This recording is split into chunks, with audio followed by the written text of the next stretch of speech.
When we move out on our own, oftentimes there's a newfound sense of freedom, feelings of uncertainty, and happiness. Happiness that we've reached the next steps in our long journey, which is truly just beginning. But what would you do if your first residence was haunted? Would all that excitement and anticipation give way to fear, anxiety, and terror? This is the story of a woman whose experiences would come to shape the rest of her life, just as it was starting. And you'll come to see that when an entity reveals itself, it is almost always a facade of its true form. This is the untold story of a haunting in Edmonton, Canada, better known as the Morgan Knudsen case. And this is another story you won't want to listen to in the dark.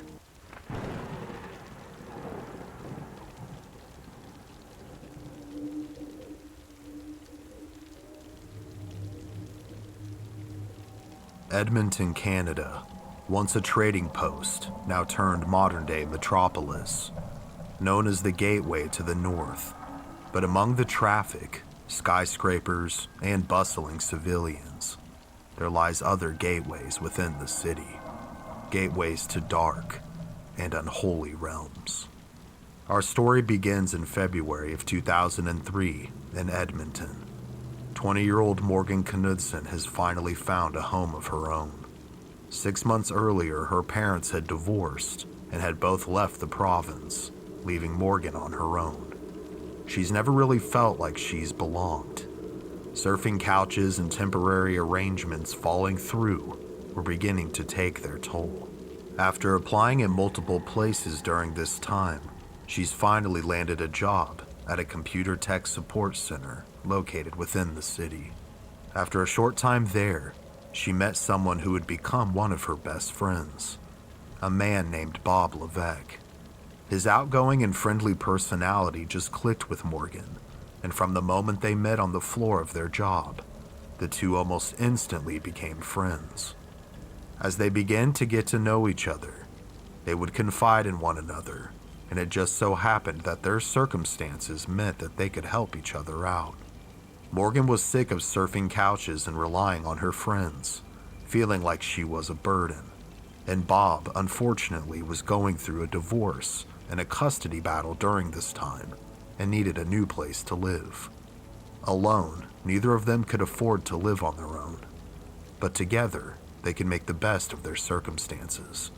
So they agreed to lift each other up, and before too long, would find an apartment that seemed to be the perfect fit. However, as we'll come to see, as their story is written, it's far from it. The two roommates were very similar in the fact that they wore their hearts on their sleeves. So as they unpacked and got settled into their new apartment, anything and everything that was special found a place. Whether it was on a shelf, on a counter, or on a wall. As they unpacked, Morgan couldn't help but notice the amount of strange-looking candles in one particular area of the living room. As she asked Bob about them, he would tell her that he was a Wiccan and that each candle held its own significance, such as one represented protection and another, love. Being agnostic, Morgan didn't care what Bob decided to pray to, but more so just found this type of religious practice fascinating. She enjoyed the physical representation of the emotions that she herself hadn't felt in months. That feeling of belonging, being protected from the outside storm, and the love of family. After explaining this to Morgan, Bob would then officially hand her a key to the apartment and proclaim the space as their home, a moment of significance for each of them. Together they would feel excited and eager to see what the future held. Several days later, as Bob and Morgan returned from a trip to the grocery store and make the trek up to the 4th floor of the complex, which is where their apartment was located, as they approach the door and start to unlock it, it's as if someone is on the other side, holding the locking mechanism. The two then begin to hear movement coming from inside the apartment, the sounds of shuffling and footsteps. Morgan rushes down the stairs and outside to check if she can see anyone inside their apartment from the outside. As she rushes out the door of the complex and out to the curb to look, she sees nothing. She quickly makes her way back into the complex, and then back up the 4 flights of stairs to where her and Bob's apartment is located. Only when she gets there, there's no Bob to be seen. The front door is wide open. As she approaches it, she's soon startled by a man. Thankfully, it's Bob. He explains that he was able to get the door open somehow, and that he had heard shuffling noise coming from the apartment next door as well. But after Morgan explains that the next door apartment is vacant, Bob quickly dismisses their experience, saying that old buildings tend to creak and moan as they settle, and we probably heard nothing. Although perplexed, Morgan simply accepts this explanation, grabs the groceries from the floor, and heads inside. Later that night, as the winter moon hangs in the sky, Morgan is suddenly woken up by the sound of banging coming from the wall next to her head. Thinking Bob was awake and stumbling around, she gets up and makes her way towards the living room. As she goes to ask him if everything is all right given the hour, she walks past his room where she finds him asleep, standing still to listen for the noises that had woken her up. She hears nothing. Once again, unsure of what to make of the situation, she is unnerved, but eventually makes her way back to her room and back to bed. Roughly a week after this night, the 2 friends host a moving-in party with several of their colleagues from work, hoping to cut loose with a few glasses of wine, some home-cooked dinner, and some company. They spend the night joking and laughing. As the night progresses, a mutual friend of theirs by the name of Kate asks if anyone had any dirt to dish, to which Morgan replied with, "I haven't been seeing anyone. But at night, I keep hearing footsteps coming from my roommate's bedroom, so I'm just curious who the lucky lady is." Bob, although laughing with the group, denies seeing anyone, especially given his circumstances. He wasn't trying to see anyone romantically. He was more concerned about seeing his 2 sons, who he hadn't seen in over a year and a half at this point, and his heart's emotions were still too raw following the fallout that he had had with his wife, resulting in the divorce proceedings. The group soon moves on with the night, and eventually all would leave except for the hosts, Morgan and Bob. As the 2 clean up after the celebration, Bob asks Morgan, "Were you serious about hearing footsteps at night?" To which she replied, "Yeah, I keep hearing them, but it could just be my mind playing tricks on me." After a moment of silence, Bob replies with, "No, it's not your mind playing tricks on you. I've been hearing things too. And the other night, I saw something that I can't explain." Concerned now, Morgan would ask him to elaborate. Bob would go on to say that he believed he saw a spirit in his room the other night. He was woken up out of a sound sleep by the flickering of a light. Thinking that it was storming outside, he wiped his eyes, only to see the figure of a small boy when he opened them again. The boy was younger, resembling the age of an 8 or 9-year-old. Upon asking the boy who he was told that his name was Joseph. Ever since that night, Joseph had been visiting Bob almost nightly to talk with him. Bob, however, had been keeping this to himself until now. Upon hearing these details, Morgan was concerned, but didn't think at first that it was something paranormal. She believed it could be Bob's subconscious inventing a delusion due to the stress of him not being able to see his 2 boys during the situation he found himself in with the divorce and now an ongoing custody battle. But still, she couldn't fully remove the happenings in her own mind. From the door being locked and not wanting to open, to hearing the banging sounds and footsteps, she thought, what if the 2 were truly related somehow? As she pondered those thoughts, Bob had stepped out of the room briefly, but would return with one of his candles. Wiccans often believe that certain objects can help and strengthen their prayers, and this candle in particular was supposed to help focus the energy of the home and bring peace and harmony to all who dwelled within it. So by lighting it, he believed that it would help Joseph move on and also help calm Morgan's nerves. So focusing his intent, he does just that.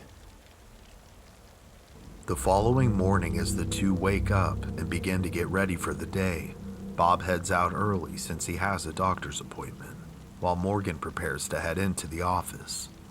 As she heads towards the key holder, things in hand for the day, she realizes that her keys aren't there.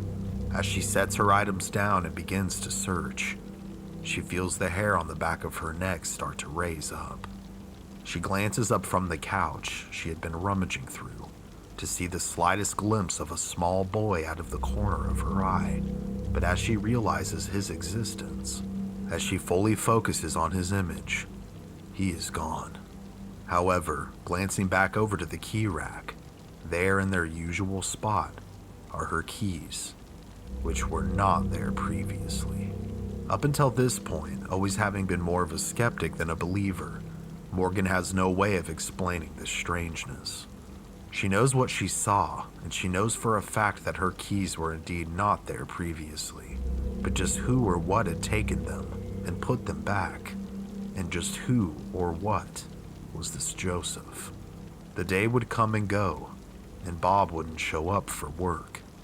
As Morgan showed back up to the apartment in the evening, she would find him near his shrine of sorts, struggling to light one of his candles.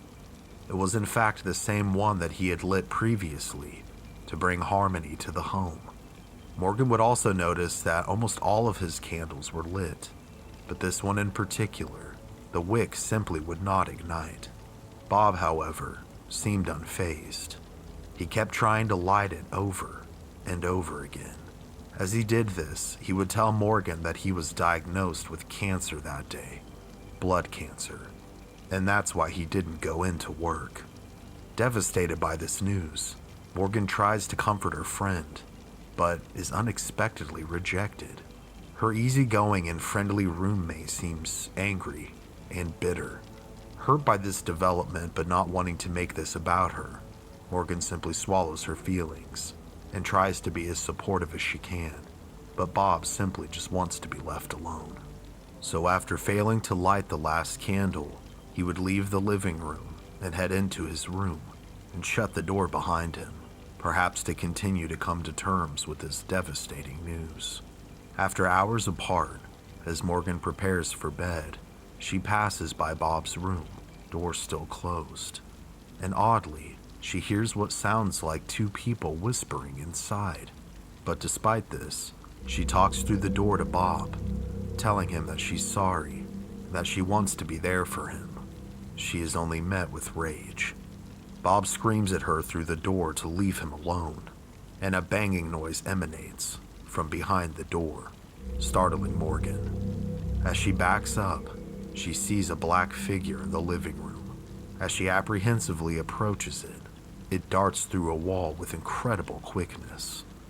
Its movement extinguishes the flames of Bob's candles. Morgan, both upset and scared now, has no one to talk to. Bob has isolated himself within his room, and there was no one else available. At this moment, to quell the sea of emotions, she very quietly makes her way back to her room, where she attempts to sleep for the night. As she tosses and turns, her mind begins to ponder and process these new developments. It seems like whatever force that dwelled within the apartment was getting stronger. And perhaps it was. Over the last several months, as Morgan Knudsen has been working at a computer technical support center, she has met and become acquainted with many new people and has made many new friends. One such a person was becoming a budding love interest, and his name was Courtney Clappin.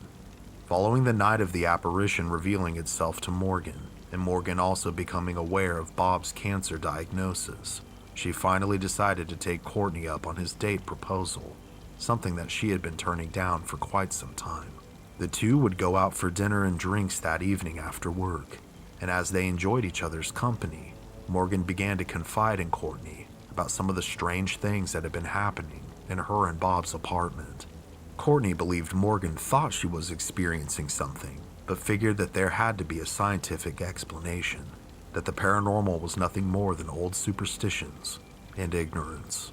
He proposed that he go with her to the apartment, that he would disprove her ghosts, that he could even get that unlightable candle to ignite. So figuring she had nothing to lose, Morgan agrees. After the small drive, the two find themselves inside the apartment, where Courtney proceeds to begin lighting all the candles on the shrine.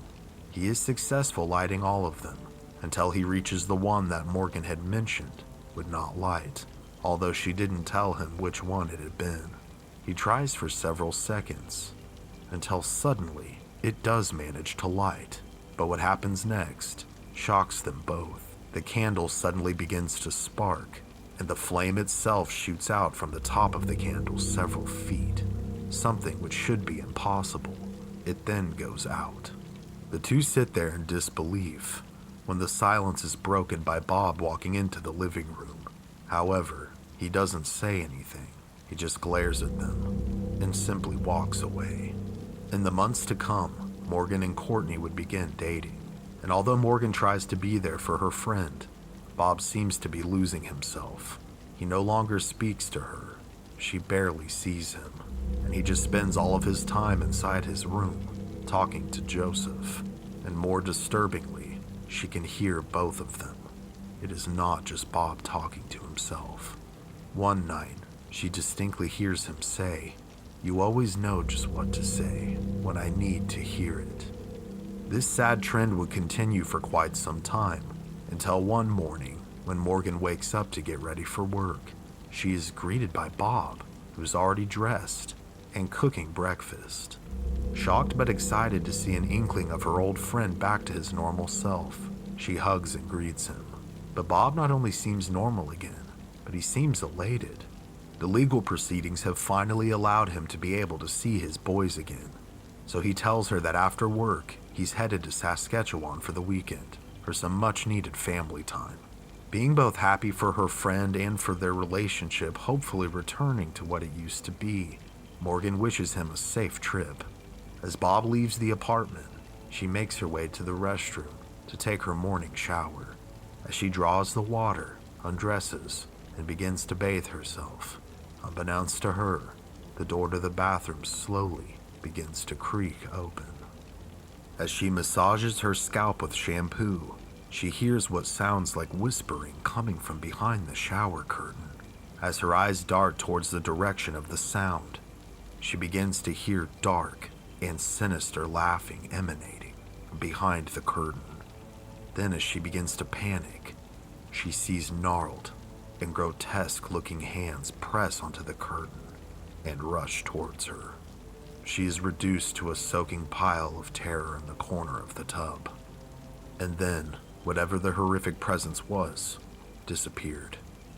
Although the incident only lasts seconds, it feels like an eternity. Pulling back the curtain to confirm that whatever it was gone, Morgan now comes to terms with her encounter. She didn't know what this force was, but she did know that it wanted her to be very, very scared. And she also knew deep down in the core of her being that this thing was not a child. After gathering her bearings, she felt like she had to talk to Bob. So rushing into the call center that they both worked at, she sees him and begins divulging her experience. Placing the customer he was chatting with on hold, Bob surprisingly goes on the defensive. He tells Morgan that there's no way that whatever she experienced was Joseph, that he was just a little boy. The lack of support from her friend and roommate seems to break something within Morgan, and she becomes frantic and angry. As she storms away from Bob's desk, her boyfriend Courtney rushes to her aid. However, far from being a supportive pillar to lean on, he tells her that he overheard everything she said, and that she needed to calm down, that she's believing in something that simply doesn't exist. This is the last thing Morgan needs to hear in this moment, so without a further word, she leaves the call center. She then contemplates her next move, and decides to reach out to the only person who she thinks will understand where she's coming from and what she's dealing with, her friend Stephanie. Upon reaching Stephanie's house, the first words out of Morgan's mouth are, "I'm scared." And who can blame her after dealing with everything that she had been through thus far?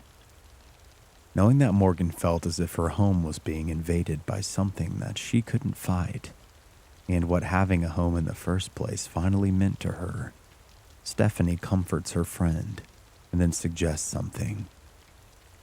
After doing some research, she suggests that the two attempt to capture Joseph on a recording, to capture an EVP of the phenomena, to prove his existence, and try to come up with a plan of action. Neither of the two have done any work prior to this. And apprehensive at first, but not seeing any other option, Morgan agrees. The two then drive to Morgan's apartment, and with the assistance of one of the neighbors, who was a mutual friend, they are able to get Stephanie up the 4 flights of stairs, since she was disabled and wheelchair bound. After reaching the top and heading inside the apartment with a digital recorder in hopes of capturing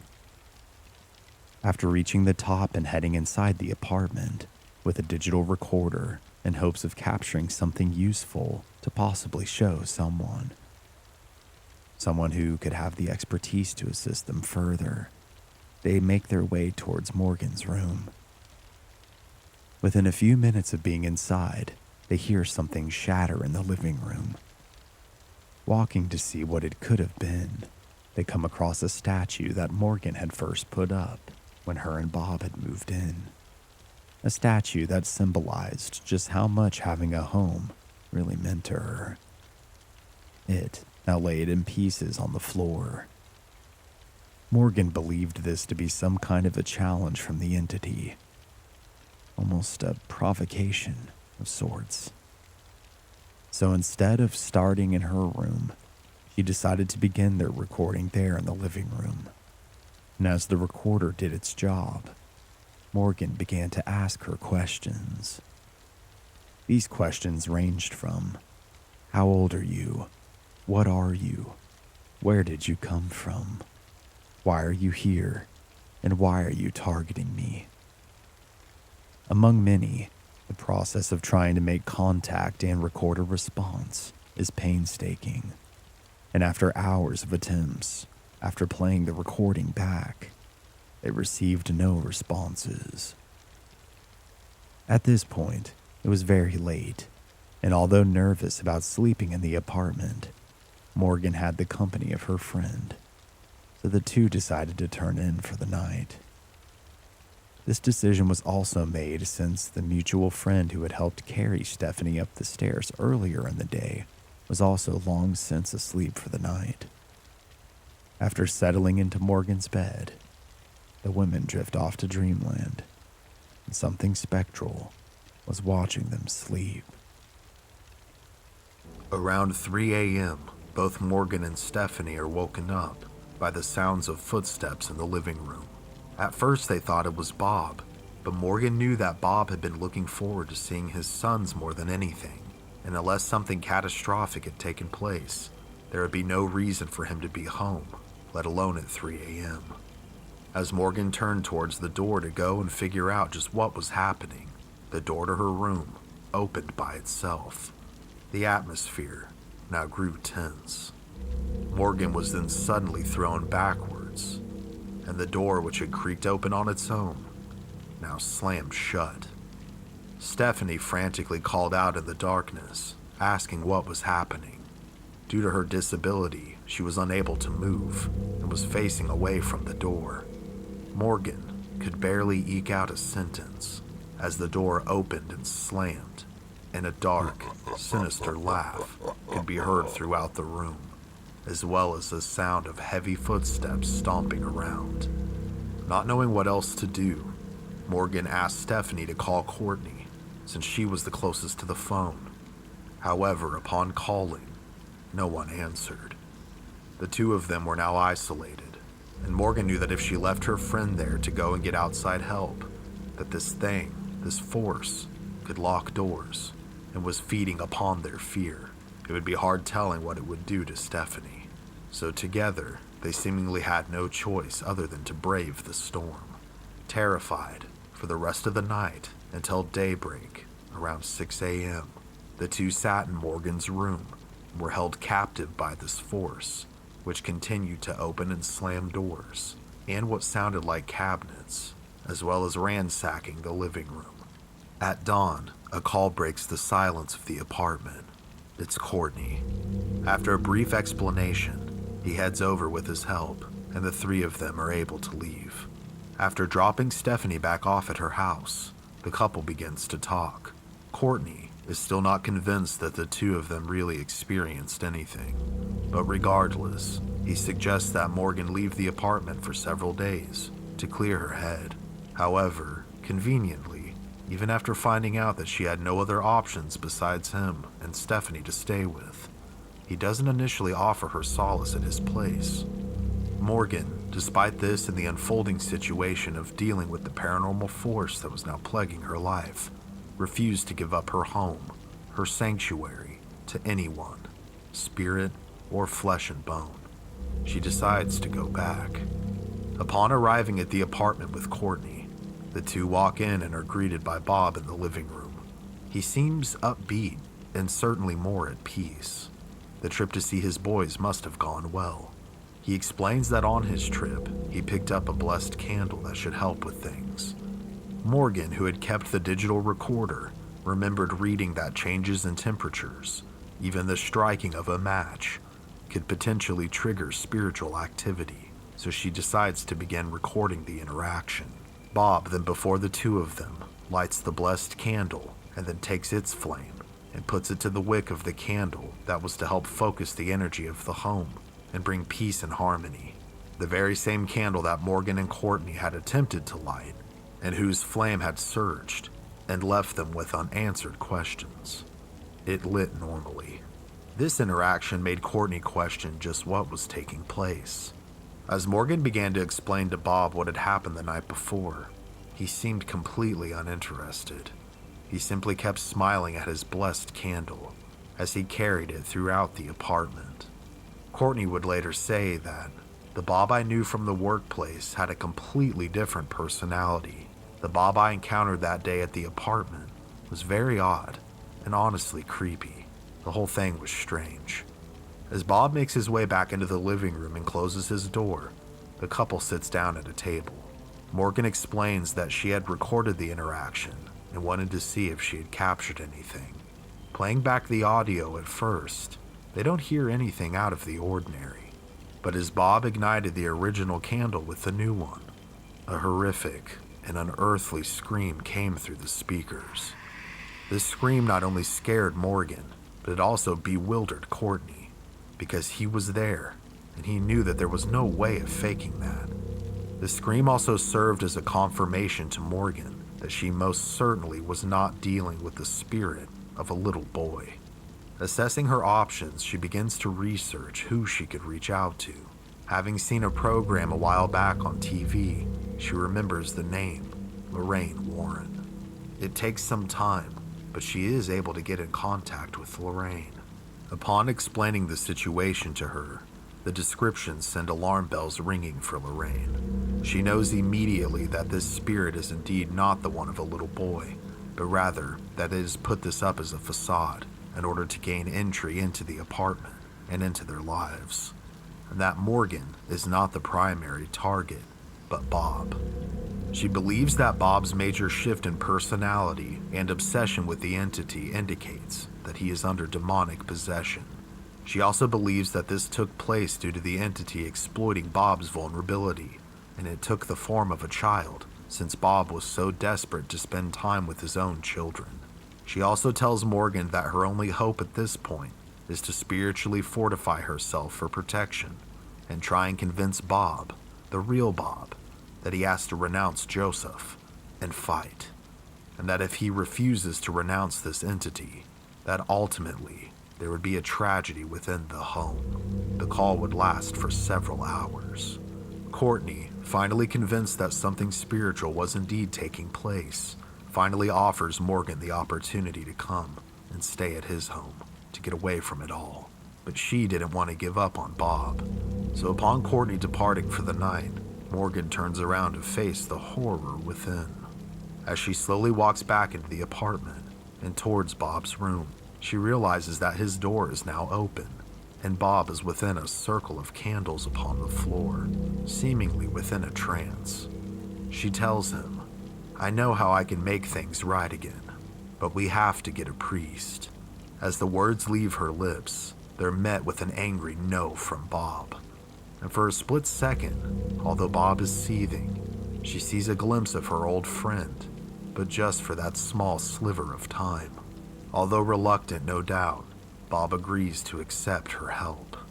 The following morning, she drives him to a local Catholic church in hopes of getting assistance there at the recommendation of Lorraine Warren. However, upon seeing the church, Bob refuses to go in. Losing hope, but still determined, Morgan continues onward and meets with a priest there. At the priest's recommendation, she's told to display holy objects throughout the home in an effort to repel any evil that could be dwelling there, and to recite the prayer of Saint Benedict, the patron saint of the poisoned. And poisoned he believed Bob to be, given the story that he was told. The priest wanted to assist further, but without the permission of Bob and an in-person meeting, he would not be able to do so. Later that evening, Morgan begins to place crucifixes throughout the hallways of the apartment home. As she toils away, hanging each one with care and intent, she is soon greeted by Bob. He stepped out of the shadows at the end of the hallway. She had not heard him previously leave his room. He begins to scream at her, demanding that she take the crucifixes down. The person she sees, she no longer recognizes. As she stands her ground, Bob, staring at the cross, suddenly begins to weep. And for another brief moment, the Bob she once knew seems to come through once again. He explains through the tears that he knows that something isn't right, that it's not the cancer diagnosis, that there's something dark and angry residing within him, but that he doesn't know what to do. As Morgan drops her guard to try and comfort her friend, explaining to him that maybe if he just told Joseph no for one night, that perhaps they could start to fix this. When these words left her lips, there was another shift within Bob. He went back into an angry state, yelling that she needed to stop talking about things that she knew nothing about. As he storms off, headed back to his room, Morgan, in tears herself now, heads into the kitchen. As she attempts to gather herself, all of the dishes in the cabinets begin to shake. Suddenly, a cabinet flies open, and a plate is thrown by an unseen force. It hits Morgan in the head, cutting her open.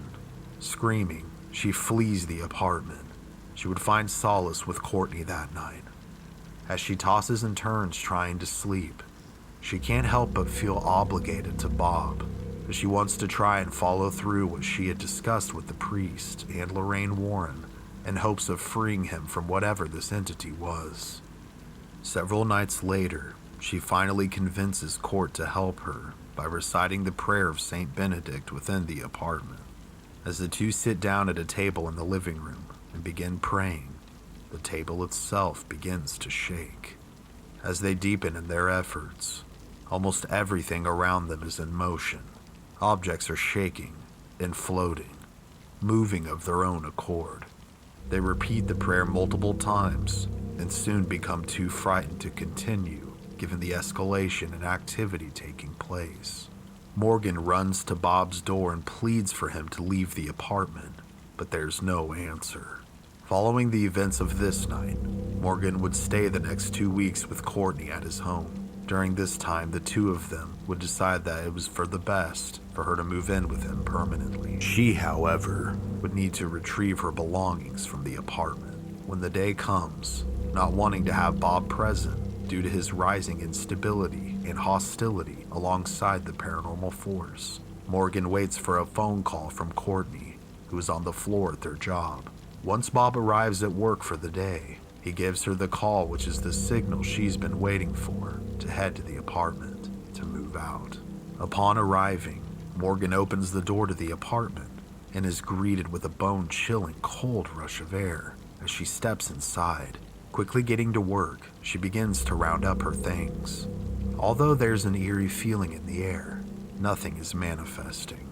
Meanwhile, at the call center, Bob has gone missing. This sends up a red flag to Courtney when he happens to notice. When he finds out he's been gone for over an hour, he rushes to call Morgan. However, his call would fall upon deaf ears. Her phone had been left inside of her car. Back at the apartment, Morgan finishes packing the last of her home's keepsakes from the shelf in the living room that she had put up when they had first moved in. She only has one box full of belongings. It's not much, but it's all she's got.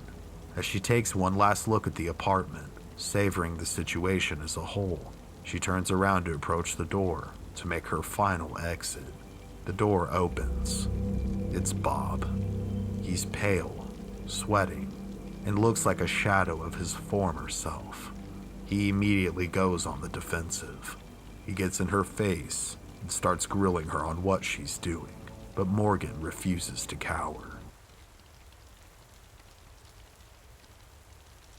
She calmly tells Bob that she still cares for him, but that she can't help him anymore, and if he can't help himself, by renouncing Joseph.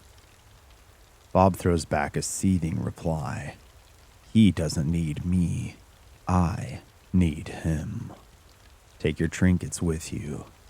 Your God didn't save him anyways. Bursting into tears, Morgan grabs her box to leave, but blocking the door is the apparition of a child.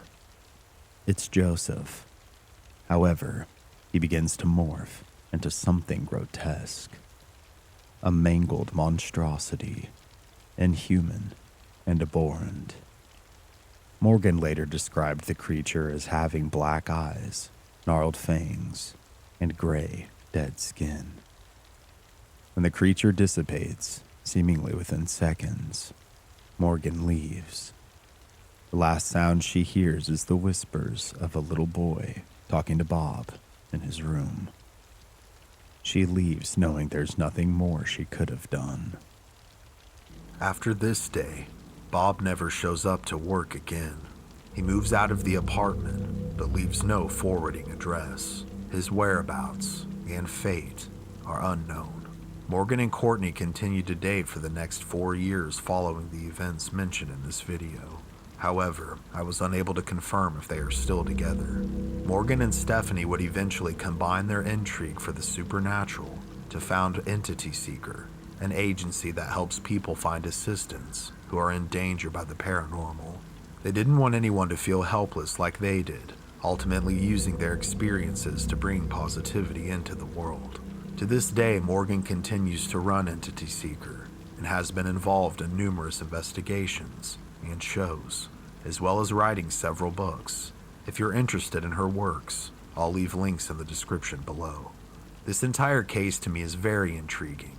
It just goes to show that the paranormal can affect anyone and everyone, regardless of location and circumstances. That if such a thing as demons exist, that they'll take advantage of the weakest beings in the most vulnerable states, such as Bob, exploiting his feelings and imperfections to take possession of his very soul for its own ends. I also think that it showcases the humanity of Morgan and how these types of situations can affect your day-to-day life, but that she also shows how one can grow and make the best of said situations and use their experiences to help assist others in need. All observations aside, have you ever lived in a haunted home?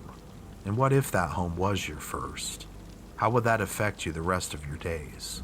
And how would you have handled a situation like what Morgan found herself in with Bob? Let me know in the comments below. And just know that if a spirit or entity reveals itself to you, more often than not, the figure it presents isn't always its true form. That underneath that innocent facade could indeed be a twisted and demonic creature, stalking and waiting to break you down and take control. Be aware and don't let it be you. Safe out there, and take care. How do you outrun a ghost that feeds on fear? How does one fight something they can't see In the late 1980s, a modest bungalow in San Pedro, California, became the site of one of the most bizarre and well-documented hauntings in American history. A young mother named Jackie Hernandez reported a series of terrifying paranormal encounters in her home, from the apparition of a corpse-like old man to a disembodied floating head in the attic. The phenomena quickly escalated from mere sightings to unexplained lights, foul odors, and even a viscous, blood-like liquid oozing from the walls.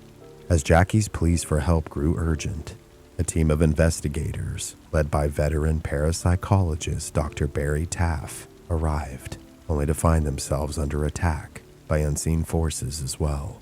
What followed was a 2-year saga of poltergeist activity so intense that it allegedly endangered lives. It baffled experts, and ultimately followed Jackie from one residence to another. In today's episode, join me as I re-examine the key elements of the San Pedro haunting, its background and timeline, the documented paranormal activity, the investigators' findings, and subsequent developments, and also explore additional research, theories, and community reactions surrounding this unsettling case. So grab a drink and a snack, snuggle up and get comfortable and ready, because this is a case you certainly might just want to hear about, albeit for most, with the lights on. For others, the braver souls amongst us, turn the lights off if you dare.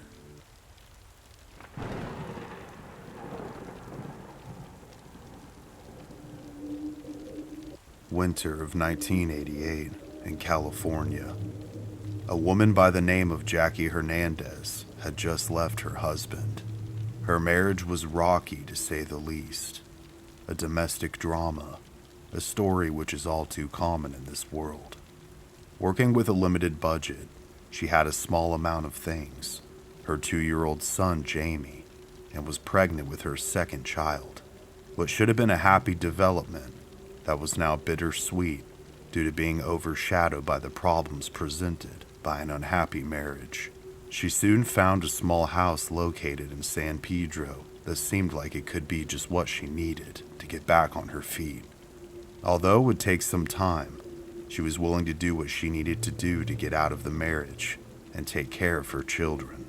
Before the family would move into the home and begin to inhabit its walls, what they didn't realize was that they already weren't alone.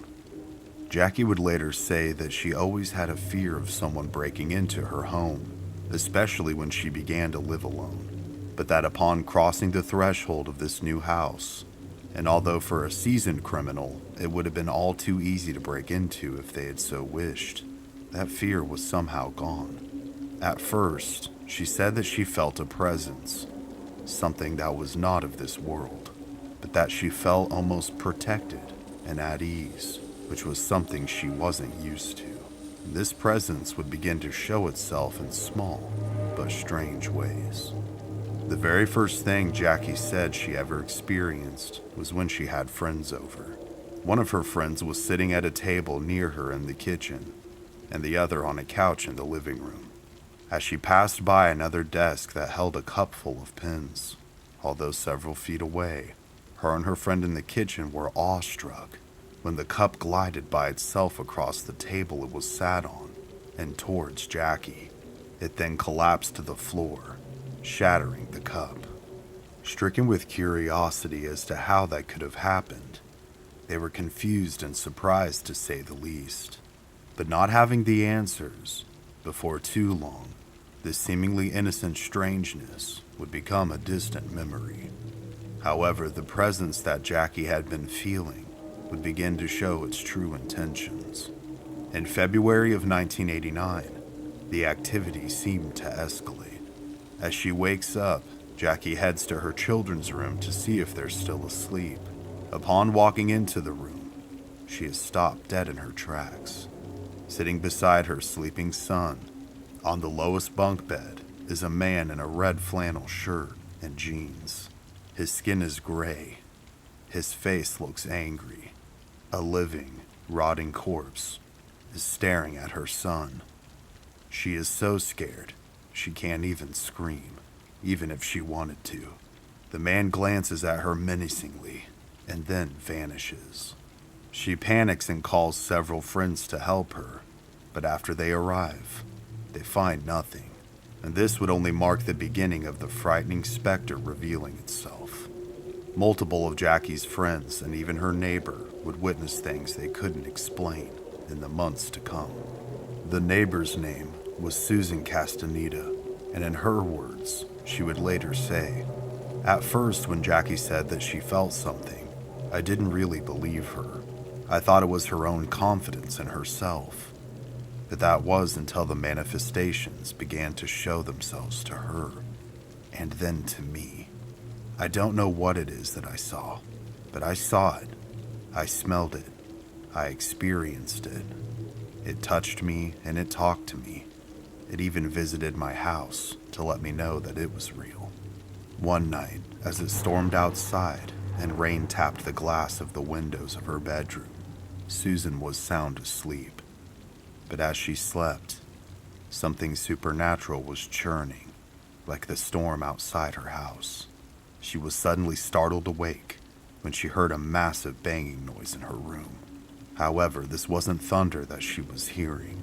Her large antique lamp on the other side of her bed had somehow been moved. It had been thrown into the middle of the room and now laid in pieces. As she made this discovery, a flash of lightning illuminated the room, and standing before her was a man. His face was like that of a dead person. His eyes were angry. And suddenly, as quickly as the room lit up, as the illumination dissipated, he was gone. But something peculiar was left in his wake, a putrid and rotting smell. After the experience Susan had, which would be one of many to come, another friend by the name of Darlene, who would regularly babysit Jackie's children, Jamie and Samantha, while Jackie was at work, would have an experience of her own. One afternoon, as the children watched cartoons on TV in the living room, Darlene got up to use the restroom. As she stepped back into the hallway and headed towards the small home's bathroom, she was greeted by a voice that called out to her from inside the darkened room. It very intensely said, "Don't come back here." Later describing the voice as very creepy and spine-chilling, she did as she was told, fearing that if she didn't, whatever this thing was, would become violent. As the days passed, Jackie only became ever more restless, but the activity persisted, only becoming more aggressive and more visible. A strange liquid began to drip from the walls and various crevices throughout the house, with no logical origin. Weirded out by this, but not knowing what it was, Jackie would clean it up and just try to go about her day. However, whatever had been causing all of these events was far from finished. One evening, when placing a storage bin inside of her attic to try and conserve what little space she had, she felt as if she was being watched. To her shock and amazement, she began to see what she would later describe as a floating head coming towards her. But upon seeing the specter, it picked up speed dramatically. It came at her so quickly that she panicked and fell off the chair that had been propping her up to gain access to the attic. Following this incident, she began to hear loud noises emanating from the attic above, coupled by whispers coming from the small access door above her laundry room. Getting no sleep and reaching her breaking point, Jackie began to get desperate for some kind of help. Her friend and neighbor Susan had recently seen a show on TV of a crew who investigated the haunting of the Queen Mary, and after some digging, she was able to find their phone number. So at Susan's recommendation, Jackie gave them a call. After discussing what she had experienced, her point of contact passed the information along to the group, where she was then contacted back, and together they set up a time for all of them to meet and to begin a potential investigation. The group consisted of a fairly well-known parapsychologist and other professionals in assistive fields. The parapsychologist was Barry Taft, who had been involved in over 3,000 cases, and at one point investigated the same case that would later become famous for a movie adaptation known as The Entity. A professional cameraman named Barry Conrad also joined them. He had previously worked for NBC and ABC and had won multiple awards in his field for his expert work behind the lens. And lastly, a photography expert by the name of Jeff Wheatcraft would complete the main crew. Having spent multiple years as a photography expert in New York, he was well versed in debunking photos. He was also a well-known and heavy skeptic, an important piece when trying to remain scientific in a field such as this. All three would arrive for the first time at the San Pedro home on August 8th, 1989. Upon their initial surveying of the home, they would unanimously agree that it felt as if there was a massive pressure around them and in their ears. This pressure felt as if they were deep underwater. Alongside this, the home had a very peculiar scent. A foul and rotting type of smell seemed to permeate the air within its walls. After an initial walkthrough, the crew would then interview Jackie and Susan in the living room, where they were introduced to many of the details of what they both said they had experienced. Upon hearing Jackie's account of a disembodied head flying towards her in the attic, Jeff, although not voicing it at the time, didn't believe her. But knowing what they were there to do, he suggested that the group at least take a look in the attic to see if they could feel anything. He then volunteered to be the first to go into the attic, thinking that it would simply be empty and this lady was spinning a fantasy. As he climbed above the laundry room and into the space, flashlight and camera in hand, he began to walk around, and the first thing he noticed was that he felt as if he was being watched by something that he couldn't see, so much so that the hair on his body began to stand on end. Trying to shake the feeling that someone or something was practically breathing down his neck, Jeff began to take photos before he was going to descend back to the main level of the house. He snapped one photo, 2 photos, but upon snapping the 3rd photo, something, an invisible force, yanked his camera from his hands. Dumbstruck by what had just taken place, he screamed and ran, descending the attic as quickly as he could. Upon seeing the rest of the crew, white as a ghost himself, he took a minute or two to collect himself before working up the nerve to go and retrieve his camera. As he climbed back into the attic, much more cautiously this time, he noticed that the camera wasn't anywhere near where he had been standing. Instead, the lens was standing up in one corner of the attic, and the body of the camera was in the complete opposite corner from where it had been pulled from his hands. He would retrieve it as quickly as he could and descend yet again. He would later say that after his initial experience, that he just knew in his soul that there had to be something up there. The group would further discuss a plan of action and continue to speak with the ladies in the living room until it was decided that Jeff and Barry would reascend into the attic together to try and record some kind of video of the space. However, every time that Barry attempted to take the camera up into the attic, it would shut off. Thinking that this was some kind of battery issue, he would go back down only for the video camera to come back on. During this troubleshooting process, Jeff was again targeted. He was pushed by unseen hands.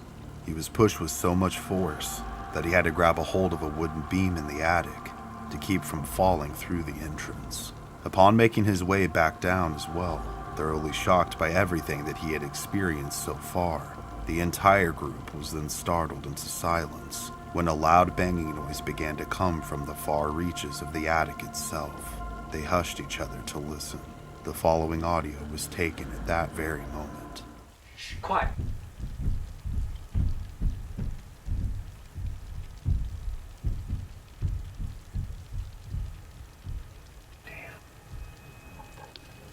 There has been noises in this room that come from right in the center, right here.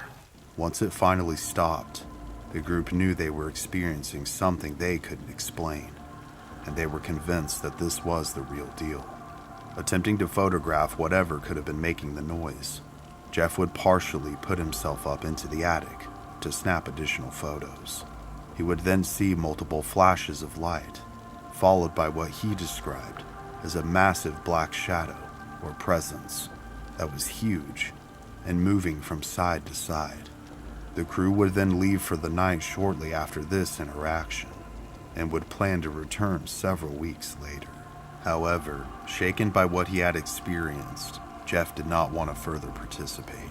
On August 28th of 1989, the remaining crew would return, and things at first seemed relatively quiet this time, not nearly as active as the first experience. And that was until about 4 a.m. Sitting in the kitchen, they began to see a strange liquid pour from inside the cabinets. This was the very same liquid Jackie had described to them that she had cleaned up several times before. The crew, since the opportunity presented itself, decided to take samples of this mysterious liquid and would have it sent off to a lab for analysis. As they collected samples from all over the house throughout the course of the night, they would also try and determine if there was any sort of potential, logical source as to where this liquid could be coming from. However, they would discover no pipes, no trickery. They had no valid explanation as to what could be causing this strangeness. The results from the lab once they were in were bizarre to say the least. The liquid was actually human blood plasma with a high concentration of copper and iodine, and the plasma had come from a human male. This stunned everyone and further deepened the mystery of this very unusual haunting. After this night, the crew planned to return after a short time while they examined the things they had captured thus far to try and determine just what could be causing the haunting. In the meantime, Jackie was left alone, or on rare occasion, with a friend. She would very often leave voicemails of what she was experiencing on Barry Conrad's answering machine. Shortly after their departure, one night as she was trying to sleep, the banging in the attic began again. As she sat terrified, waiting for it to stop, it would, but something new and equally horrifying would take its place. The sound of a deep, almost monstrous breathing began to manifest instead, and this manifestation made Jackie not only scared for her life, but come to the conviction that she wouldn't sleep in the house any longer, and certainly could not live there anymore. Various members of the crew would stay with Jackie to further investigate when their schedules would permit and the days to come. However, there was one night in particular that wasn't just an ordinary episode. No, this night was a matter of life and death. September 4th of 1989, drained and exhausted, Jackie Hernandez was now alone in the home once again. Barry had just left the previous night after capturing additional footage.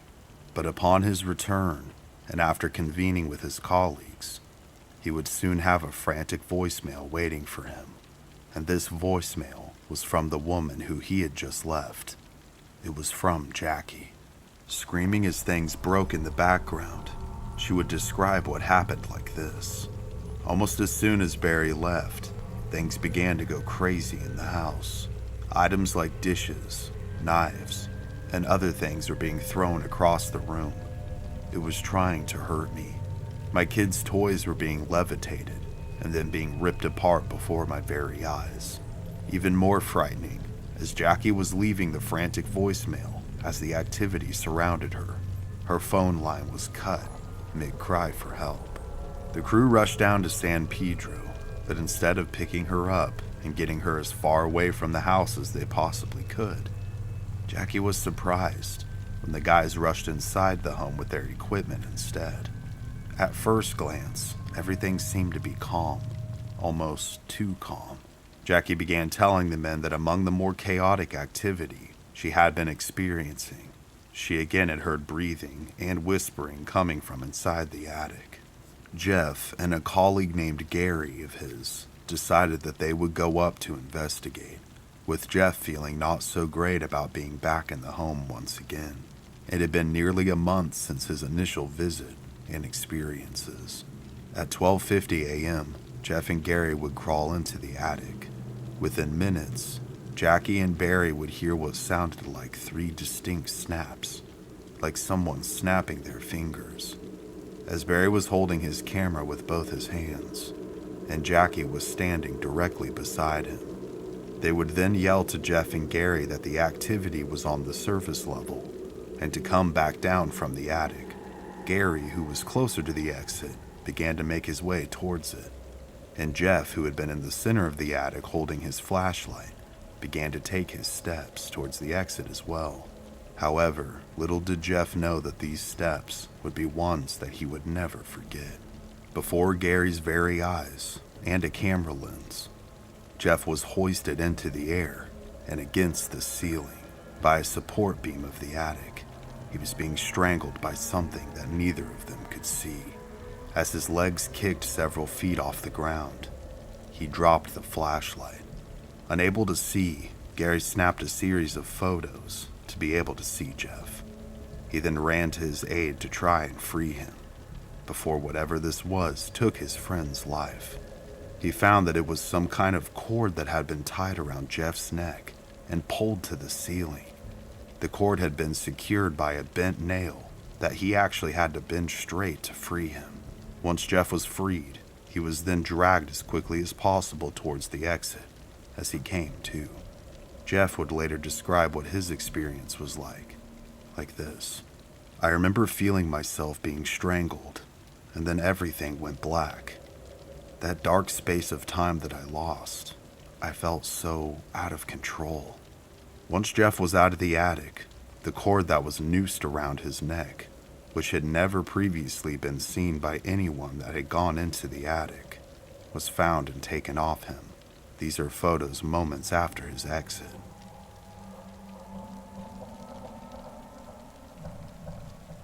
As Jeff tried to come to terms with what had just happened, as everyone else was frightened, Barry, the man behind the camera, was attacked next. A surge of electricity from his over-the-shoulder camera shocked him to the point of unconsciousness. At this point, everyone was terrified and knew that they had to leave immediately. As Jackie gathered her son and 4-month-old daughter, she and the rest of the crew began to depart the house as quickly as they could. Jackie's daughter was now crying due to a large red mark on her forehead that came out of nowhere. The activity then began to pick up in the house as they were making their way out. Banging noises could be heard coming from inside the house as they all exited.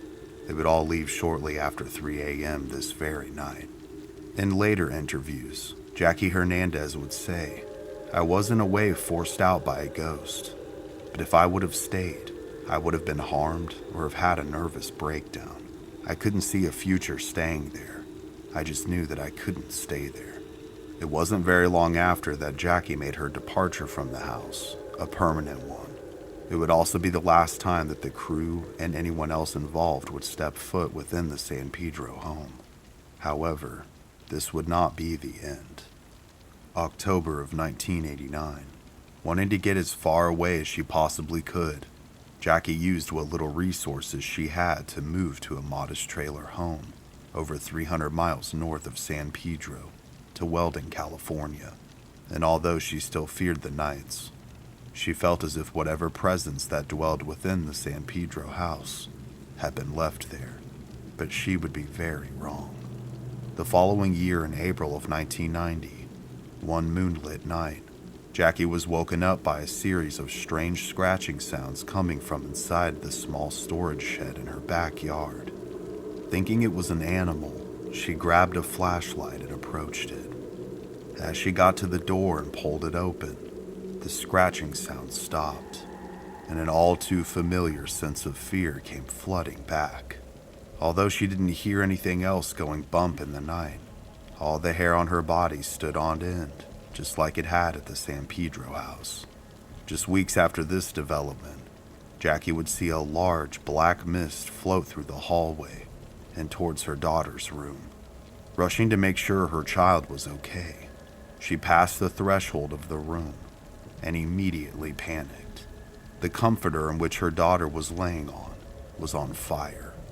Bizarrely, it looked as though someone or something had touched or sat down exactly where the spot was burning.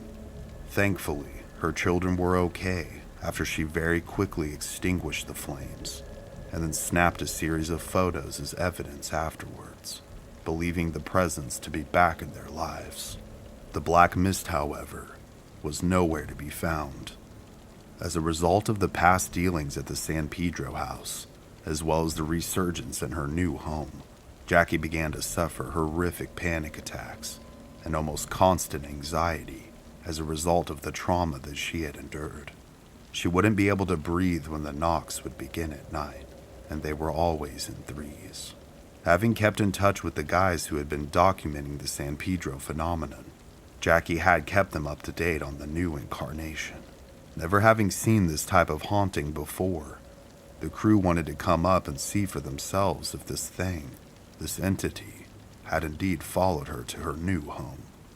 It was midnight, Friday, April the 13th, when Barry and Jeff arrived. In later interviews, Jeff would say, "Many people have asked me, after what you experienced, why on earth would you go following this woman and her ghosts? The only response I could give is that I was compelled to finish this case. I wanted to see it through to the end, to some kind of conclusion." By this time, Jackie's nearby neighbors had experienced some activity themselves, which only began to take place after her arrival. One incident that happened was that several of her neighbors were moving a new television into their home when the face of an old man with evil eyes materialized in the screen. It was seen by both husband and wife moving it. Word had slowly gotten around after this night. Some of the teenage neighbors in the area noticed that there was an unfamiliar van parked outside of Jackie's house. After knocking on the door and getting the info as to what was happening, the two teens left and quickly came back with a Ouija board, hoping to assist. Given the time spent coming up, the desire to make contact and to try and gain some sort of a resolution, and that it was a full moon on Friday the 13th, the crew thought that perhaps this was their best and only opportunity to contact whatever this thing was and to try and elicit a response. And a response they would get. As they placed the board upon a table that all of them could sit around, the atmosphere was icy cold. At first, nothing happened. The board sat there idle, but within minutes, the entire table began to violently shake. The planchette began to move around the board and answer questions so quickly that all they could do was write down letters to try and decipher what it said. The candles around them flickered as if there were people running in the room, creating some kind of vortex. They asked just who the entity was, and it told them.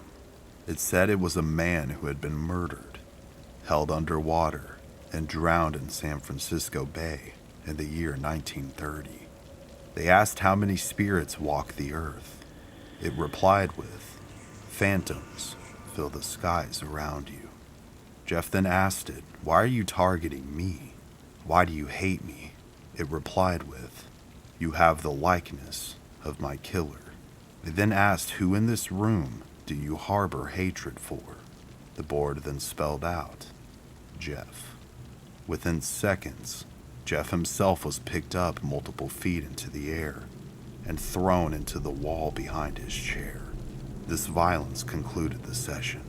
Jeff would come 2 minutes later with an injured back, and everyone would soon exit the trailer to try and make sense of the ordeal. When day broke, it was as if the presence was weakened or went back into hiding within the darkness. Days after the unearthly encounter, Barry decided to take the information that he had gained and visit the News Pilot, the local newspaper there in San Pedro, to look through old articles to see if he could verify what the specter had told them. He soon found an article dating back to March 25th of 1930, where the body of a man named Herman Hendrickson had been discovered. His body had washed up in San Francisco Bay. Police believed he had been a victim of foul play due to a compound fracture in his skull, but due to a lack of evidence, his death would ultimately be ruled accidental.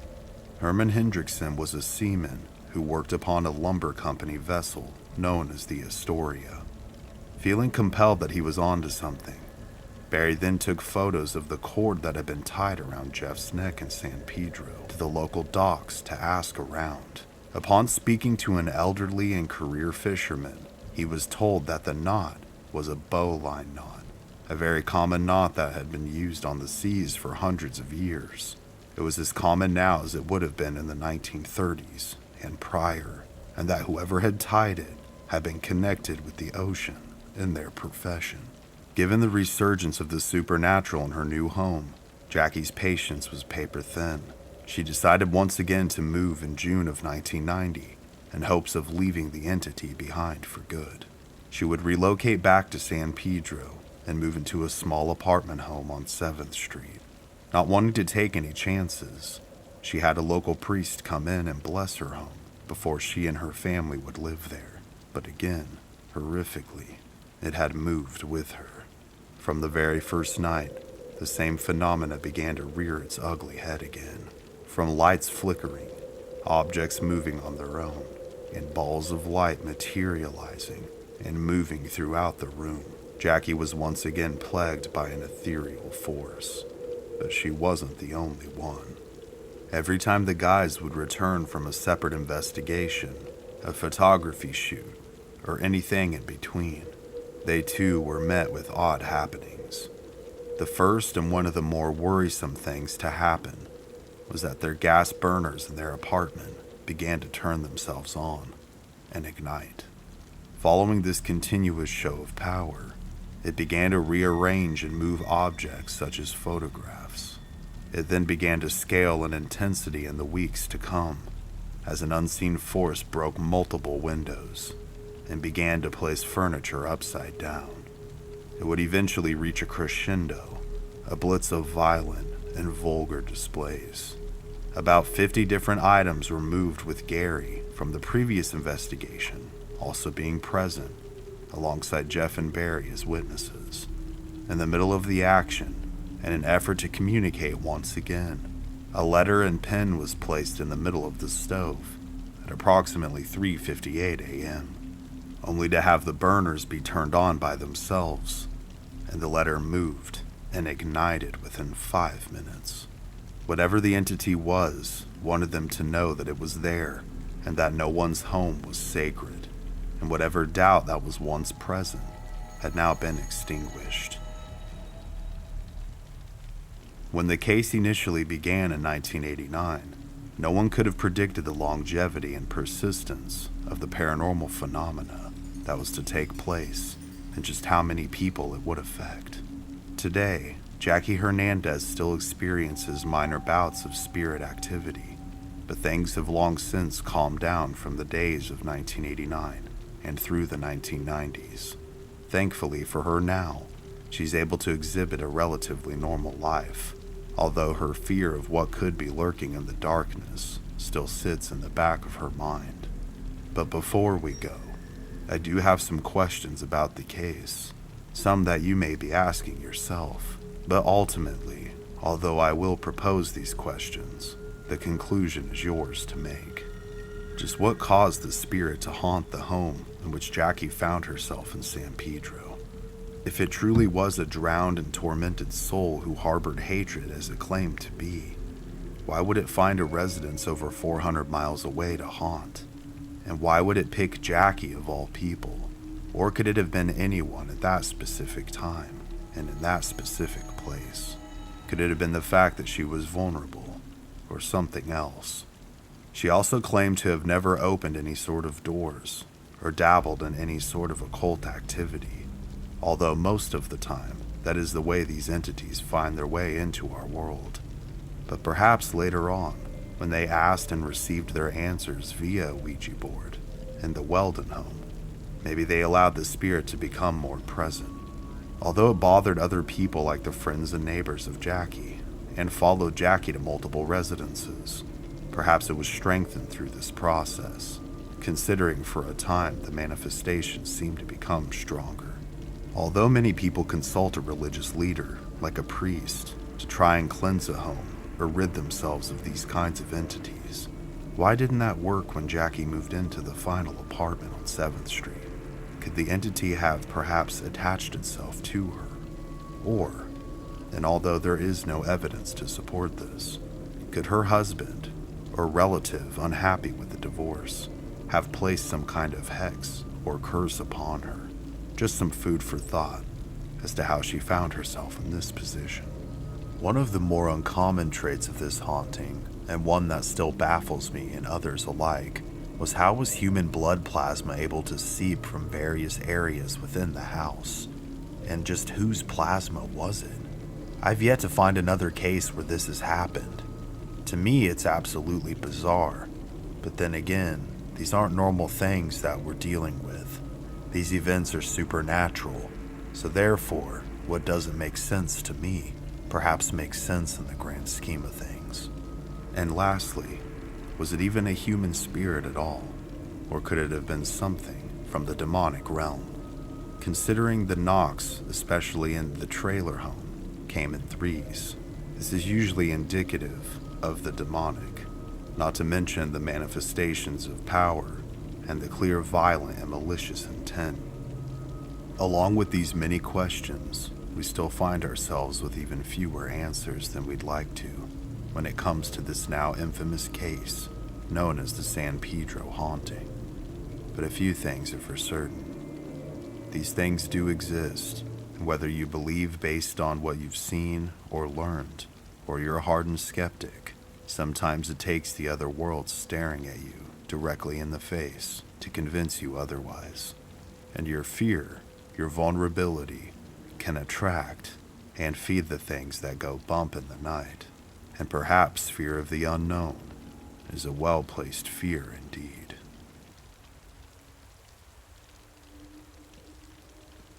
As of 1993, Jackie had reported that paranormal incidents had dwindled to only occasional minor oddities. Nothing like the fury of before, essentially indicating that she was no longer living in constant fear. However, the psychological scars remained. Jackie admitted that she was more scared of dying than she was before, haunted by the idea that the spirits she encountered were living in hell, and that such a fate might await others after death. Paradoxically, she also felt a strange gratitude for having witnessed something so extraordinary firsthand, saying that, in hindsight, I think it was fortunate to see and experience something that most people never get to. Her children, fortunately, were young enough that they were largely unharmed by the ordeal. Samantha remembered nothing of it, and while Jamie had a lingering fear of sleeping alone, and one incident of being levitated or thrown against a wall, he was otherwise fine as he grew older. Jackie's close friendship with her babysitter Christina did not survive the trauma. Christina found the events so disturbing that she became deeply religious afterward and preferred not to speak about the haunting at all.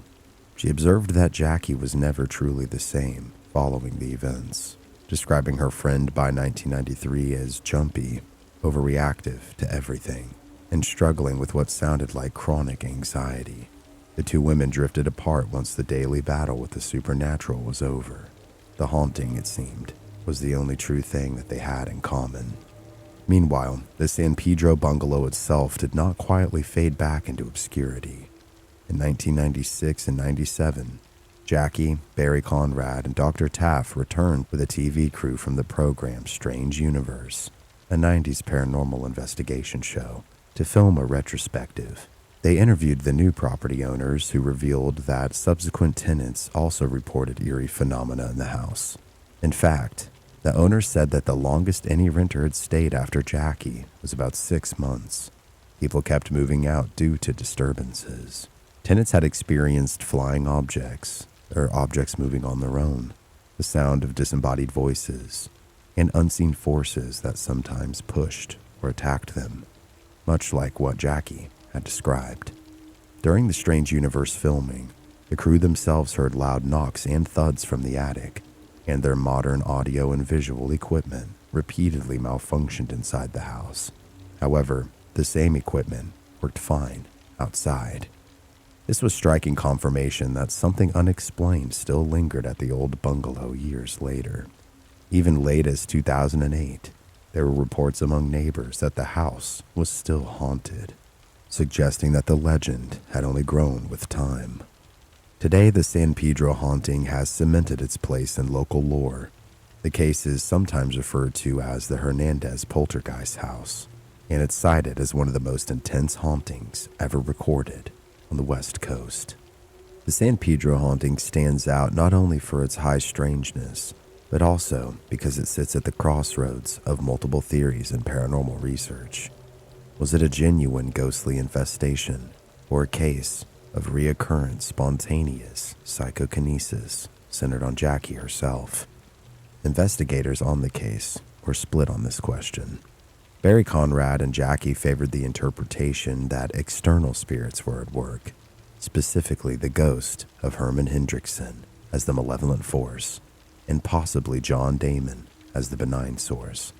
They had historical data, Hendrickson's death and Damon's grave, and the subjective Ouija board communications, supporting the idea of actual entities seeking attention or revenge. Dr. Barry Taff, on the other hand, leaned toward a different explanation. He believed that Jackie herself might have unknowingly caused the phenomena via psychokinesis, or PK, triggered by her emotional turmoil. Taff noted that the disturbances began during an extremely stressful period in Jackie's life, amidst a separation, a pregnancy, and single parenting, and seemed to diminish as her life settled down, a pattern consistent with many poltergeists studied scientifically. In his view, a living person's subconscious mind could project energy that produces physical effects, such as knocks, object movements, apparitions, and much more. Jackie may have been the initial agent of this PK, and the effect may have spread to others like Jeff, Conrad, or Tina as they became entangled in the case. The San Pedro haunting remains a remarkable case study in paranormal research. The case encompassed everything from traditional ghostly apparitions to poltergeist-like kinetic activity, and even hints of demonic oppression, or what some may call obsession. But despite being deeply frightening, it provided a wealth of evidence that researchers still analyze and debate to this day. In the end, whatever forces were at work gradually subsided, allowing those involved to return to a relatively normal life. Jackie Hernandez survived her ordeal and moved on, but the story of what she and others endured continues to intrigue and spook new generations. But yet to this day, over 30 years later, there is still no consensus as to exactly what happened. However, what is clear is that whatever did occur was extraordinary, and that extraordinary thing happened to a very ordinary person in San Pedro. The case remains an open mystery that straddles the worlds of believers and skeptics. As the Los Angeles Times headline aptly put it, Jackie was followed by puzzling and persistent ghosts. Whether those ghosts were literal or figurative, they left behind a story that was as chilling as it was fascinating, and that it truly was not a story for the faint of heart.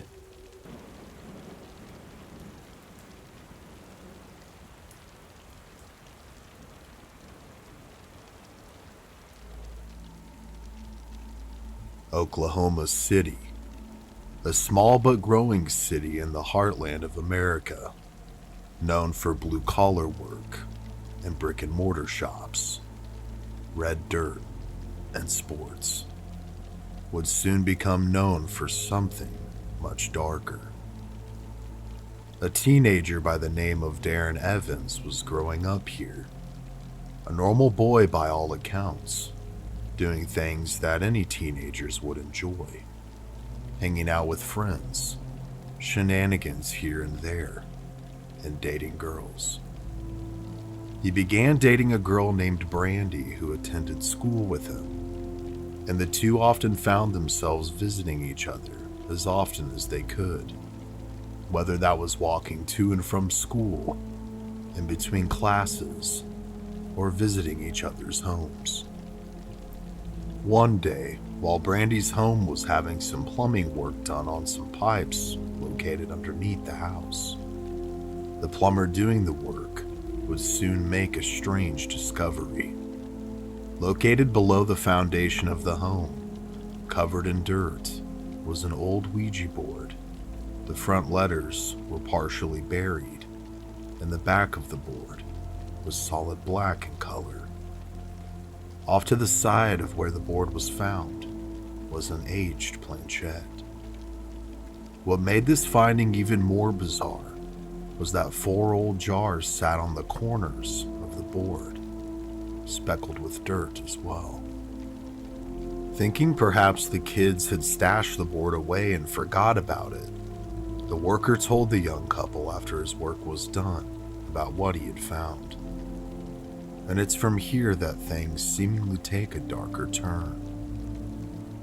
Upon examining the discovery, they began to brush the dirt away from the jars. They were then shocked by what they found. Inside each one of the jars, sitting on the 4 corners of the board, were the decaying bodies of blackbirds, congealed blood and matter still present. Bewildered but intrigued, they sat the jars off to the side and picked up the board.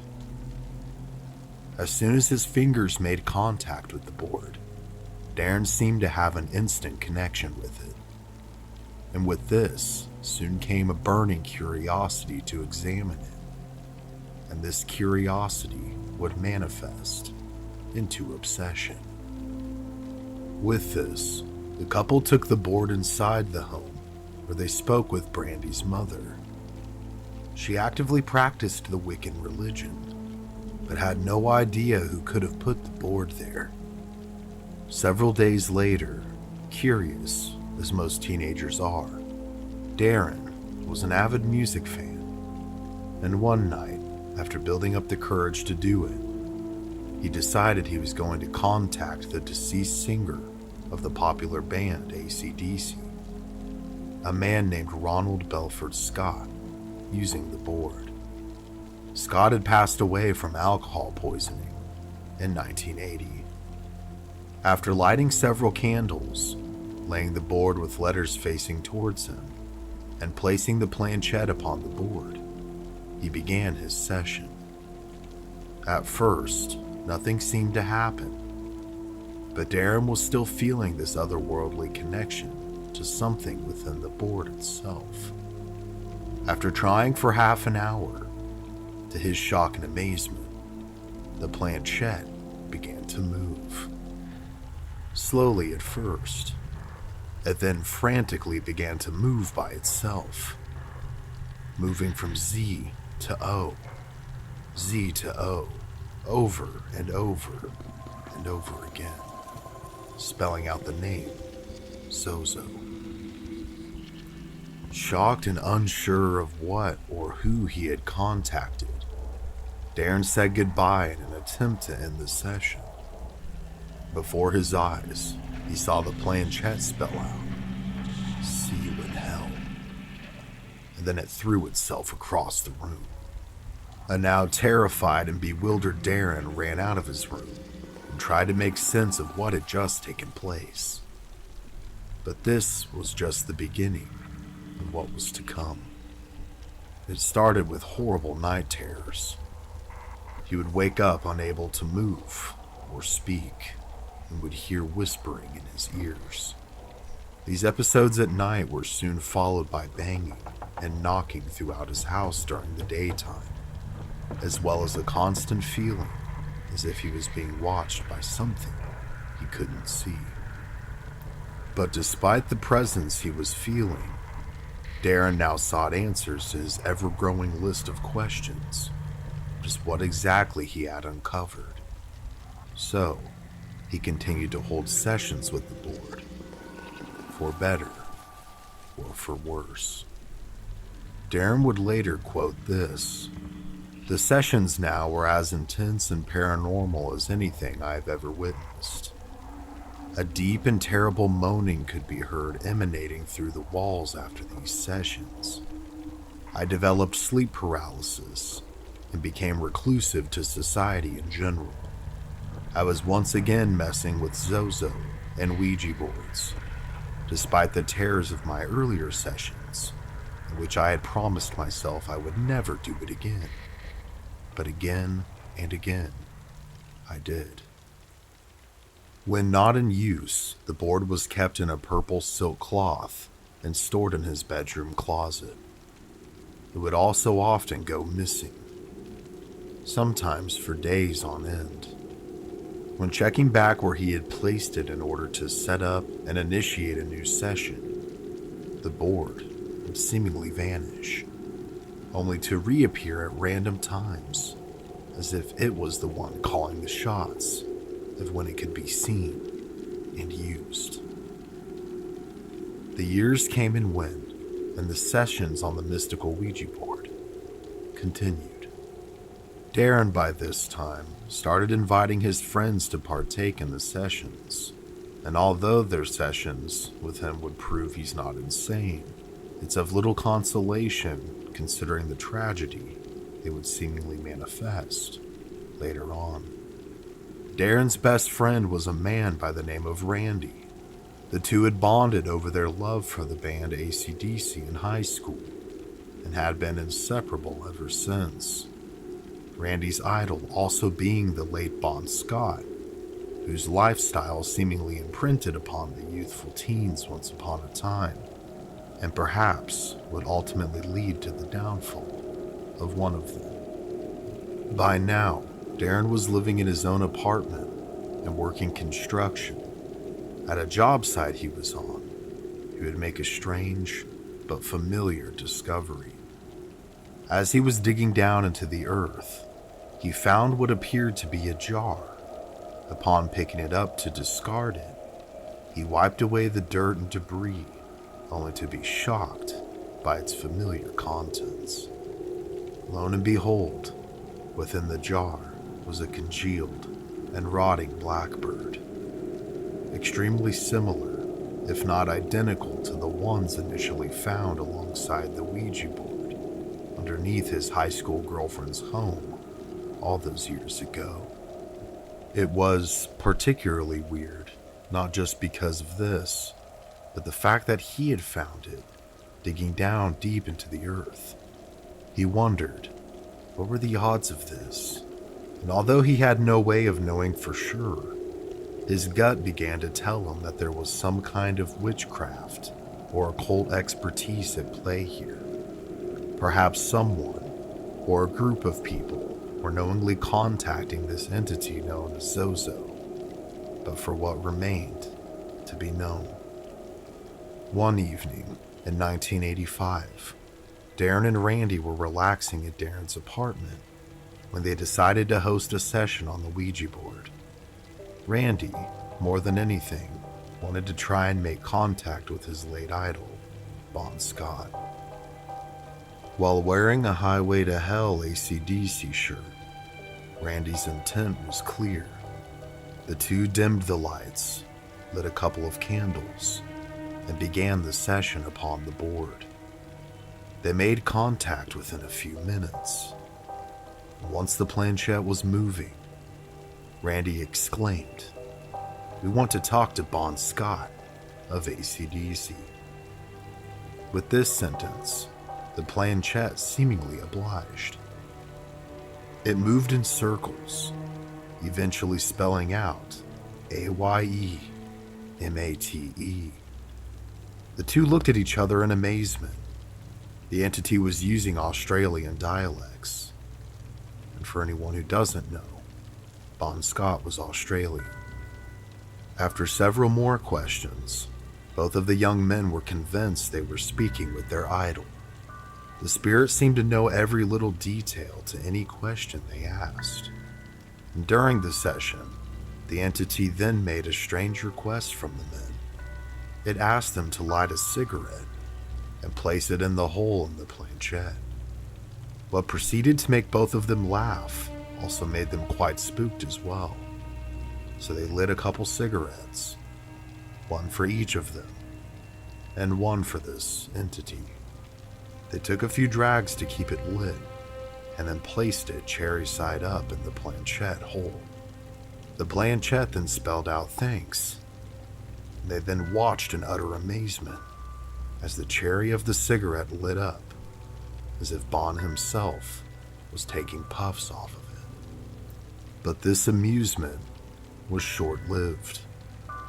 Once the cigarette had seemingly been smoked, the planchette began to spell something very different. It spelled, "F you, Randy. I will have your soul, and I'll see you in hell. Z-O. Z-O." Terrified, the men quickly ended the session by saying goodbye and tossing the board outside the second-story apartment balcony door. Clearly scared and upset, Randy also didn't take kindly to threats. He began cussing out Zozo with complete and utter rage. The board would later be returned by his downstairs neighbor. And after this session, a series of lows for both of the men seemed to manifest in the years to come. Influenced by the lifestyle of his idol, Randy fell victim to alcoholism. He soon would lose his wife to divorce and have split custody with his son.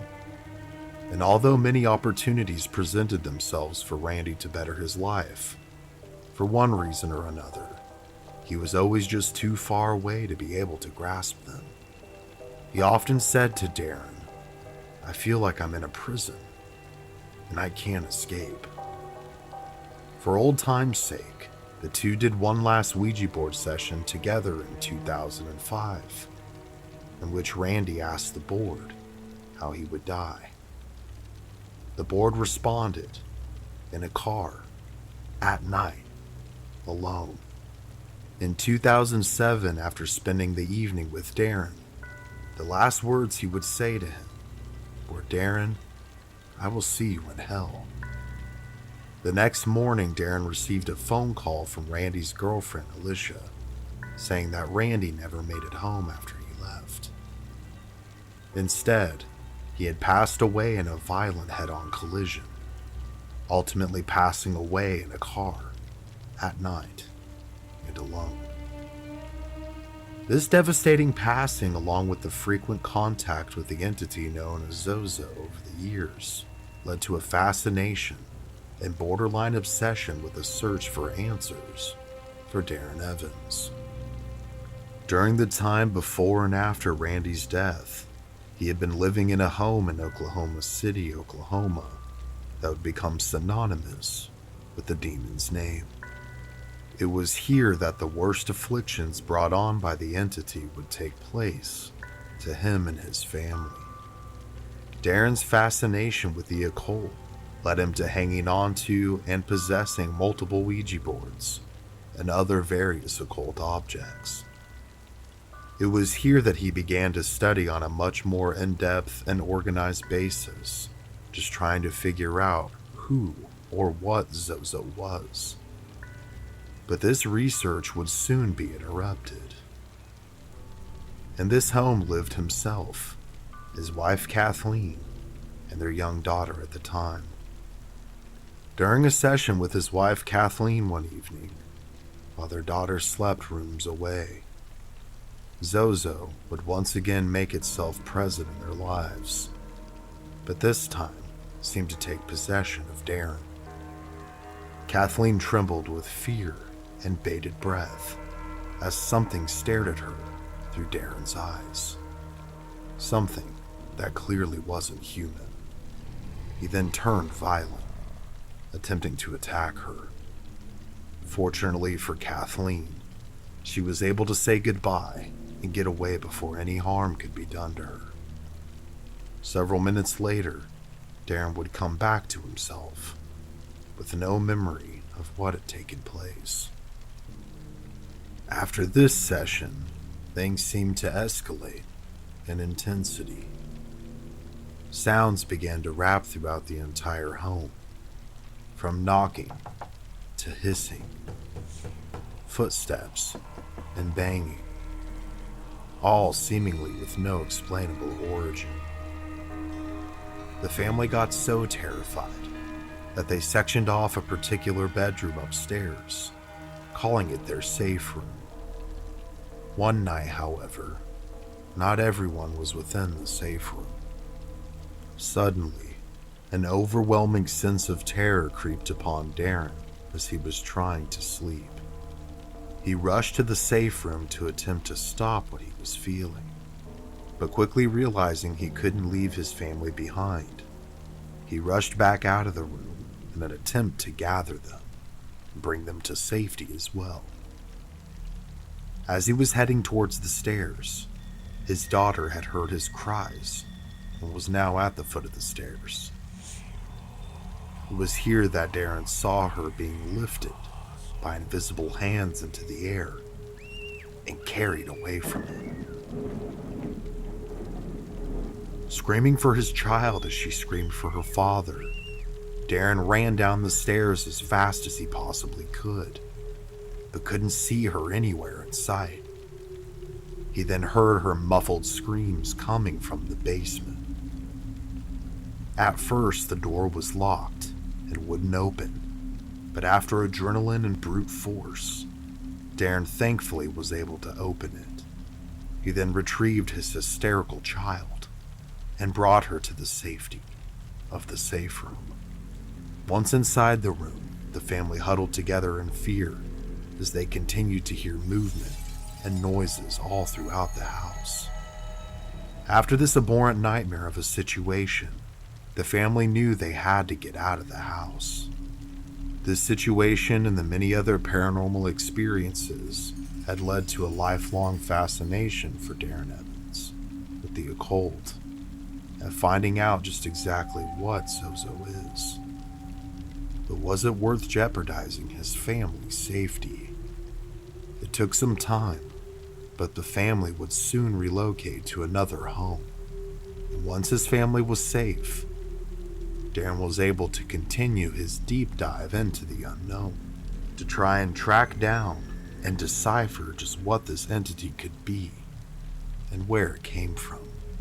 And although he knew the topic was vast, I think it went far deeper than he ever anticipated.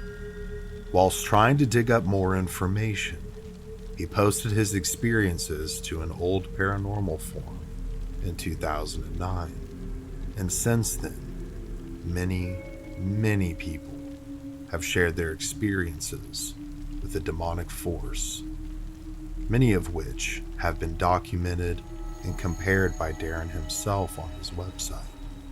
But these experiences are not just a 21st or even 20th century phenomenon. They date back far older than that. Not every fine detail will be mentioned here, but I will do my best to list the most important details that I could find in regards to the origin of zozo, according to Darren and other online sources. Zozo, in the Old Basque language, means blackbird or crow. The Zo people of Haiti practiced a form of voodoo whose rituals involve horrific scarification, as well as the intake and passing around of bodily fluids and bizarre rituals. Their witch doctors are called zozo and wear demonic-looking masks. As part of their death ritual, when someone is passing away, they lift up the mask at the moment of death to take in the person's final breath. This is apparently done to absorb the soul of the person to gain more spiritual power. Zozo, also in the Malay language, is the same as it is in English, but it translates to wandering spirit, which is a spirit they believe to steal people's souls while they sleep, which is also bizarre because sleep is often considered the cousin of death. Zozo has been called the minister of deception. It is known to convince you that it is a deceased loved one or friend, or even someone you've idolized, when in reality, it's not. Sessions typically start out friendly and inviting, but soon turn malevolent and dangerous. During his research over the years, Darren made contact with and spoke to famous demonologist John Zaffis, who shared with him that in his experience, of over 40 years of studying the demonic and paranormal, the name Zozo and other pseudonyms of its name kept coming up in his investigations, which too led him to seek answers as to what it could be.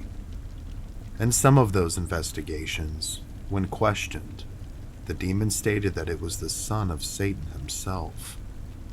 But Zaphis thinks, perhaps as with many deities that seem to be lurking in the shadows, Zozo could be an entity that's existed far before the founding of Christianity. Besides evidence showing up in Africa and Egypt, there's also evidence found linking Zozo to ancient Mesopotamia as well. Other names Zozo has gone by throughout the ages have been Zuzu, Zaza, and Mama, among many others. The name Zuzu could refer to Pazuzu, the famed demon from the film The Exorcist, which in reality was a demonic entity from ancient Mesopotamian religion. It's incredibly strange to note the following as well. Zozo was replaced in the story of the exorcism of Roland Doe when Peter Blatty was using it as inspiration to write The Exorcist. He changed Zozo to Pazuzu. Zozo is believed to be the demon that possessed Roland. It was described as a terrifying form that first appeared in the Neo-Assyrian period, roughly around 934 to 610 BC. It had a monstrous head resembling a fierce lion or a dog with horns, and had an emaciated human body with clawed hands, a scorpion's tail, and 2 sets of wings. One translation reads, "I am Pazuzu, the son of Hambu, king of the Lilu demons. I have scaled the powerful mountains. They trembled. The contrary winds were headed west. One by one, I broke their wings." Pazuzu and other demons like it were held responsible for ailments like disease, fetal death, nightmares, and much more. Could it be that this ancient demonic force is what could be plaguing people all the way into modern times? The demon Zozo is also mentioned in the French demonic encyclopedia as one of the demons responsible for diabolical possession and corruption. The possession of a young girl in 1816 is noted as a documented case where Zozo, among several other demons, were present. Other noteworthy possession cases over the ages, ranging closer to modern times, that bear Zozo's name, other than the exorcism of Roland Doe in the 1950s, are the possession of Doris Blither in 1972 in Los Angeles, the Enfield poltergeist incident in 1977 in the UK, and as recent as 2012, where a possession incident led to an attempted murder. Other theories with how this entity could communicate with so many people so quickly and across the globe over the years, besides supernatural ability of its own, would be that its own reach is perhaps being strengthened by an egregore, or a collective group of thought form created by occultists for a certain purpose. However, this seems unlikely considering the entity doesn't seem to serve any human interest, other than to destroy the person or people's lives it makes contact with. Egregores are typically formed to bring control over a summoned deity for the person or group's bidding. But perhaps instead there is a cult worshipping Zozo. I mean, that would make more sense to me. People who have made contact with the entity via a spirit or Ouija board have also been asked to chant or spell out phrases in Hebrew or Latin, which has convinced many of the intelligence of the being that they're speaking with. What is also interesting is that the letter Z was actually removed from the original Latin alphabet because it was considered too evil when pronouncing it. It was said that one's face would make a death's grimace, like that of a corpse, and that it mimicked the letter S, like an evil twin. Perhaps the entity uses this name as some sort of mocking, whether to God or something else. One may also ask, despite the origin theories and historical details that could be linked to this ancient demonic force, how would one know if they encountered such a thing? These are what's known as Zozo's calling cards when it's being summoned using a Ouija board. The obvious is there that the planchette will begin to move on its own, but some less obvious signs are there as well, and are as follows. The planchette will move in a rainbow pattern from side to side, spelling ZO, ZO, over and over again, also known as the rainbow effect. It can also move in repeating figure 8 movements, like an infinity sign. The planchette will spell out various versions of the demon's name, like Zozo, Zoso, Zaza, Zuzu, or Mama. You may also begin to see shadows moving around the area where you are hosting the session, like you're seeing through the thinnest sheet into a dark world that exists just behind your vision. And you and whoever you may be with may start to feel scared, uneasy, or upset, seemingly for no other reason, before or after this takes place. When you tell this entity goodbye, typically the best way to close a session, it may not truly be goodbye, because oftentimes, depending on how long the session has been for, like an ever-widening door, the entity may have had just enough time to sneak in to begin to wreak havoc upon your life. And thus begins what many demonologists and religious leaders alike call demonic obsession, which is where the entity becomes aware of you and begins to crave you, which then leads to oppression, or begins to inflict various forms of torture upon you in an effort to break you down, whether that's physically, psychologically, or spiritually. It will also work to isolate you from others, especially those who care about you. And finally, if you're incredibly unlucky, possession, where the entity finally takes control of you as its vessel. All of which to me are absolutely terrifying in every imaginable way.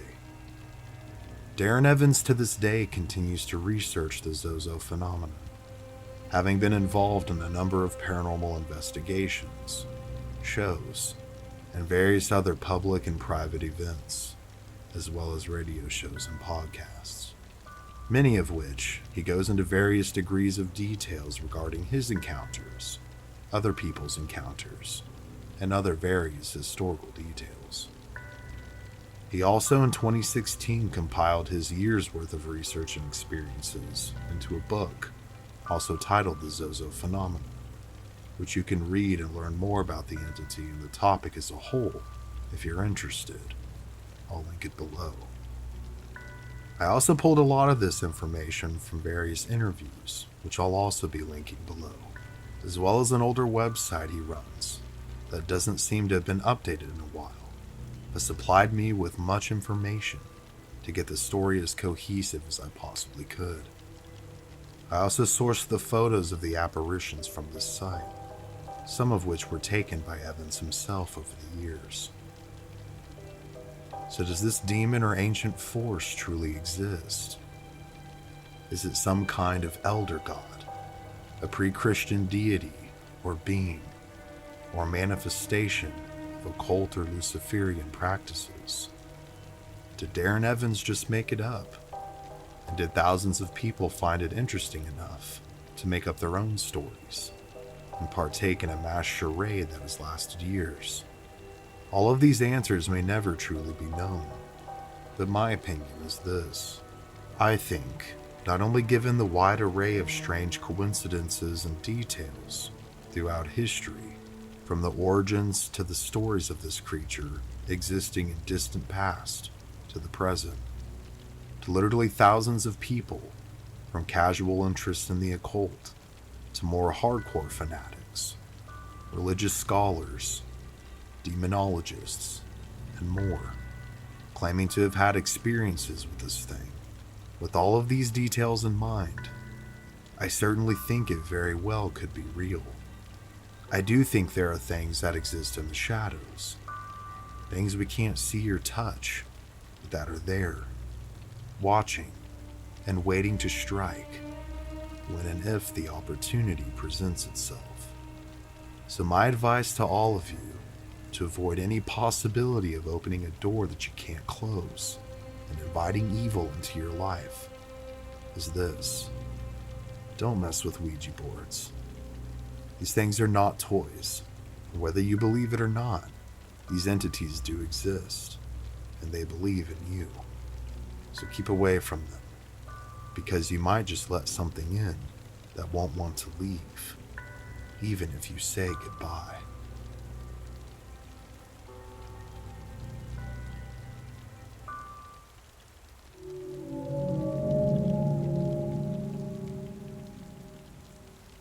If the walls of certain homes could speak, some of the stories they would tell would more than likely shock and amaze us.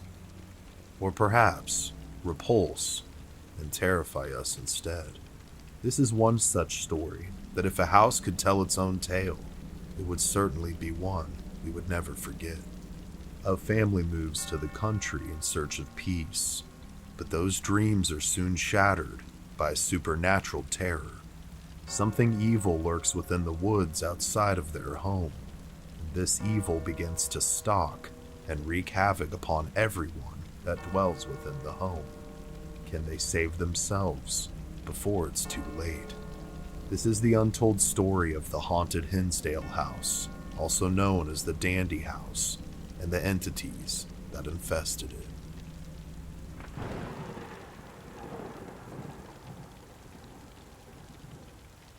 Hinsdale, New York, a small town with a rustic and rural charm, tucked deep into the countryside and far away from the crime, concrete, and smog of New York City. Instead of gazing at skyscrapers, they would rather gaze at the surrounding mountains, covered in dense foliage. But these mountains and their surrounding woods harbor many secrets and have many stories to tell. This is just one of them.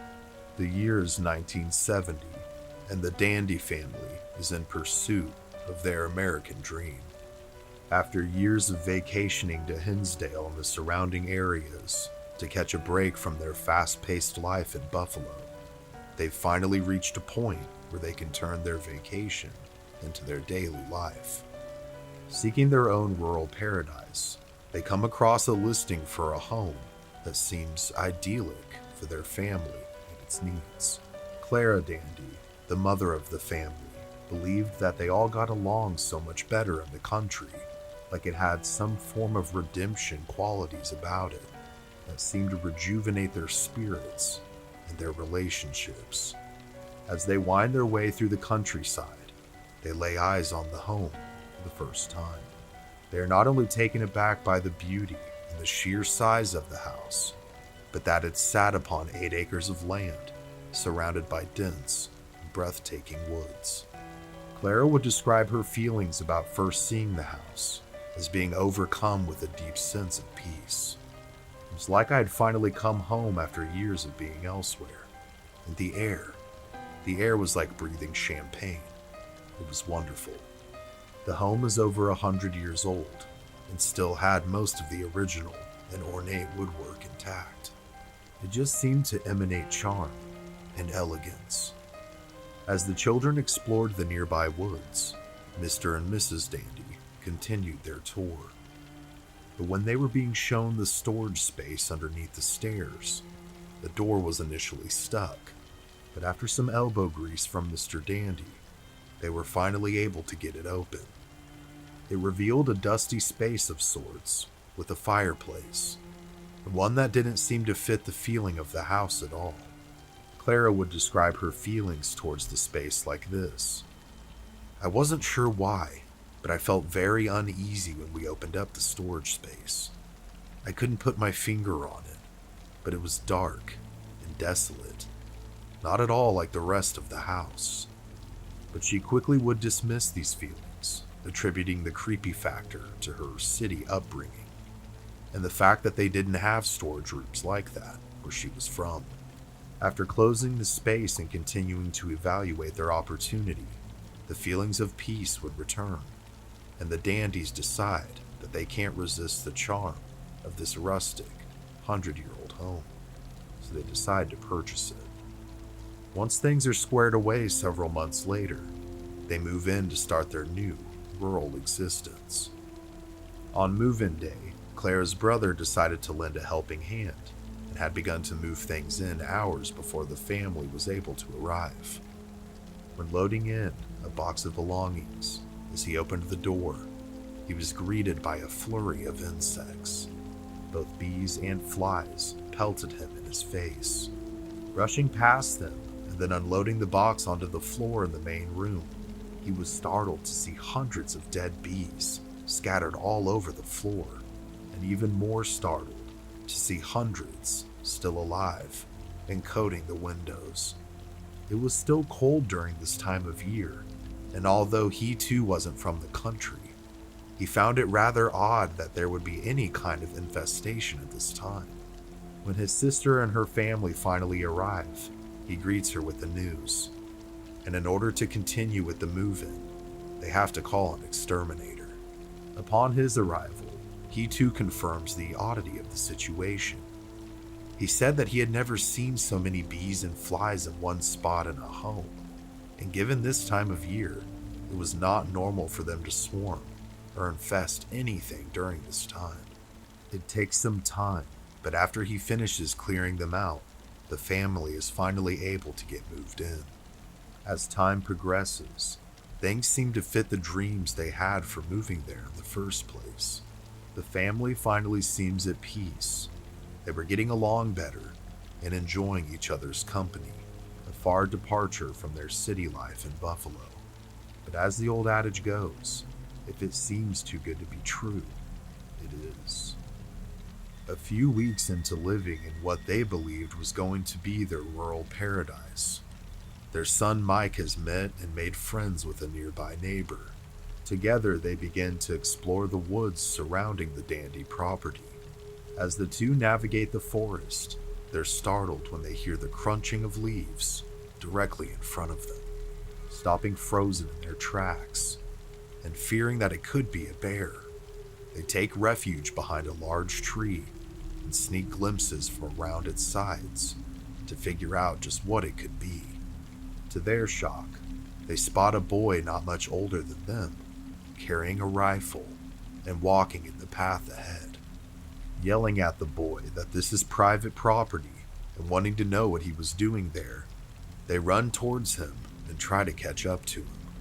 They again freeze in their tracks when they notice that not only is the boy transparent the closer they get, but half of his head is missing. As the figure continues to walk and taking deep breaths, they slowly continue to follow him. The three approach a small lake, and within the blink of an eye, the boy vanishes. Mike and his friend are at a loss for words and have no explanation for what they saw. They quickly rush back to the dandy house as fast as they can to tell anyone who will listen to them. They soon make contact with Clara and explain to her what took place, but she's quick to dismiss their experience as nothing more than overactive imaginations. Another several weeks pass by, and Clara has all but forgotten about what her son had told her. She's now walking the family dog Madison in the woods for some fresh air and exercise. As they get deeper into the forest, Clara starts to hear what can only be described as chanting.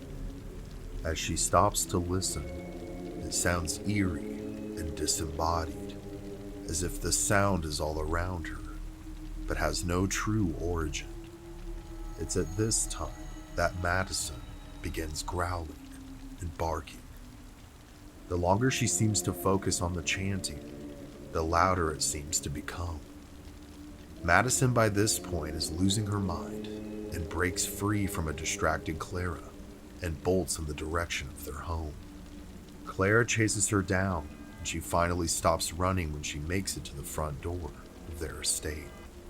After taking a moment to collect herself, Clara then calls her husband, who, like she was to her son, is quick to dismiss her feelings, thinking that she just had to adjust to rural life and wasn't used to it being so different from their life in the city.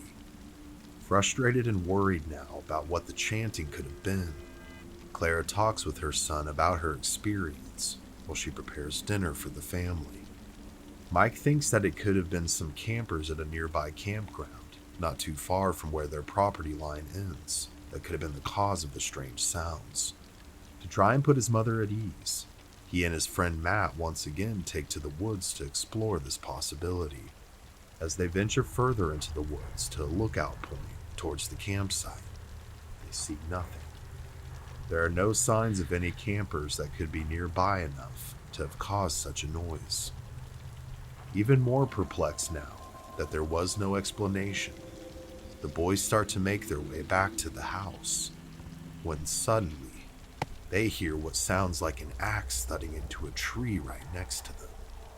Unsure of what that noise could have been, before they could even begin to ponder or investigate, they hear a woman screaming to their left. This frightens them so bad that the two young men run as fast as they can all the way back to the dandy's home. When they arrive, Mike is truly scared this time. He has no way of explaining his mother's experience, or any of his own either. Upon relaying this information to Clara, both of them are left beside themselves, now with a chill up both of their spines. But these weird events thus far would only intensify as the sands of time continue to trickle into the hourglass. It has now been months since the initial experiences. Besides the oddities they were, the family's life continues to be great. This distance from the experiences only makes them ever easier to dismiss in the minds of Clara and Mike. One day, Phil, or Mr. Dandy, decides to take the children Mike and Tina into Buffalo for the day to get some errands done. Mostly being a homebody, Clara decides to forego the trip with her family and relax at home, reading her latest book instead. When her family departs, Clara finds herself curled up on the couch and immersed in her latest story, as a warm breeze drifts through the open windows of the house. As she reads page to page, she is suddenly startled when the window closest to her slams shut. Upon investigating, it makes no sense to her because the breeze was light, not forceful at all, and their windows were fairly new, which made it all the stranger. But as she always does, she dismisses the happening as nothing more than a weird coincidence and heads back to her book. Several nights later, as Mike lay asleep in his bed, he is suddenly woken up when a nearby box of a chess game drops onto his chest. A storage shelf is directly above his head, so opening his eyes, he glances up to see if perhaps it could have been hanging too far off the edge, causing it to fall. And to his shock, he begins to see several more boxes slowly shifting towards the edge by themselves. The lowest one then suddenly flies out from the rest and smacks him in the chest. Terrified, he sits up trying to catch his breath. He has no way of explaining how the lowest box could be pulled and thrown with such force without bringing the rest of the boxes with it, as if someone or something had grabbed and thrown it by a will of its own. Calling out to his mom in the darkness, she soon arrives in the doorway of his room. Being a very science and logic-minded person, Mike has no way to explain what has happened. Examining the pile, Clara too is perplexed and becomes just as scared when another box from a different pile flies across the room, causing both of them to scream in terror and run out as fast as possible. Trying to make sense of what was taking place, Clara fears that whatever could be lurking in the woods has been stalking her family and has slowly but surely, like a malignant stain, invaded her home. As her fears turn into a revelation, Clara decides to reach out to a local priest for help, hoping her faith will help her come up with some answers, and better yet, some solutions.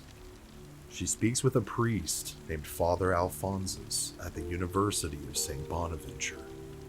He believes that the activity could be a poltergeist, but given the intelligent nature of how it seemed to be behaving, Clara has her doubts, but nonetheless wants an expert's opinion and assistance. So arrangements are made for the father to come out and bless the home, and after several days, he arrives. On April 13th, 1975, the cleansing begins. As the family and the priest were all gathered together, and as he began to speak, a series of horrible wailing and moaning noises began to fill the home, as if the house itself was crying. The scent of burning matter also quickly enveloped the house. The activity reached a fever pitch when the priest opened and began to pray over the crawl space that was underneath the stairs. But after this, a blissful silence overtook them all. It was as if whatever entities that dwelled within the walls of the dandy's home had finally been evicted. Within time, the father gathered his things, exchanged pleasantries, and departed for the evening. The family now believed that their darkest days were behind them, and for all intents and purposes, that seemed to be the case. But as if to mock the Holy Trinity itself, 3 months later to the day, all hell would break loose once again. That night, while her husband is away on a business trip, Clara finds herself woken up out of a dead sleep by a series of knocks coming from inside the walls. The knocks themselves are soon accompanied with whispers from someone that she can't see. As she apprehensively makes her way from her room and slowly down the stairs, headed towards the main level, the apparition of a young girl begins to walk by the stairs. She slowly makes her way to the crawl space, opens the door, and closes it behind her. Clara is baffled at the sight. After gathering up her courage, she too makes her way fully down the stairs into the crawl space, and after a moment of bracing herself, she opens the door, only to be met with nothing. Clara then makes her way to her daughter Tina's room to make sure it somehow wasn't her, and perhaps her nerves were just on edge. But after opening her door, she finds her fast asleep in her bed, with no signs that she had been awake for some time. The following morning, while the rest of her family is still asleep, Tina wakes up to begin her day. As she feeds her pet bird in its cage and begins to brush her hair in her oval mirror, she notices that her bird isn't doing its usual whistles. As she glances over at them, she finds it staring into the corner of the room. As Tina glances back up at the mirror, she's met with the apparition of a young girl. Her face is sunk in, and her eyes were gone. She screams in terror, and just as quickly as it appeared, the apparition disappears. The screams of her daughter startles and quickly summons Clara to her daughter's room. As she consoles Tina, she realizes that the priest's blessings were ineffective. She quickly calls Father Al back and explains what had taken place the previous night and that morning. And although he is busy, he promises to come back as soon as possible and this time to bring a paranormal expert with him as well, to help him determine the cause and hopefully find a working solution. He's able to come back the following week. In the meantime, Clara is determined to keep her family calm. If she can control her own emotions, she knows that everything else will be okay.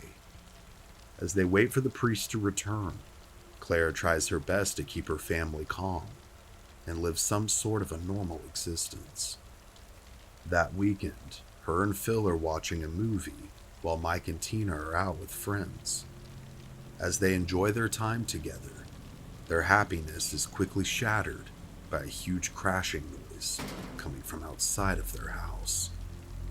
Quickly grabbing a flashlight and running outside to investigate together, they quietly step towards where they believed the noise to be originating from. When suddenly, they hear it again. But this time, thankfully for them, the origin is not paranormal. This time, it's several raccoons who happen to be foraging through their metal trash cans for something to eat. Relieved for that moment, they start to make their way back to the house when they suddenly see the figure of a young girl in their living room window, staring at them. As they rush inside, they run up into Tina's room, where they find her incoherent and staring into her oval mirror. They try to get her attention, but she's entirely unresponsive. Her pale blue eyes are black. Panicking, they shake her and yell her name, not knowing what else to do, when she eventually comes back. In that moment and later, Tina will not recall how she got home or what exactly happened. As the family tries to gather themselves from the shock of what had just taken place, they hear movement coming from Mike's room. Phil tells his family not to leave Tina's room as he rushes to investigate. However, the home phone begins to ring. It's Mike. He's asking if he can stay the night at his friend Randy's house. However, when told what was going on, he quickly tells her that he's coming home to help in any way that he can. Rushing to his car, Randy offers to come with him, to which Mike agrees.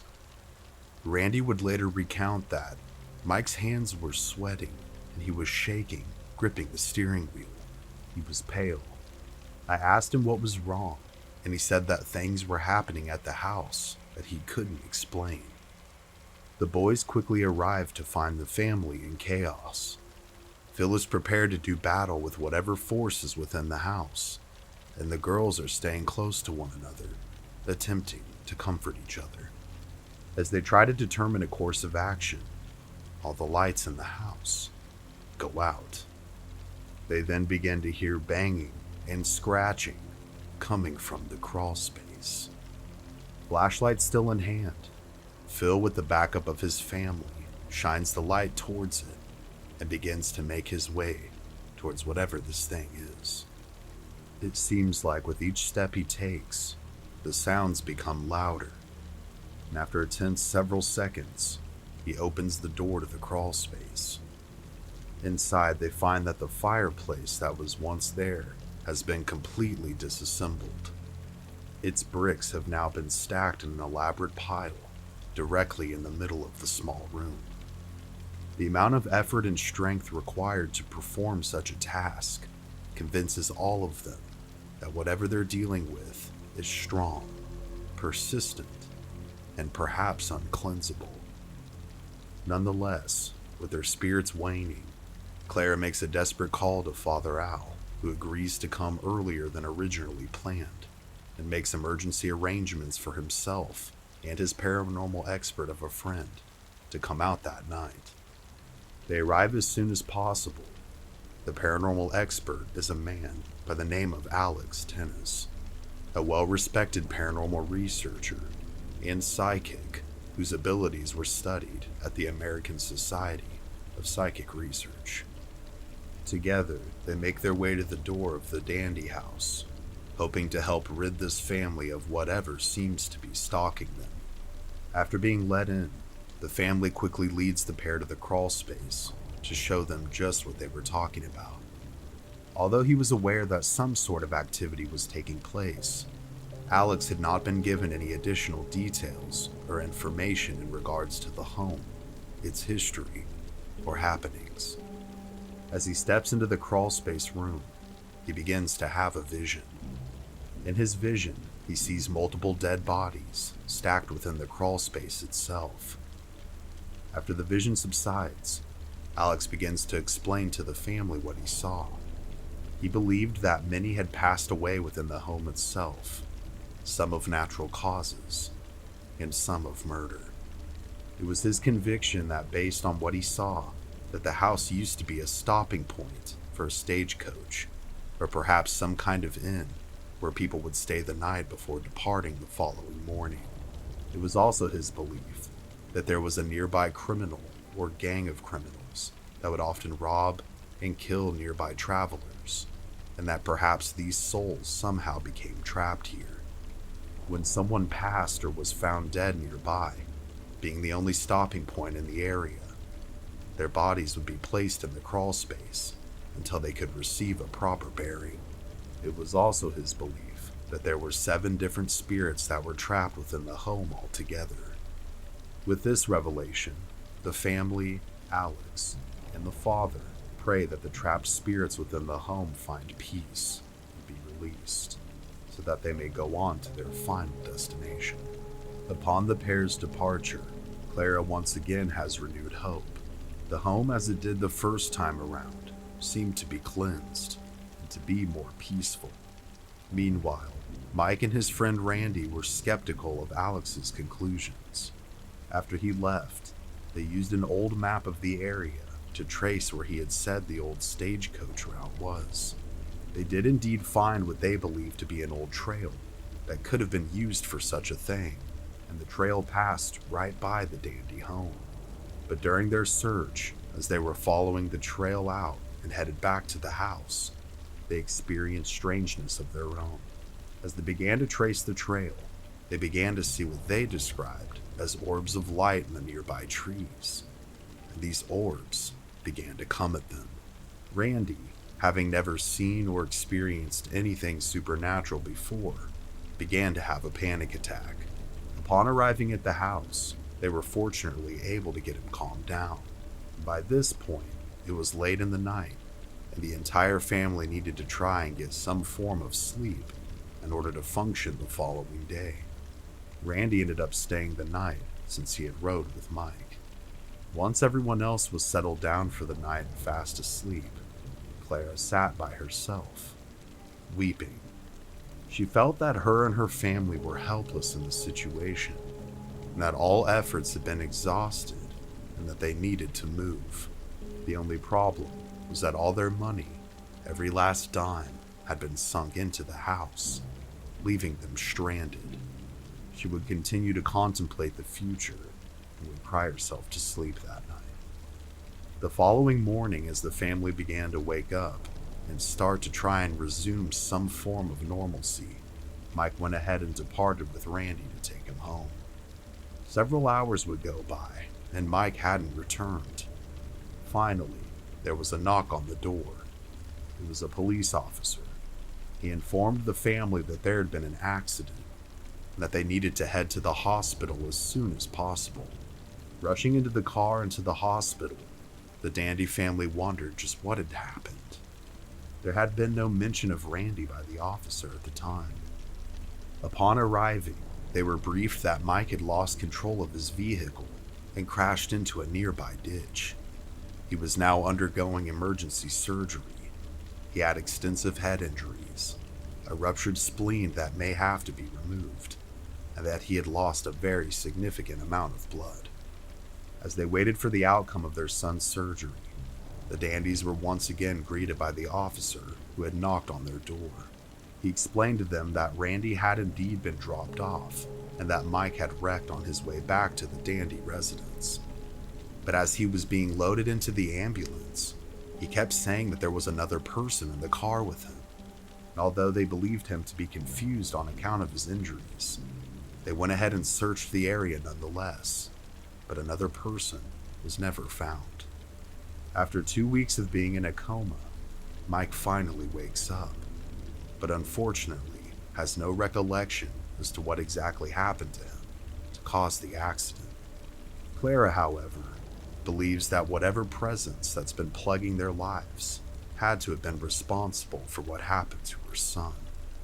After months of recovery for Mike and continued paranormal activity within the home, Father Alphonsus would return with Alex one last and final time, at Clara's request, to try and rid the home of the evil and persistent force that had drained the life out of all of them for years now. However, this time, just the father and Alex would perform the cleansing inside the home themselves. As they moved from room to room, Alex would once again experience multiple visions of the past. His visions would tell him that of the 7 spirits who he believed to be within the house, one was that of a young man who had been in some kind of a war or battle near where the property sits now. Another was that of a young girl who had passed from some sort of very painful illness in what was now Tina's room. And there was another spirit that seemed to be keeping herself and others trapped within the house. It was the spirit of a woman who was incredibly angry and resentful. She continued to be possessive, depressive, and just as angry in death as she was in life, refusing to pass on. Believing what they had identified to be the source of the paranormal activity, Father Al decided to take a different approach to the cleansing itself. Although an exorcism cannot be performed on a place, but rather has to be performed on an individual, the rites themselves could in theory be performed or added to a series of prayers to try and use their strong cleansing powers to clear out a home such as this one. So that's exactly what the father did. He began to perform the rites of exorcism within the house itself. As the prayers began to exit his lips, varying with intensity as the rites often do, the home began to literally shake, and the horrific moaning and wailing that had made itself present in the very first cleansing seemed to return with a vengeance.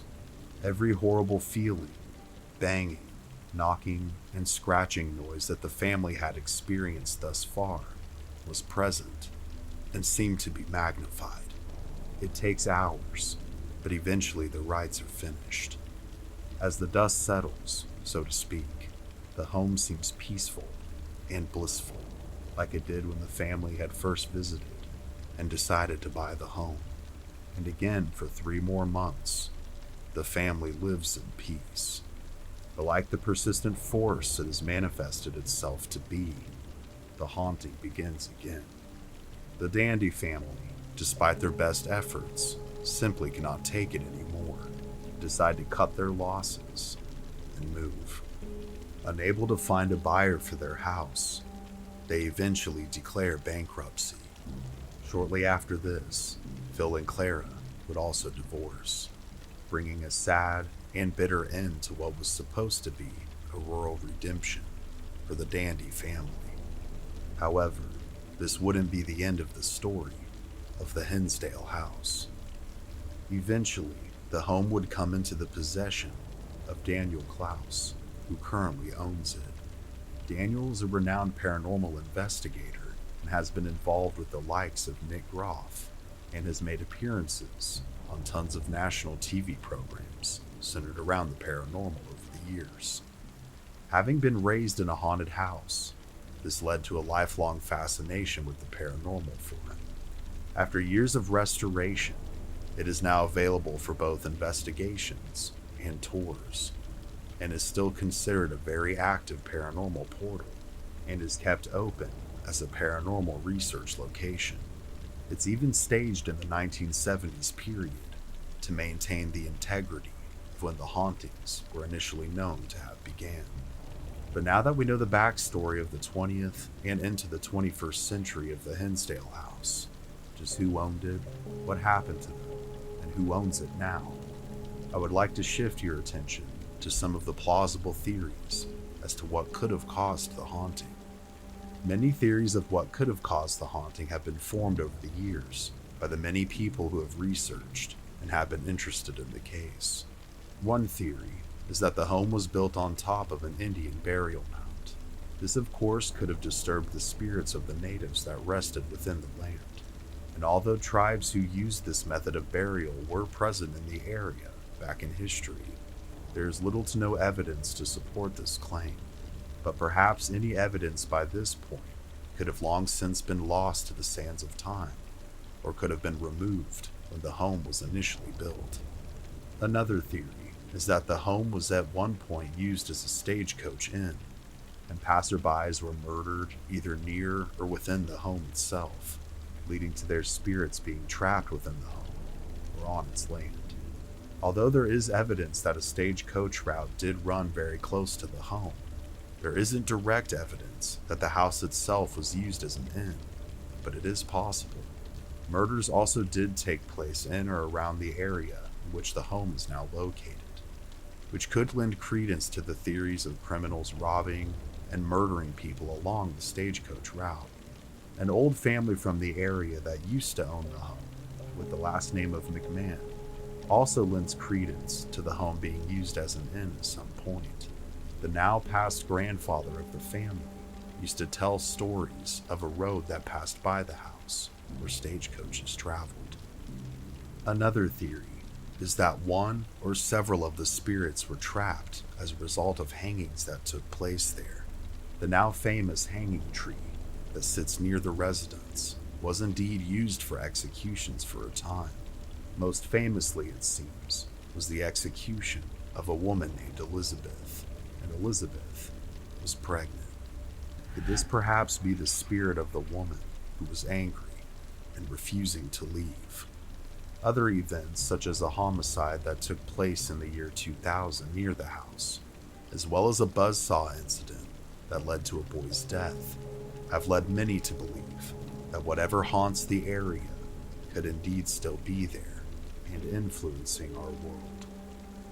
It's important, in my opinion, to try and get the story and the facts as straight as possible, not only for the current owner's benefit, but for the dandies who have suffered greatly as a result of their story becoming public, especially towards the end of their time at the property, as word got out that something strange was taking place at the house. A local paper ended up reaching out to the dandies for a statement, thinking that they were accepting an opportunity for additional outside help. They gave their story, only to be met with ridicule from the paper, which in turn led to ridicule from the public and nearby residents, which this combined with the paranormal torment they were experiencing, along with then having to file bankruptcy and then later divorce. In my opinion, they suffered greatly and did not benefit from the story, especially during that time. The only benefit I've seen could be from Clara Miller, formerly Clara Dandy, who would eventually write a book known as Echoes of a Haunting. But to be fair, if I experienced even a portion of what she did, I would eventually write a book to catalog what happened as well. Not only for some monetary benefit, of course, but for my own sanity, really. So as I've begun to mention, and will continue to mention again in the future, if you ever encounter anyone mentioned in this video or any of my other videos, whether it be in person or online, please be respectful of them and their experiences, and do not ever harass anyone. And if you find yourself seemingly handed an opportunity that seems too good to be true, the answer to your prayers, it's more than likely not the case. It could be a nightmare waiting to happen. It could be a haunted home infested with entities, sitting and waiting for the perfect victim. Don't let it be you. Could an item, if given enough energy, devotion, and focus, begin to take on a life of its own? Could it begin to exhibit human-like characteristics, as if it has been imbued with or contains some kind of soul or entity inside of it? This act of magic has been practiced by multiple religions and cults throughout the ages. This is just one very strange example that it could indeed be possible. After a gracious gift was placed into the arms of a little girl, tragedy would strike, and what follows would continue to haunt the family, the citizens of the village, and would soon cross far beyond the barriers of land and sea. This is the untold story of Okiku, the haunted Japanese doll, and the bizarre paranormal force that possessed it.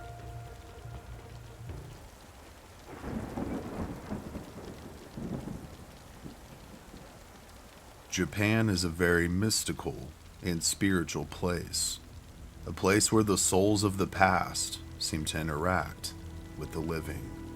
Such places where this spiritual energy seems to be most visible is throughout many of Japan's spiritual temples.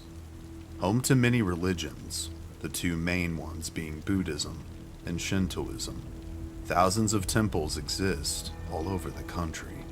But one in particular houses a spiritual artifact that has a tragic backstory and an even more terrifying story that continues to be written to this day.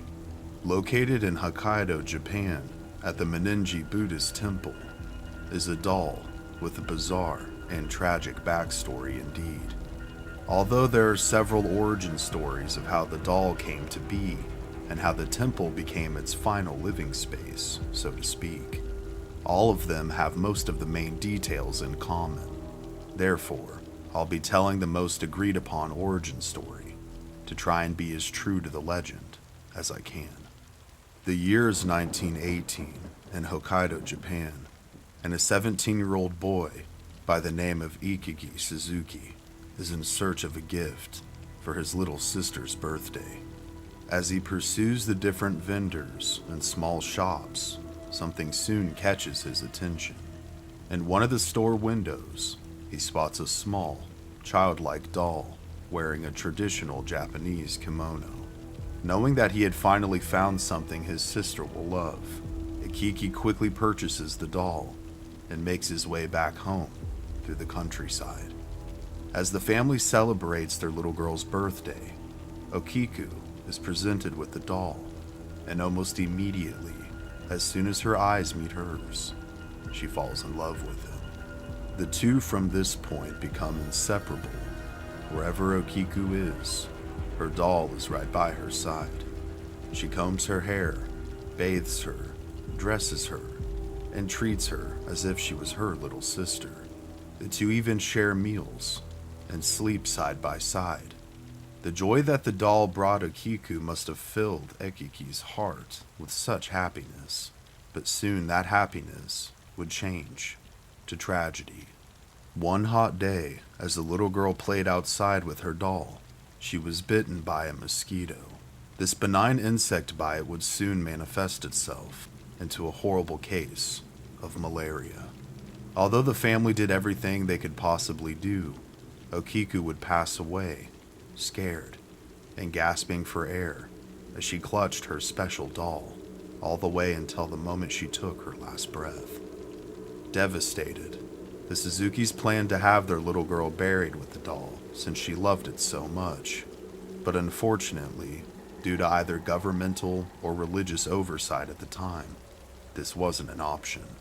Instead, after they had laid Okiku to rest, the doll would be placed on a small family shrine located within the living quarters of their home, as a tribute of sorts to their late daughter and their love for her.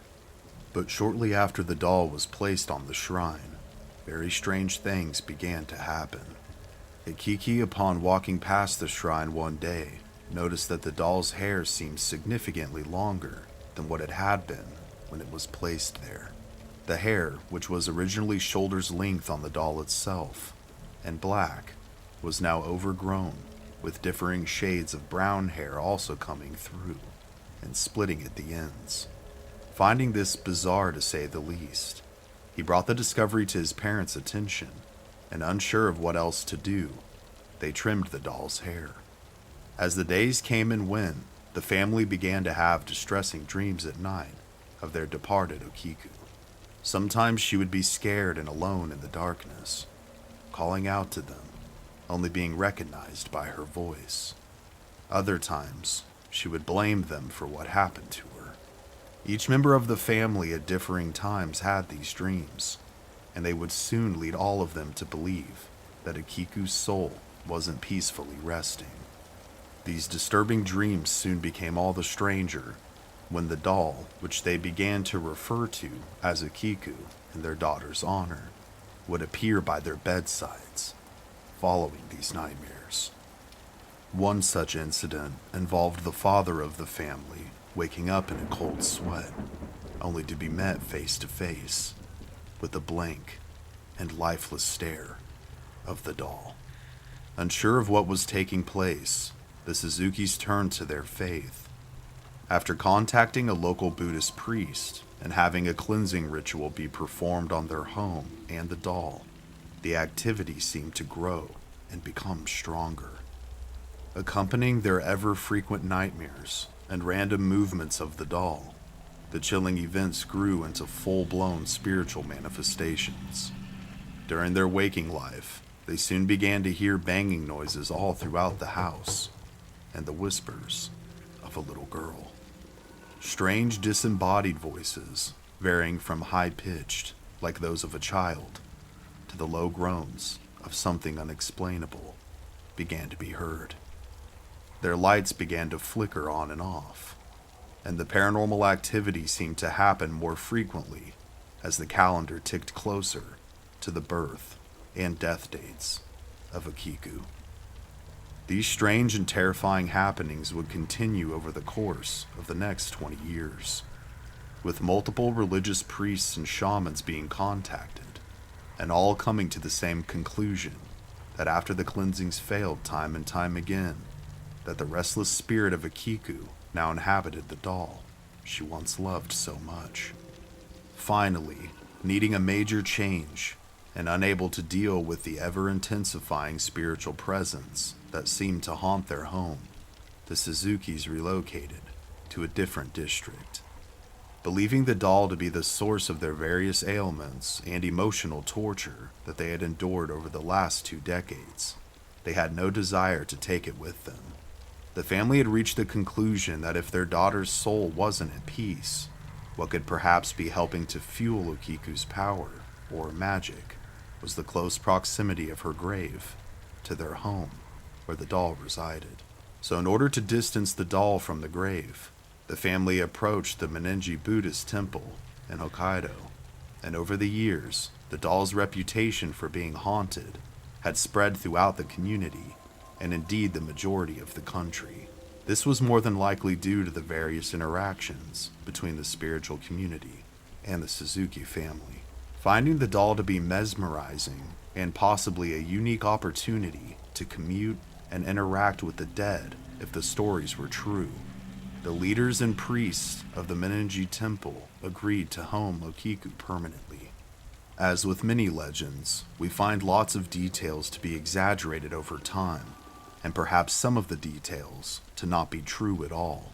And this is what the priests were originally thinking, that perhaps due to grief, the family was dealing with other spiritual ailments, perhaps unrelated to the doll, or causing the doll to be a vessel of sorts for restless spirits.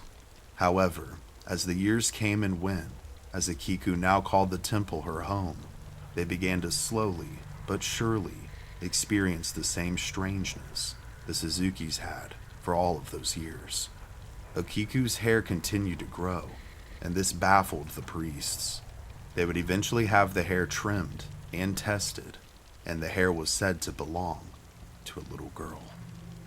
They found that the entity seemed to be appeased when her hair was trimmed and combed, and this led to less activity for a time, but the same activity, the knocking, banging, and disembodied voices, would soon plague the temple as well, and Okiku's power only seemed to grow. Any priest who seemed skeptical of the doll or attempted to cleanse it themselves soon had their dreams haunted as well, turning their sleep into restless fits. Their homes and rooms soon also began to manifest the very same activity that the temple was now exhibiting. With no remedy seeming to work, The leaders turned to appeasement instead, hoping that gestures of goodwill would keep the entity at bay. As years turned to decades, and as we've come into the 21st century, the priests of multiple generations now have overseen and cared for the doll known as Okiku. And though some of the more violent activity has faded, the general consensus is that she is now just as powerful as she was, or is perhaps more powerful, as she's continued to age. It seems like as the more her fame and notoriety grows, the more visitors she has, the stronger she becomes. She continues to invade the dreams of those who come to visit her, and her hair is growing faster and more afraid. She is said to drive tourists mad who doubt her, with many people even reporting that besides seeing her strange hair and feeling a malevolent presence when visiting her, they've also had her stalk and appear in their dreams. Some more disturbing and recent reports have even suggested that her mouth is slowly opening, and that if you dare to peer inside of it, you may just catch a glimpse of baby-like teeth sprouting from her porcelain gums, as if whoever or whatever she is slowly turning to flesh and bone. The paranormal displays of her power continue to occur as well. Her permanent home, located within the Menaging Temple, is her own private shrine where she sits in a small wooden box on display. It is here that she watches and waits for anyone and everyone who dares to play with fire and invoke the power of the entity known as Okiku. But what are your thoughts? Was Okiku the girl trapped inside of the doll? In my opinion, although her spirit would be much older now, at the time of her death, she was either close to or was 3 years old, and no person at that age is capable of true malice, to the point to where she would become aware enough to begin to blame her parents and then torment them for decades to come. As children, our parents or our family are our entire world, so I find it incredibly difficult to think that these bizarre happenings were the result of her soul being restless and imbuing the doll. What I find more likely, and all the more interesting really, is the thought of invocation or the imbuing of the doll, like a conduit or a vessel of sorts. Okiku the girl was, as they said, inseparable from this doll. She fed it, bathed it, took naps with it, and everything else a small child would do with that wonderful imagination that they have. But could all of this dedication and focus, accompanied with the tragedy that took place, allow for a portal to open for an entity, whether non-human or a restless human spirit, to inhabit the doll? And by non-human, I mean a demon. This would make sense to me. Something that enjoys and grows more powerful off of pain and misfortune, or the emotional torment of others. As it causes the pain, it feeds off of it and grows ever stronger. This would not only explain the malevolent manifestations of whatever entity is present, but would also explain the still present force and the alleged ever-growing power of it. And depending on the entity's strength, it could also explain why the cleansings thus far have failed.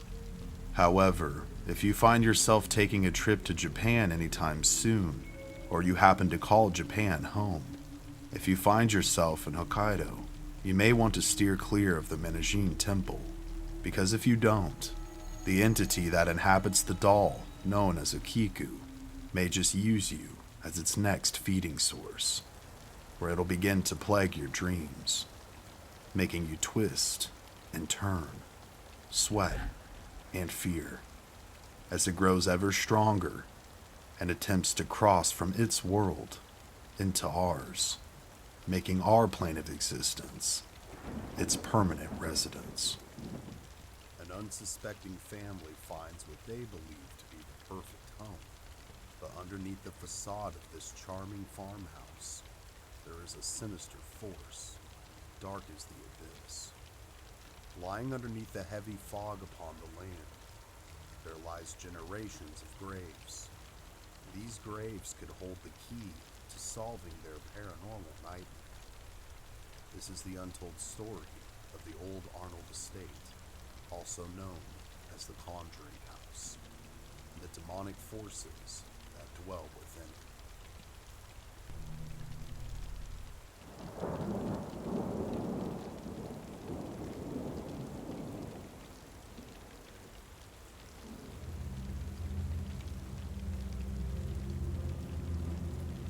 Harrisville, Rhode Island, a small town located on America's East Coast, with just a population of an estimated 1,800 people. Like many towns across the country, you could easily overlook this one at face value. But it's when we take a deeper look, we discover that this little town has a dark history. Its story is filled with death, from murders to drownings and much more. With all these unfortunate happenings in mind, it makes one beg the question, could there be something evil that stalks this place? Something that feeds upon suffering and misery? Perhaps there is. And perhaps that is what contributed to the creation of the following story. It all starts in Central Falls, Rhode Island in 1970, where the Perron family, which consisted of Mother Carolyn, Father Roger, and their 5 daughters, Andrea, Nancy, Christine, Cynthia, and April, were all living a relatively normal life. Among things like school, work, and outdoor play, nothing seemed quite out of the ordinary, yet. The children had been gifted a puppy with an exceptionally unique personality, and out of the ether, a name came to mind when they were naming her, Bathsheba. A unique dog with a unique name. She was fond of all the children, but especially Andrea. Now 10 years old, she would often take Bathsheba for walks around their suburban neighborhood. However, on one of those walks, tragedy would strike and would seemingly set in motion a snowball effect that would follow the family for years to come. While Andrea had the puppy out in the neighborhood, her sisters had come up from playing outside and decided to make the walk a group activity. All seemed fine until a car full of teenagers drove by at an incredibly high rate of speed. They seemed to be yelling something in unison and had brightly colored tassels hanging out of their windows. Bathsheba was an obedient dog, but the flailing and bright-colored streamers caught her attention. And in an instant, she broke loose from Andrea and bolted towards the vehicle. The shocked girls then watched the car miss her by mere inches as she made her way safely across the road. But being the good dog that she was, upon hearing Andrea call out to her again, she began to run back to them. And in the blink of an eye, she was struck by another vehicle. An elderly couple that never even saw her. Her leash had gotten caught around one of the wheels of their car when they hit her, and she was suffering immensely. A nearby neighbor called the police, and upon removing the children from the scene, they were traumatized further as they heard the gunshot that ended the poor animal's life. The entire family now held a deep despair at the tragedy that had taken place. She wasn't just a pet, she was a member of the family. And there was now an unspoken pain that haunted them. The family had planned a vacation months prior and hoped that a break from their normal routine would help everyone. So they went. And soon, some of their sadness turned to joy as the family experienced hotel swimming pools, ice cream, and shopping. But this joy would too be short-lived. The family also had 4 cats, and upon returning to their home with this newfound sense of well-being, they would endure even more trauma. They would discover that almost all of their cats had been viciously killed by neighborhood kids while they were gone. Several had every bone in their bodies broken with a baseball bat. Upon this horrific discovery, their father Roger rushed inside the house to call the police. only to find their home absolutely ransacked as well. Furniture was upside down, mirrors and windows broken, all of their provisions left to spoil from their tipped-over fridge, and their carpet was doused in motor oil. It would later be discovered that 2 of their cats were killed by the group of the kids. One would never be seen again, and the other had been seriously beaten, but would survive. Although the neighborhood was known for angsty teenagers and roughhousing kids, the family wondered, how could these kids conduct such evil? Did the devil's foot soldiers know no bounds? A police report was filed, and it was shortly uncovered that the demon seed who had led these awful actions was their 12-year-old neighbor. The young man was seemingly a born criminal. Upon being confronted, the boy's mother covered for her son, and despite their best efforts, due to lack of evidence, nothing much would come of the report with the police. But Andrea would have her revenge. She had yet to come to terms with her precious Bathsheba's death, and now this, the rage inside of her built. After some thorough planning, she attacked the boy who was responsible, beating him ferociously, breaking his nose, blackening his eyes, until she was pried off by a nearby neighbor and told to go home. All this wouldn't bring her animals back, but it felt justified to the young girl, given what the boy had done. But these antics of sadness, hostility, and rage would soon manifest into something much darker. Ever since their home was ransacked, Carolyn had wanted to move, but knowing they weren't in a financial state to do so, they had little to no choice other than to stay. So she kept an ever-watchful eye on her children, letting them out of the house rarely, and mostly under her supervision given the prior events. She wanted them raised by wild nature, not wild beasts. Shortly after this time, Roger had prepared to depart for a business trip, which was to last several days. Even amidst the turmoil of the current events, he still had to provide for his large family. And while his family was just waking up that morning, as he and his wife Carolyn enjoyed their morning cup of coffee, they were suddenly startled by the sound of a large explosion in their front yard, like someone had fired a cannon towards their house. Alarmed, they raced outside to discover what had happened. Shortly after purchasing their humble home, Carolyn had built a rock garden of sorts at the entrance of their driveway. Her friends often teased her that its centerpiece resembled a tombstone without the inscription of the dearly departed. Well, to the family's shock, their neighbor from across the street had started his truck that morning and had suffered a major heart attack and had died at the wheel, his foot pressing down on the gas, causing the truck to barrel directly at the parents' home, to smash right into that large rock. It was almost like something was following them, like a living, breathing organism, feeding upon it. After this horrible event, people began to refer to the rock garden as the graveyard. Mrs. Curtis, the wife of the neighbor who had passed away, upon being greeted and offered condolences by the family, actually blamed them for what had happened, declaring that Carolyn never liked them anyway and was a witch. That was enough for her. Again, she begged Roger to move, but they were seemingly stuck.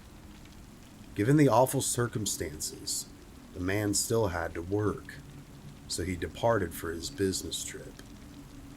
While her husband was gone, it was up to Carolyn to take care of their 5 children. This meant taking them to and from school, as well as music lessons, and much more.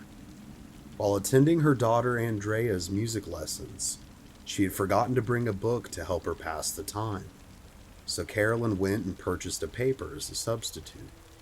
Before too long, she found herself daydreaming and looking through the various ads and real estate available. wanting and wishing that she could change their current predicament, when strangely enough, the universe seemed to glance back at her. Hidden among many other homes was a 9-bedroom farmhouse with a barn, lots of land, and seclusion. Its beautiful design and elegance soon had Carolyn imagining her children playing and being raised in nature as she wanted, and she could allow them to do so without the fear of other children attempting to harm them. She almost immediately became obsessed with the idea of purchasing the house. And although the family really couldn't afford it at the time, without seeking Roger's permission, she made a call and went to look at the old Arnold estate the following day. The owner was a very nice old lady, and although she didn't have much, Carolyn asked how much she would have to put down to hold the home so she could purchase it once her husband had returned. An agreement of $500 as a good faith payment was made, and shortly after Roger arrived back home several days later, he was sideswiped by his wife's decision. Although his anger would soon turn to understanding. After all, a happy wife makes for a happy life, as most would say. Even though he didn't know exactly how they would make it work, he decided to placate his wife and allow them to purchase the home. It took some time, but before too long, they found themselves packing and coming into possession of the keys to their future, although they couldn't foresee just how dark of a future it was to be. The Perrin family, having seemingly found the home of their dreams, located on a large swath of land outside of the town of Harrisville, Rhode Island, what would become known as the Old Arnold Estate almost seemed too perfect, like an answer to their desperate prayers. It's a large farmhouse which has 9 bedrooms, a barn, and plenty of land which they can envision their children playing on and having a wonderful time. Although it's winter, they go ahead and begin to move into their new house. There's a massive snowstorm taking place while they're moving in, but this doesn't deter the large family from getting settled in to what they believe is going to be a charming, nice, and new home for all of them. Given everything they've been through, I would have hoped for the same, and for the first 3 months, things are charming, nice, and normal. Their rustic farmhouse has its challenges, with it being fairly old, such as being very cold that winter, but it's nothing they can't deal with, or so they think. All around, the feeling is a happy one for the family, but this happy mood would soon change. Upon meeting their nearest neighbors, they seemed rather strange. They offered one piece of advice to Roger and Carolyn. For the love of your family, keep the lights on at night. Originally written off by the couple, these words would seem to be rather fitting foreshadowing for the events to come. When the frozen land of the farm began to thaw, it seemed like something thawed along with it and began to plague them once again. One night, when the daughters Nancy and Andrea were asleep in their shared room, they were suddenly woken up by the sound of their door slam open and closed, open and closed. Petrified by the noise of the door smacking the wall, and it also being their only way out of the room, they ran towards the door to try and escape, when suddenly it stopped moving and just stayed open, still creaking from being moved. Catching their breath and trying to come to terms with what had just happened, thinking by this point maybe one of their other sisters was trying to play a prank on them, the 2 girls looked down the hall and eventually made their way to their other sisters' rooms, where they found them asleep. Needless to say, they wouldn't sleep for the rest of the night. They would bring this to the attention of their parents the following morning, but were quickly dismissed, as is often the case, and told that they had overactive imaginations. From here, things started small, but became very noticeable as they mushroomed into much bigger experiences. At first, whatever spirits they believed could be in the house seemed benevolent, almost good-natured, with some of the younger siblings later stating that they would even be tucked into bed by the spirit of a woman on occasion, but that was all too short-lived. Items soon began to go missing. Car keys weren't where they had been hung. Daily items such as mugs, toys, and utensils were soon disappearing as well.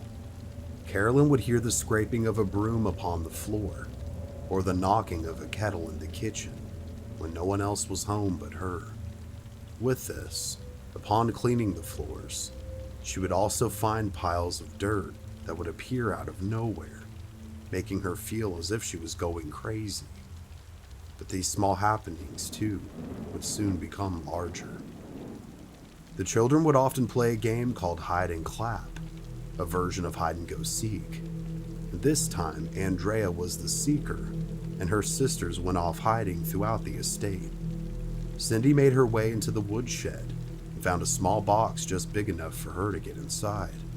Being determined to win, she climbed into the box and slid the small lid over the top, figuring this would be an excellent hiding place indeed. And after several minutes, she realized that no one was coming for her and went to remove the lid, except it wouldn't budge. Panicking in utter darkness, she used all means necessary to try and remove the lid and free herself. After screaming and worrying that she'd suffocate inside this box, she was thankfully found by Andrea, who slid the lid off no problem and revealed her horribly distressed younger sister inside. It's important to note that this was a sliding cover. There was no locking mechanism. Along with this terrifying event, the children's rooms were often rearranged daily. They would leave their things one way in the morning and return to things either completely a mess, as if a small cyclone had hit their rooms, or all items would be smashed underneath their beds. And this happened to all of the girls at one point or another. These small whispers, bangings, and movements did indeed become larger. Andrea, being the oldest, would often be woken up by her younger siblings and would hold them as they sobbed their eyes out, terrified to return to their rooms.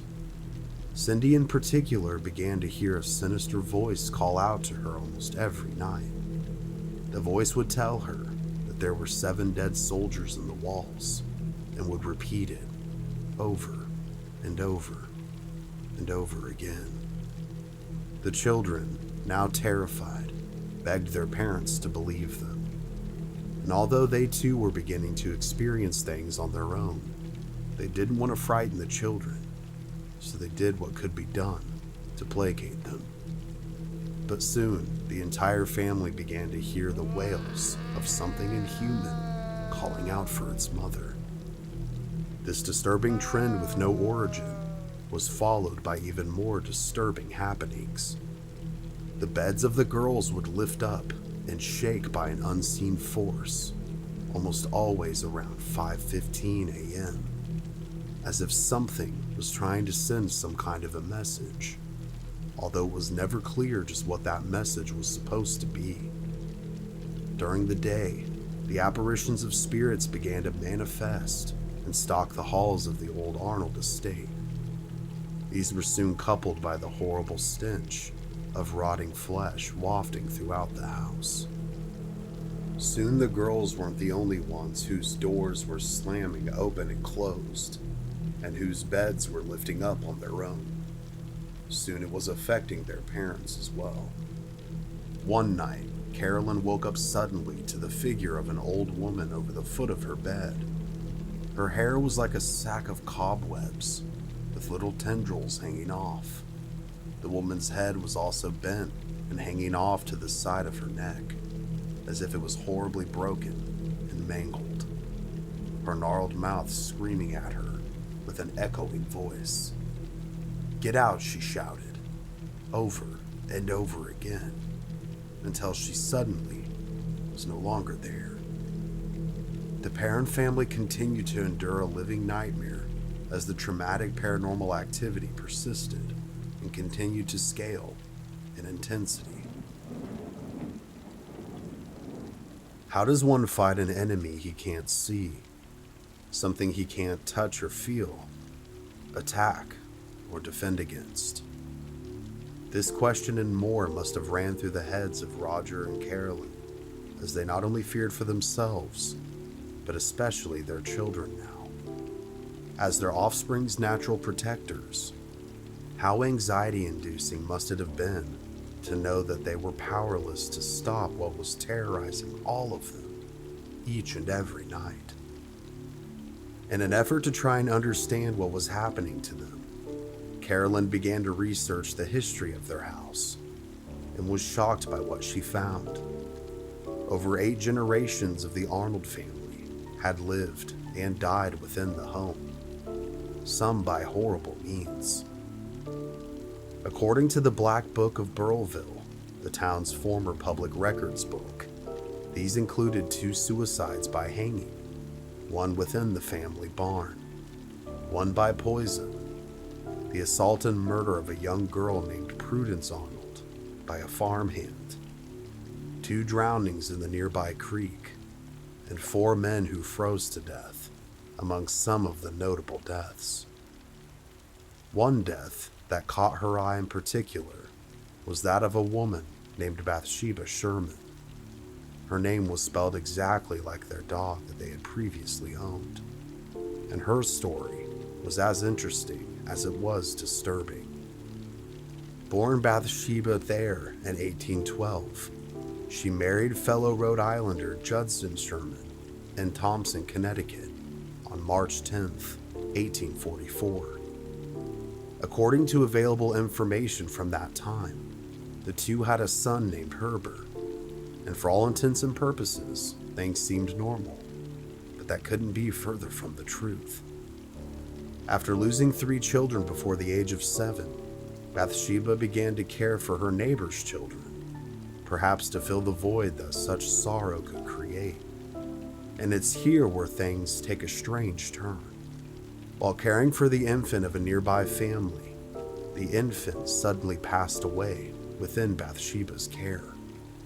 An investigation ensued, and it was found that the child had a puncture wound in its skull, as if someone had taken a large sewing needle and sent it through the child's head. Rumors of devil worship and witchcraft soon became rife, with many believing she had indeed sacrificed her children to Satan, robbing them of their young lives.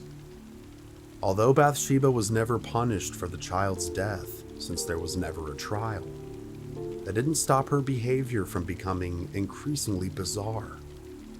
She became incredibly reclusive, strange, and dark. Rumors say that she supposedly attempted to murder other children while confessing her love for Satan, before she then climbed atop the highest tree on the estate, cursing everyone before hanging herself. And although that would make for a much more fascinating story, it doesn't seem to be true. The rumors may indeed have been spread, and they're evidence of multiple child deaths, including the infant via a needle-like object. But her tombstone reads her death date as May 25th, 1885. So odds are that she passed away as an old woman. But perhaps given the circumstances, she became more bitter with age. Another strange detail that was uncovered was one of the hanging deaths that took place within the barn on the estate. It was that of Catherine Arnold. She had seemingly out of the blue one day made her way from the house to the barn, gathered a rope, and hung herself from the rafters. She was frozen solid when she was later discovered. It seemed like whatever paranormal force that stalked the land tormented the matriarchs of the families that lived there and fed upon death itself. These supernatural occurrences that now plagued the Perron family were a daily occurrence, and they soon also began to physically touch the family as well.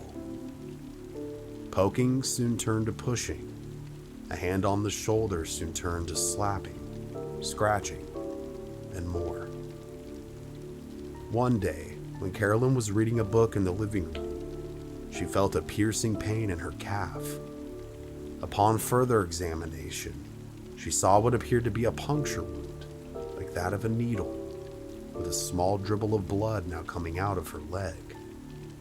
And these attacks didn't stop here. Carolyn soon believed that it was Bathsheba who was causing the majority of her problems. The spirit seemed to hide her things daily, making her feel as if she was going insane, while simultaneously lusting after her husband.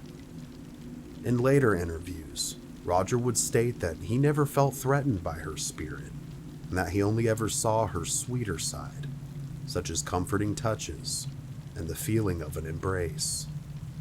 To the contrary, his poor wife experienced much, much worse. Andrea Perrin also in later interviews said that the whole family believed it was the spirit of Bathsheba who was mostly tormenting Carolyn, as if she saw herself as the matriarch or the mistress of the house, and that Carolyn was some kind of competition, an obstacle between her and Roger's affection. On the verge of losing her mind and being tortured daily, the family was barely holding things together. Most of all, Carolyn. She had vented to a friend of hers named Barbara about what she had been going through. And strangely enough, this friend just so happened to attend a lecture that was being given by renowned paranormal scholars and demonologists, Ed and Lorraine Warren. It was Barbara that actually told the Warrens about the Perrins and their struggles. Intrigued, they were put into mutual contact with one another, and before too long, the Warrens arrived at the front door of the old Arnold estate.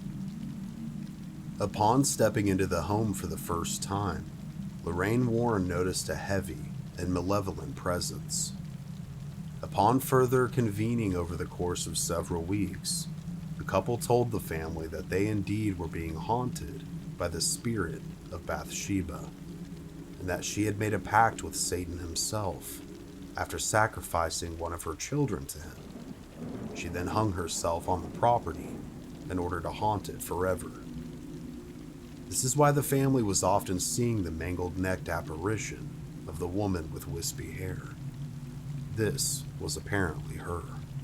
Over the course of several months, the Warrens would visit the old Arnold estate in order to try and assist the family with ridding themselves of the spirits, but it was all to no avail.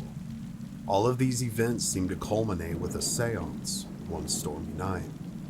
The Perrons, Roger, and Carolyn, along with the Warrens, were joined by a priest and a fellow medium to conduct a seance to try and establish further contact with the entities within the home, to understand just why they were plaguing the family. The girls were confined to their rooms upstairs and were not allowed to partake in the ritual. The ritual was conducted in the basement, one of the alleged sources of the dark energy, according to Lorraine Warren. And in the middle of this ritual, Carolyn seemingly became possessed.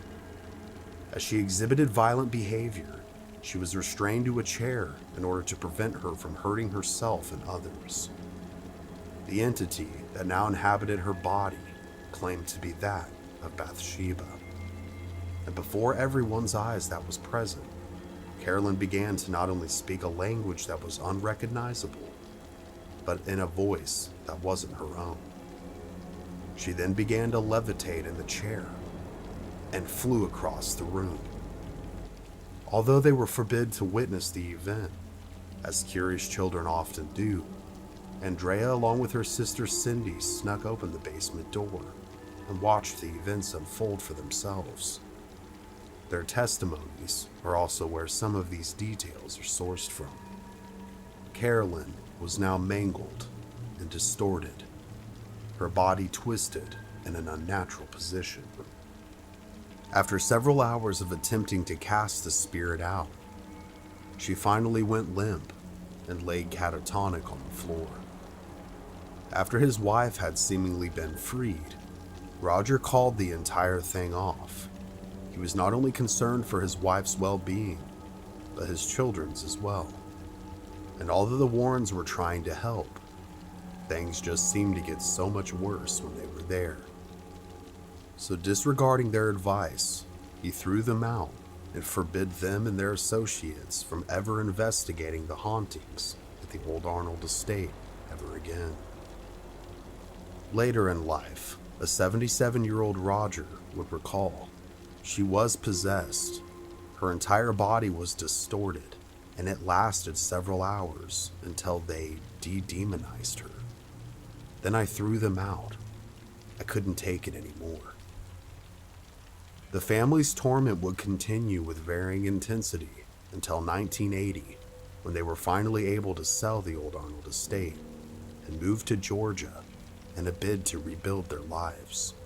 Finally, they were free of the horrible events that had plagued them for nearly a decade.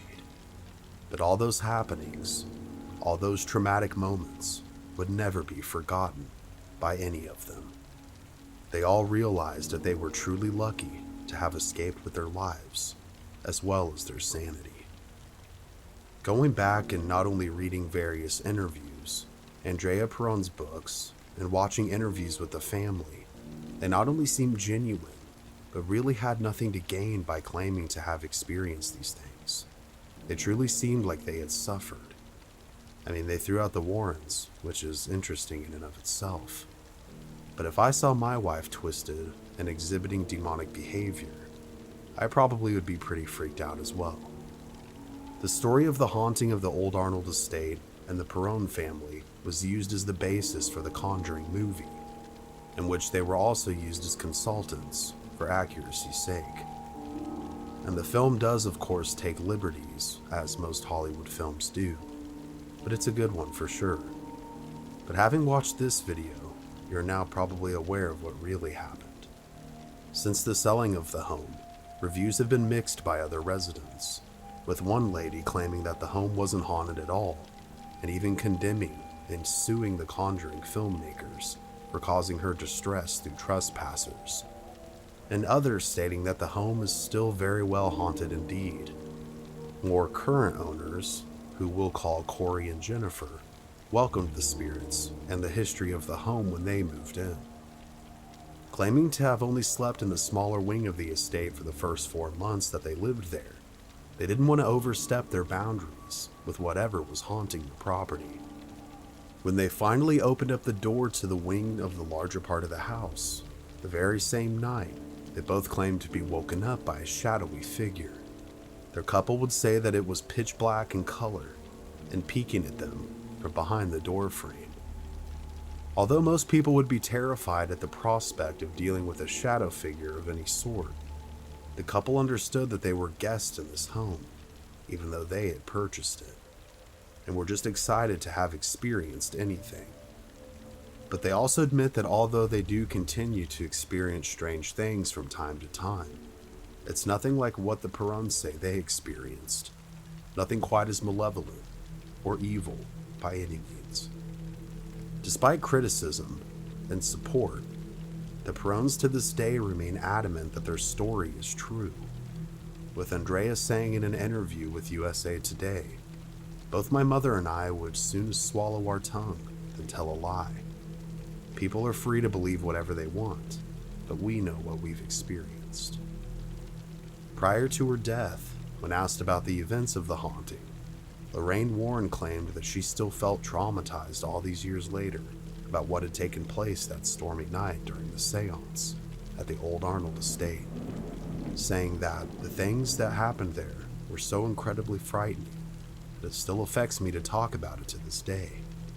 She, of course, was reunited with Ed on April 18th of 2019. God rest her soul. These days, people who have visited the house, such as various paranormal groups, researchers, and fans of the Conjuring universe, have described feeling multiple things first stepping in the home. some claiming to see shadow figures, others a feeling of a heavy presence to the point where it makes them nauseous. Regardless, there certainly does seem to be something there. All around, I think the haunting, given all the research I've done, is more than likely legitimate. There's too many sources backing up what took place. Not to mention the family didn't gain anything from experiencing what they did. And surviving members still claim it's all true to this day. If you'd like to learn more, I'm listing the sources I used for research in the description below, as well as various links to Andrea Perron's books, which tell the full story of her and her family. I, of course, am not affiliated with her or anyone else involved in any way. I just find them to be an interesting and very useful resource. So if you find yourself in hard times and are presented with what seems like a gift from the universe, just know that if it's too good to be true, it probably is. And the dream home that you can't wait to live in could be infested with generations of death and despair. Demons, which could still be lurking and stalking the property. So my advice? If it sounds too good to be true, it is. And please, research a home's history before you buy it, or you may be stuck with a decade of paranormal torment. Or worse, you may become its newest permanent resident. Can death unleash something into this world that isn't supposed to be here? Could it act like a portal, allowing something sinister and dark to creep in just before it closes, especially if the person passing is harboring dark and abhorrent secrets? When a young man begins to exhibit strange and demonic behavior, and the very laws of nature seem to bend to his will, can a reverend work to save his very soul? Documented by multiple law enforcement professionals as unexplained to this day, this is certainly not a story you will want to miss. This is the untold story of Don Decker, also known as the Rain Man of Pennsylvania. The date is February 24th, 1983, and on this cold, misty day, a family is mourning the loss of their loved one, a man by the name of James Kishaw. After battling alcoholism for many years, the bottle finally took its toll and caused cirrhosis of the liver, which became fatal. Among the pews of friends and family paying their respects sits a young man, the grandson of James, 21-year-old Don Decker. Don had been granted furlough from his 4 to 12-month jail sentence for receiving stolen property in order to attend the funeral. But as he sat facing the body of his grandfather, as others paid their last respects and gave glowing speeches about the man, Don clenched his fists. Only he harbored a dark secret that no one else knew, and this secret is perhaps what contributed to his troubled adolescence. When it was his turn to walk up and say goodbye to James, as he stood over his body, the face of evil looked back at him with eyes closed for the first time. Don would later say, "It felt like good triumphing over evil that day, and I truly felt like everything was going to get better, like it was a turning point in my life." The secret that he had been holding on to for so long was that James, his very own grandfather, had abused him from the time he was 7 years old until he was a teenager, and no one else knew. All the years of pain and fear were caused by that man, the very same that now laid in the coffin, the very same that Don was now having to hear others praise, and who he was publicly obligated to mourn. At the conclusion of the funeral, when James' casket was laid into its final resting place, he couldn't stand the way his parents had glorified the man's memory. But given the circumstances he was in, furloughed from jail, and with emotions raw amongst everybody, he decided it would be for the best to go and stay the night with some family friends instead, before he was set to return to finish out his sentence. Bob and Jeannie Kiefer were longtime friends of the family and were quite fond of Don, so they were more than happy to have him join them for the night. As the night progressed, the three of them were enjoying each other's company, but it seemed like all the feelings that had been stirred up from the memories of his grandfather's abuse at the funeral were coming back to haunt Don.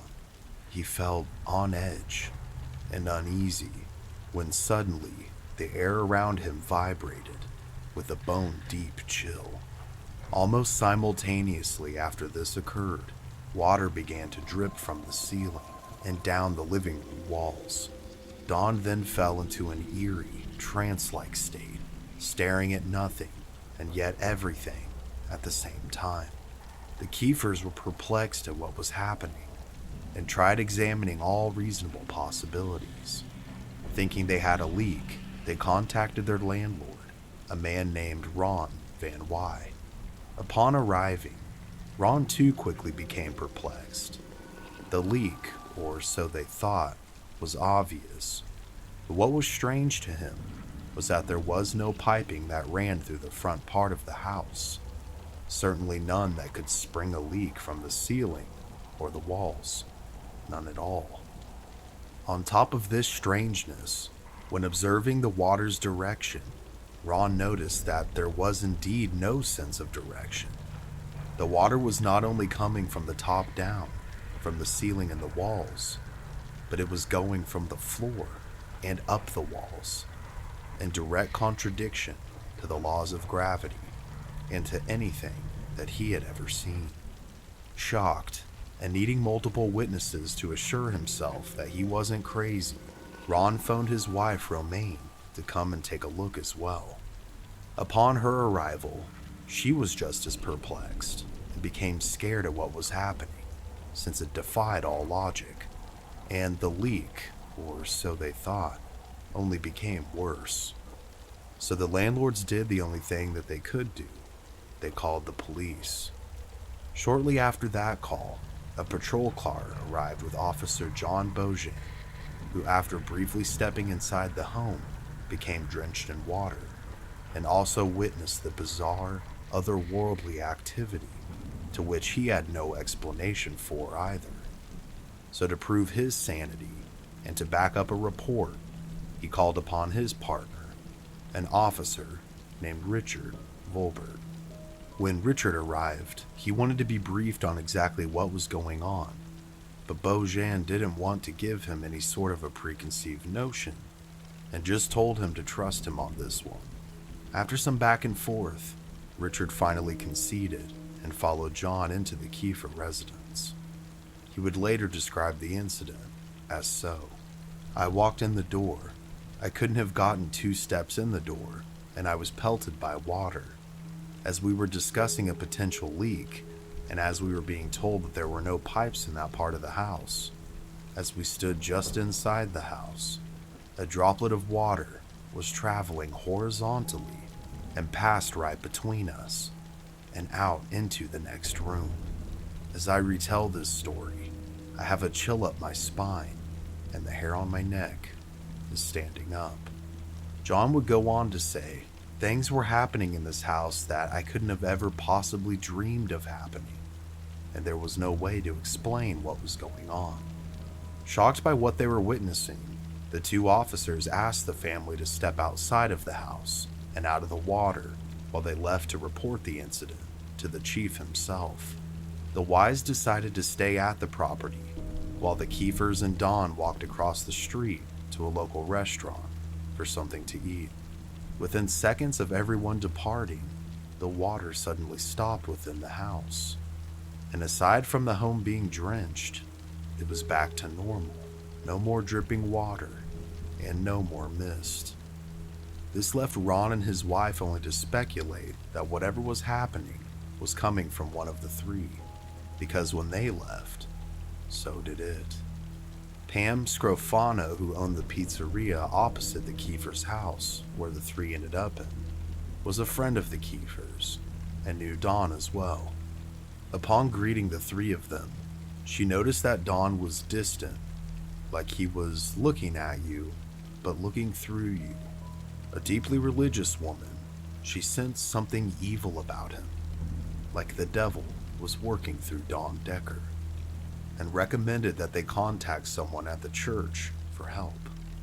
Within mere seconds of mentioning this, droplets of water hit the table in front of them, and soon the very same phenomena that was originally happening in the house was also now taking place inside the pizzeria. Sensing this evil, Pam ran to the cash register where she had an old cross necklace. She took it out and placed it around Don's neck. As soon as it touched his skin, he got burned.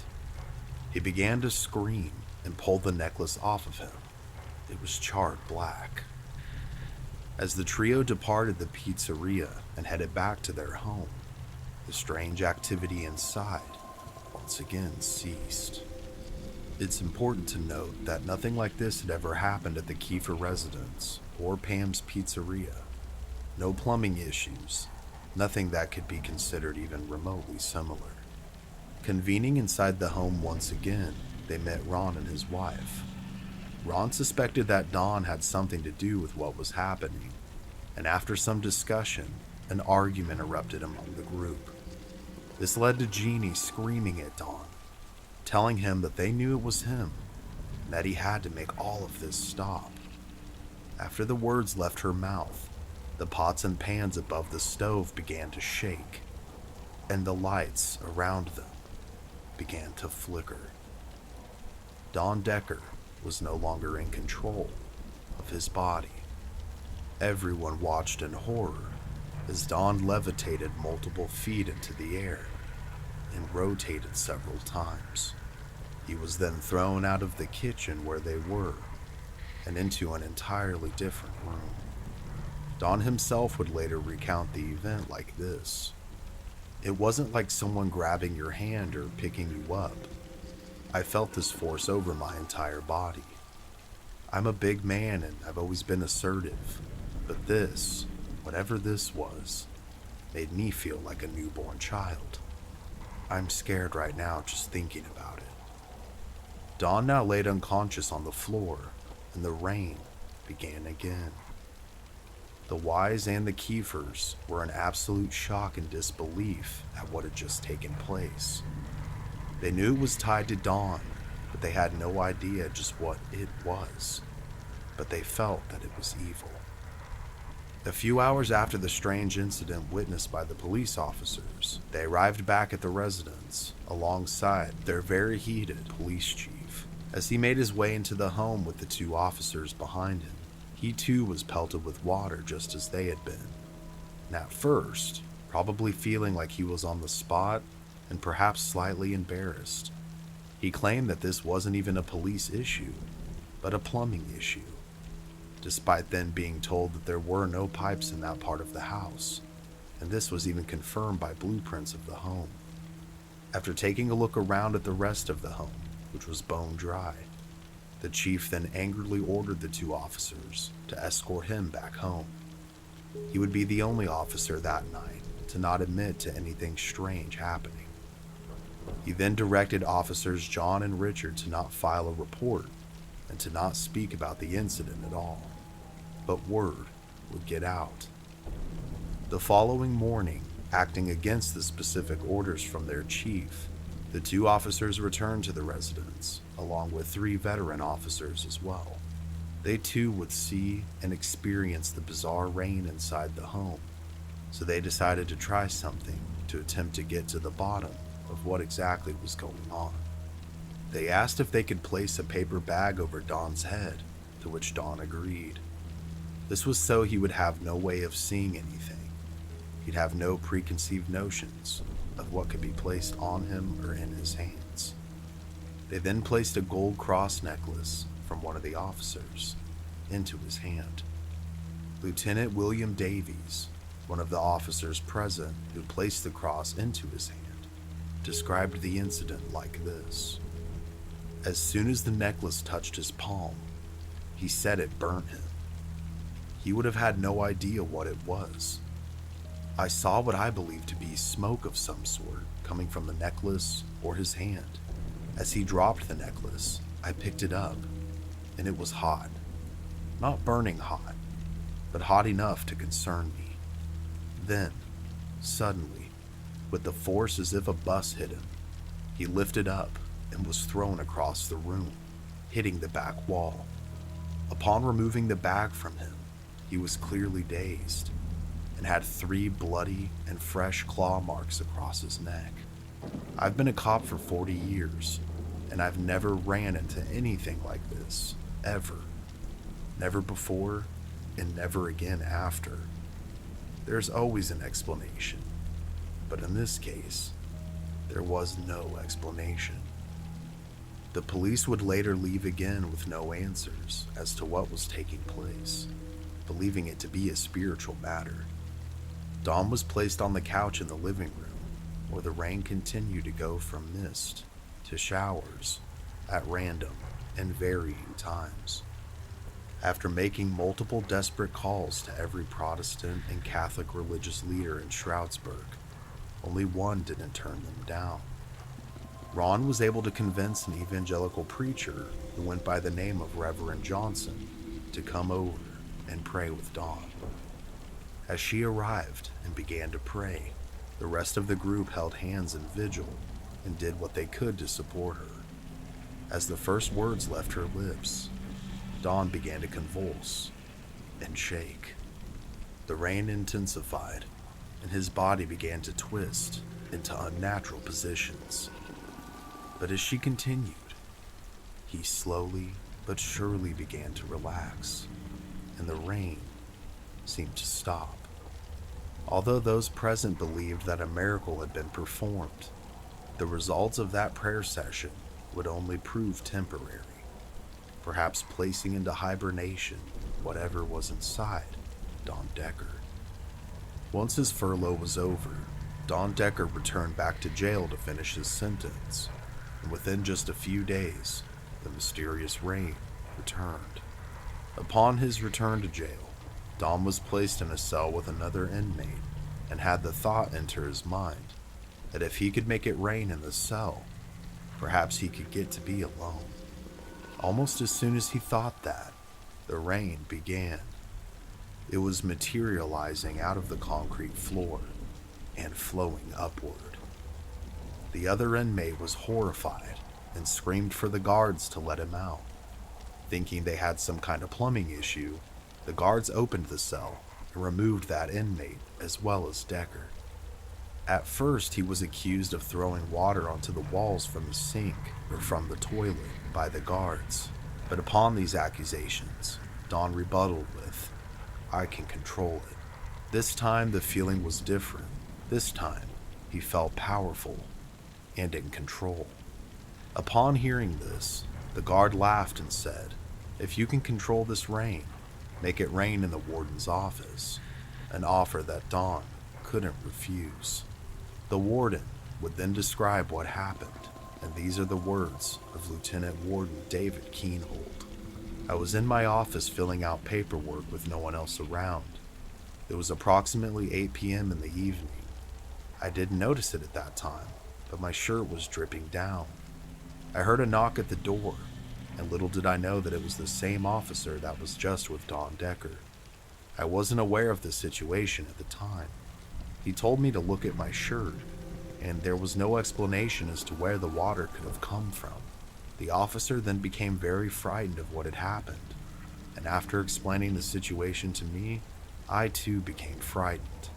Shortly after the rain in the warden's office, a frantic call was placed to a local chaplain, a man named Reverend William Blackburn. He soon found himself shaking hands with the warden and several officers as he was escorted into the jail and into an empty cell. Within minutes, he came face to face with Don Decker, who by this time was beginning to fear the feeling he had inside of him. That powerful and evil feeling. He was now asking for the Reverend's help in freeing him of whatever this thing was. Blackburn wasn't convinced at first. He told Decker that his life would be much easier if he just stopped all this nonsense and attention seeking. He would go on later to describe the situation like this. Almost immediately after I accused him, Don's demeanor changed. A glazed look came over him, and a horrible smell entered the room. Doctors, nurses, and medical personnel will tell you that when you walk into a room when there's someone dying of disease or of cancer, there's a smell to it. I smelled that smell, multiplied by at least 5 times. It was evil and foreboding. Don's glazed expression then switched to one of malice and calculation. He exclaimed, "I have powers that you don't, and I can make it rain." He then raised his hand and rubbed his fingers together, and it started to rain inside that cell. It was like a devil's rain, a mist. I was in the presence of evil. I started opening my Bible to begin to pray, and Don said, "I don't want you to pray for me," to which I decided to anyways. I started to read to him, and the strange thing is that even though I was soaked, the pages of my Bible never got wet, and that was truly frightening. Although the session was short, upon uttering the words that he was now bound in the name of Jesus Christ, the rain stopped, and a peace overtook Don. When he finally came to, he thanked the Reverend with tears in his eyes, and the two hugged and prayed together. Again, in the words of Reverend Blackburn, "There is no doubt in my mind that he was possessed. No human being could do what he did in that room. There is no way that he did anything to fool me whatsoever. Whatever happened was spiritual, and it was not from God. I can guarantee you that it was not from God." From this moment forward, the rain has stopped, for now. Don Decker would later say that he takes things day by day, and that fortunately, the rain hasn't returned. As for his grandfather, he thinks whatever happened was related to him. He thinks that considering where he thinks he ended up, maybe he was able to make a deal with someone and have yet another chance to abuse him. What makes this case so unique and interesting is that all the people involved are credible people. I mean, we have some family friends, sure, but they stated they had nothing take place in that house prior to Don's arrival that morning. We have the landlord of the family's home and his wife not only reaffirming that there weren't any prior issues, but that there were no pipes in that area of the house. We then have 6 police officers, including the chief over the case, experience the phenomena, and he was the only one that said that nothing took place. We have a business owner where the phenomena took place at her establishment as well. Then several guards at the jail, in which he goes back to finish serving his time, witness things, and the warden of the jail himself. And the police officers, 3 of them were seasoned lieutenants, I might add, and anyone with a proper reputation, unless they really experienced something, would risk that, in my opinion. So was it demonic infestation, possession, poltergeist activity, or something else entirely? When we have so many credible eyewitnesses recanting the same details, saying what they saw, experienced, and felt was a phenomena not of this world, it truly makes you wonder. And if it wasn't spiritual, could Don's childhood trauma have allowed him to break into a part of the mind that could somehow cause these kinds of things? Allow him to manipulate the weather of his surroundings, move objects, and even cause harm to himself? We may never truly know the answers to this mystery in particular, and it very much still is a mystery to this day.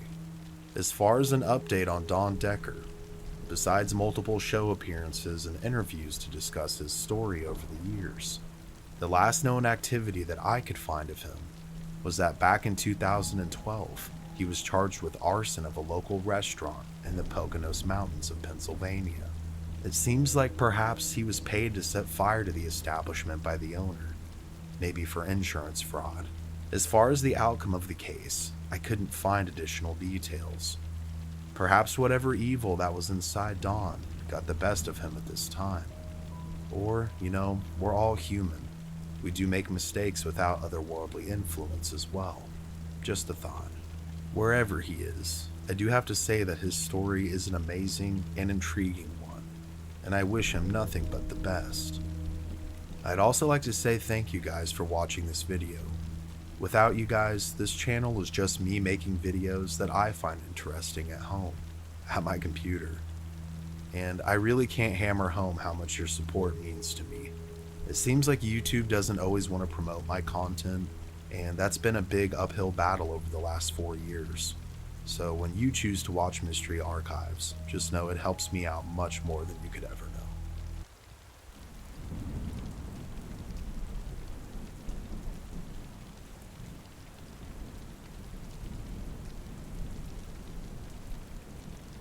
Rob and Vicky Graves had found what appeared to be their dream home, looking to escape the big city life and take up a more rural one for themselves and their 2 teenage sons. They found Fox Hollow Farm and were shocked at how affordable it was for the sheer size and quality of the property. Sensing that it was too good to be true, they asked what could possibly be wrong with it, because at a passing glance, it seemed absolutely gorgeous. Then it came to Rob. He had remembered the name from a news broadcast many years ago. Unbeknownst to him and his wife, they were now standing on the very same grounds that were once owned by Herb Baumeister, the notorious serial killer. They immediately brought this up to the real estate agent who was showing them the property, and were immediately told that that was indeed the case. That the private investor had indeed purchased the estate from the widow of Herb following the disturbing discovery of the bodies back in the 1990s, but that it had been completely remodeled from head to toe, removing any and all remnants of what it looked like when the murders had taken place all those years ago. But that's why it was indeed so affordable, because no one wanted to live there due to the history. After some further discussion among the couple, they ultimately decided to purchase the property. Within a couple weeks, the family moves in and falls in love with Fox Hollow Farm. The teenage sons soon make it a habit to play outside and then wash off in the pool in the basement, soon tracking dirt and gravel all throughout the home. One day, Vicky is vacuuming up the dirt that the boys had brought in from the outside around the pool, when suddenly her vacuum loses power. Believing that perhaps she had accidentally unplugged it from the outlet, she plugged it back in and continued her work. Within several more minutes, it happened again. Perplexed this time because she was even more aware and careful about the cord and the outlet, she knew she hadn't unplugged it. So she plugged it back in and triple checked that it wasn't just falling out of the outlet by pulling the cord. Ever more aware this time, she goes back to vacuuming, but keeping a present eye on the cord itself, and to her amazement, it pulls out on its own, as if someone had grabbed and pulled it out of the socket. Startled, she drops the vacuum and is beside herself. She doesn't know how to make sense of what had just happened, and this would just be the beginning of the strangeness that would occur. Rob worked at a car dealership, and one of his employees was a man named Joe. Joe had been a great employee, but had a problem of being chronically late most of the time. As he probed to figure out what was going on, Joe informed Rob that he lived over an hour away and really needed the job and would be willing to move closer if the opportunity presented itself. Well, Rob thought about it and ended up offering Joe a place to rent. Located on Fox Hollow Farm, they had a guest house that they were considering renting out as apartments for quite some time, and this seemed like the perfect opportunity to benefit everyone involved. Joe would indeed move in just a few days later. It takes several hours, but within that time frame, they're able to get everything inside and finish the move. Exhausted, Joe decides to retire for the night with his dog, Fred. As he lays down to sleep in his newly set up bed, he then finds himself in a horrific nightmare. He's being chased throughout Fox Hollow Farm by something he can't see. The dream is so intense that it causes him to sleepwalk, which wasn't something that he was known to do. He began to run while still dreaming and ran directly into the door frame as he tried to escape the guest house. Falling back, he knocked into a nearby glass of water, which fell and shattered, cutting his hands. The impact and cutting of his hands finally woke him up, and he was forced to sit back and ponder just what had taken place. And things would only intensify from here. Another day soon after, Rob was painting the side of their home a different color. As he and his wife remarked on how nice the finished job will be, she spots something out of the corner of her eye. She had seen a man in a red shirt staring at them. As she broke away from her husband and began to approach the figure, it started to walk away from her and quickly disappeared as if it never existed. The couple then called out and checked the perimeter, but never found anyone. They dismissed the person as nothing more than a curious trespasser. I mean, after all, they did purchase a serial killer's home. They just had to accept that curious people may sneak up just to get a look at their home. Later that night, Joe was doing the dishes in his apartment when he suddenly gets a series of knocks on his front door. Telling the person it'll just be a minute, as he dries his hands off to go and answer the door, the series of knocks begin to grow louder and more aggressive. Thinking it was extremely strange or extremely urgent concerning Vicky or Rob, he went and answered the door as it was still being knocked upon. However, as he opened the door, there was no one to be found.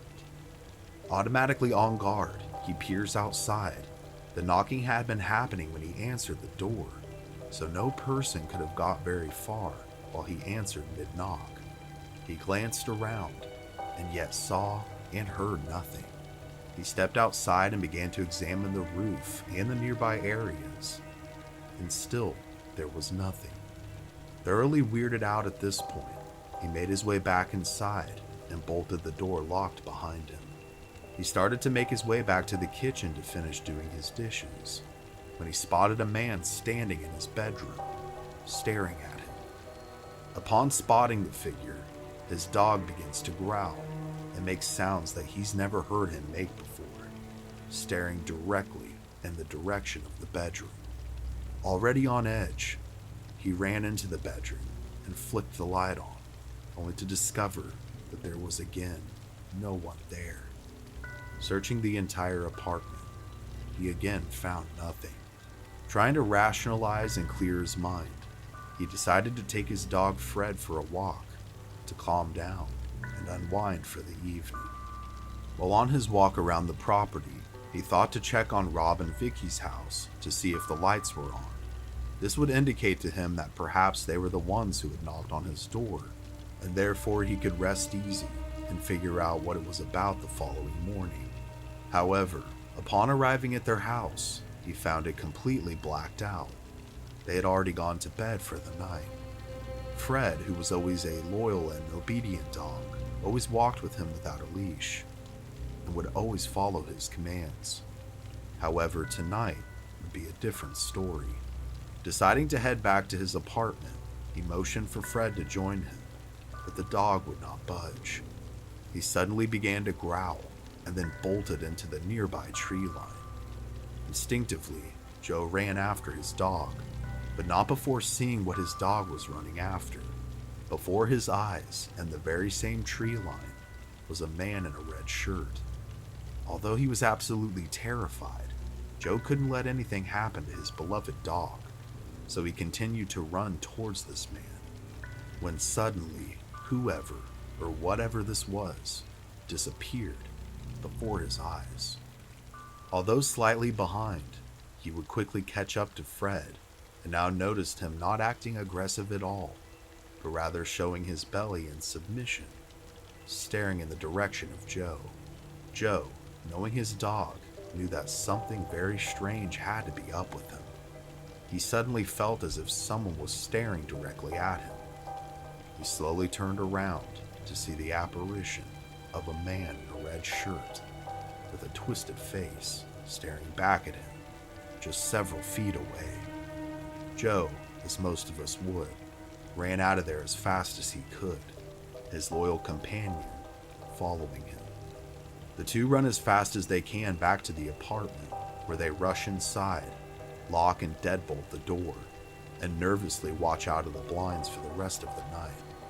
The following morning, an even more exhausted Joe makes his way to Vicky and Rob's house to discuss the prior night's events.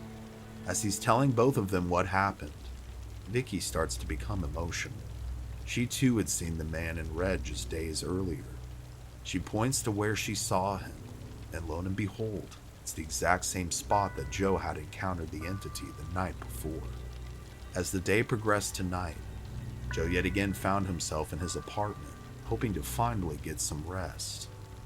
But as he settled down in his bed, he was suddenly startled by knocking at his door. As he yelled out, "Who is it?" as he made his way towards the door, he didn't receive an audible answer back, just more aggressive knocking at the door. The door itself now was shaking. Facing his fear of the unknown, mid-knock, Joe throws the door open, only to meet face to face with nothing. As he frantically looks around the yard while holding the door, he notices that the door's knocking apparatus is sticking straight out, as if someone is holding it. It then drops one last time, knocking the door. Absolutely petrified, Joe slams the door and locks it. As he tries to catch his breath and take several steps backwards, he sees the doorknob begin to turn. Then, without warning, the door bursts open, shattering the lock. The open door yet again reveals no one. After a moment of frozen terror, Joe runs outside and into the front yard of his apartment, screaming and searching all around for just who could be doing this. After several minutes, he stares back into the house through the open front door and sees a man dressed in all white standing there. He's soaked from head to toe in what appears to be water and is screaming in a muted voice, as if he's being held underwater. He then bolts towards Joe and seemingly disappears into a mist. Frantically calling out to his dog Fred to accompany him, Joe frantically makes his way to Rob and Vicky's house on the property. He's so terrified that he's shaking now, and Rob and Vicky are just as scared. They now truly believe that they are dealing with something paranormal in nature. In order to rationalize the situation and make sense of what was taking place, they begin to believe that they're experiencing the results of the murders conducted by Herb Baumeister, and that his victims are either trapped here somehow, or their energy is stuck in an endless loop, replaying their final and tragic moments over and over and over again. Refusing to return to his apartment, Rob and Vicky, being the supportive friends they were, agreed that Joe could stay the night with them, and together they would begin researching online to try and formulate some kind of a plan of action of what to do next. As they collectively scour the Baumeister case information, they find themselves looking at the list of identified victims. As they get deeper into the details, Joe is shocked. He stops them on a picture of a man in a white shirt. That was the man I saw in my apartment, who was soaked from head to toe and screaming. Although this information still scares them, it does help reassure them that they are indeed dealing with the victims of this horrendous tragedy. They are especially convinced, considering many of the remains have never been identified, so they continue to research the case. After several uneventful days, Joe finds himself almost compelled to walk around the property with his dog, except this time in broad daylight. So, apprehensively, he makes his way with Fred to the area where both he and Vicky had seen the man in red on separate occasions. Just past the tree line on the walking path, Joe is stopped by what looks to be a bone. He believes that it's impossible that such a bone could have been missed during the extensive searches over the years. But nonetheless, it was right here, right now, as if it had been placed there for him to discover. Quickly consulting and showing Rob and Vicky the discovery, They too believed that this could be a bone belonging to the mysterious man in red. They ended up contacting the lead detective on the Baumeister case and submitted the bone, which turned out to be a human femur bone, in as evidence and for analysis.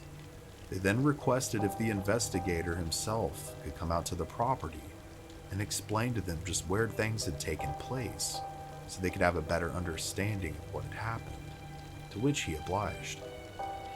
Several days passed, and Joe by this point had made his way back to his apartment to try and settle back in given the new information.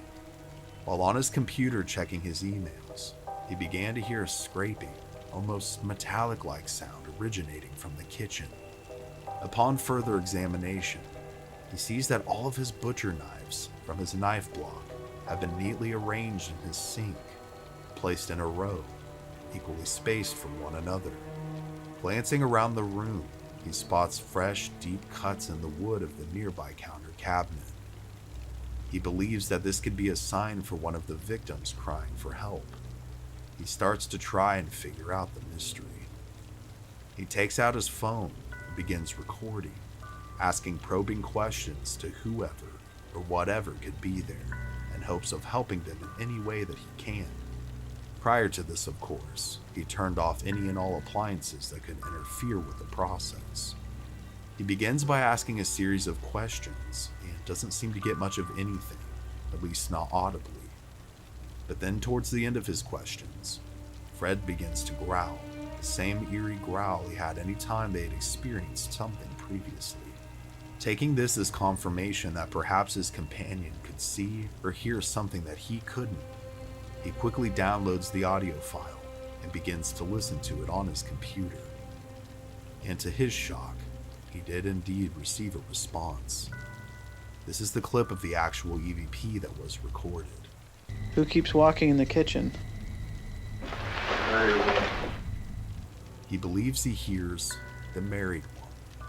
But in all of their research, all of the victims were young, single gay men. The only one who was married was one Herb Baumeister. This revelation is startling.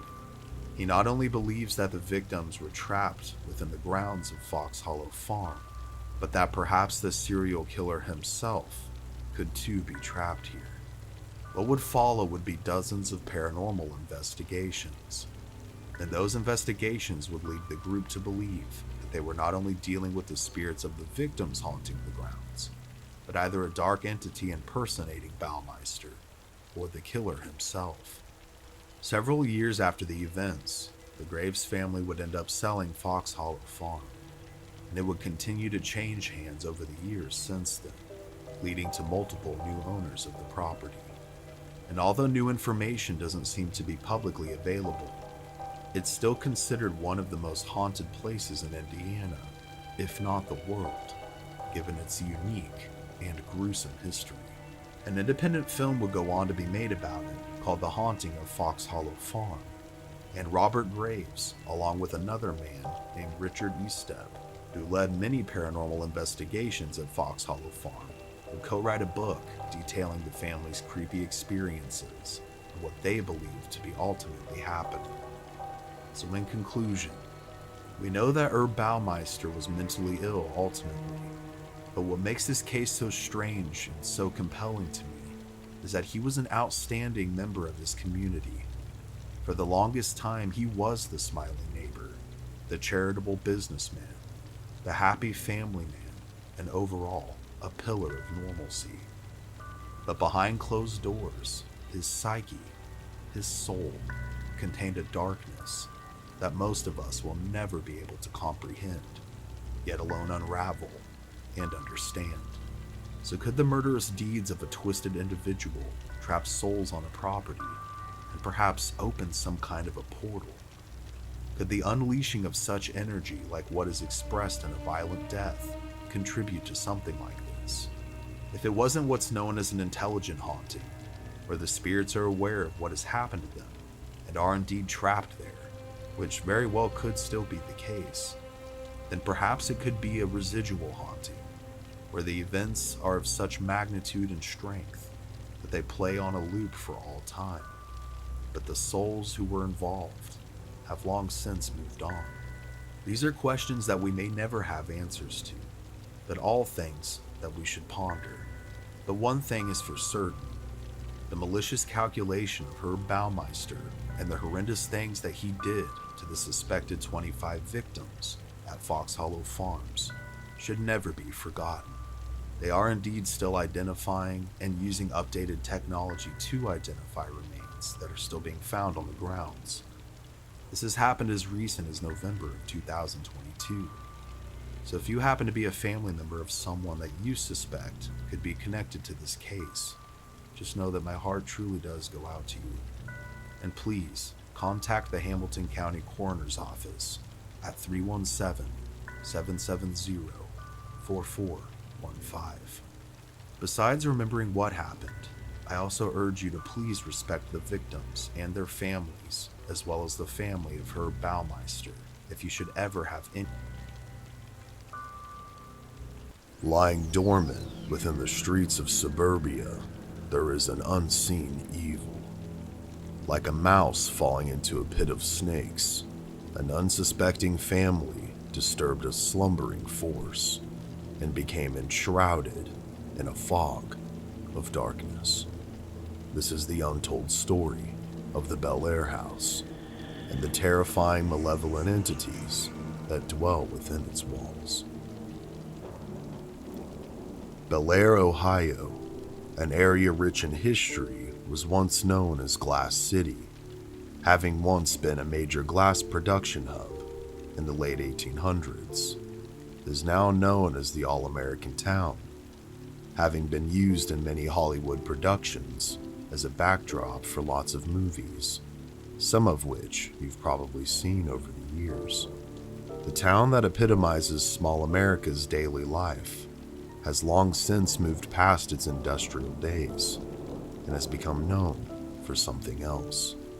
On the outskirts of the town lies an old two-story Victorian home that has become famous over the recent years, both among locals as well as across the country, with some saying it could be the most haunted place in the United States, if not the world. This is a bold statement to say the least, but the countless visitors to the house have reported strange, disturbing, and unexplainable encounters within its antique walls. But just how did the story begin? Where did the legend of the Bellaire house originate from? Let us first take a look at the home's dark history. Built in 1887 by a coal tycoon named Jacob Hetherington, the house sits adjacent from ancient Native American burial caves. It is also located where the scene of a massacre took place during the French and Indian War. It would sit on top of an active coal mine for years before. There was a major explosion that took place within the mine, killing multiple men working deep within the earth, directly underneath the house. Could the culmination of these tragic deaths have opened up a portal within the Bellaire house? A portal that allowed something to come through that wasn't supposed to be here. Shortly after this explosion is when the strange activity began.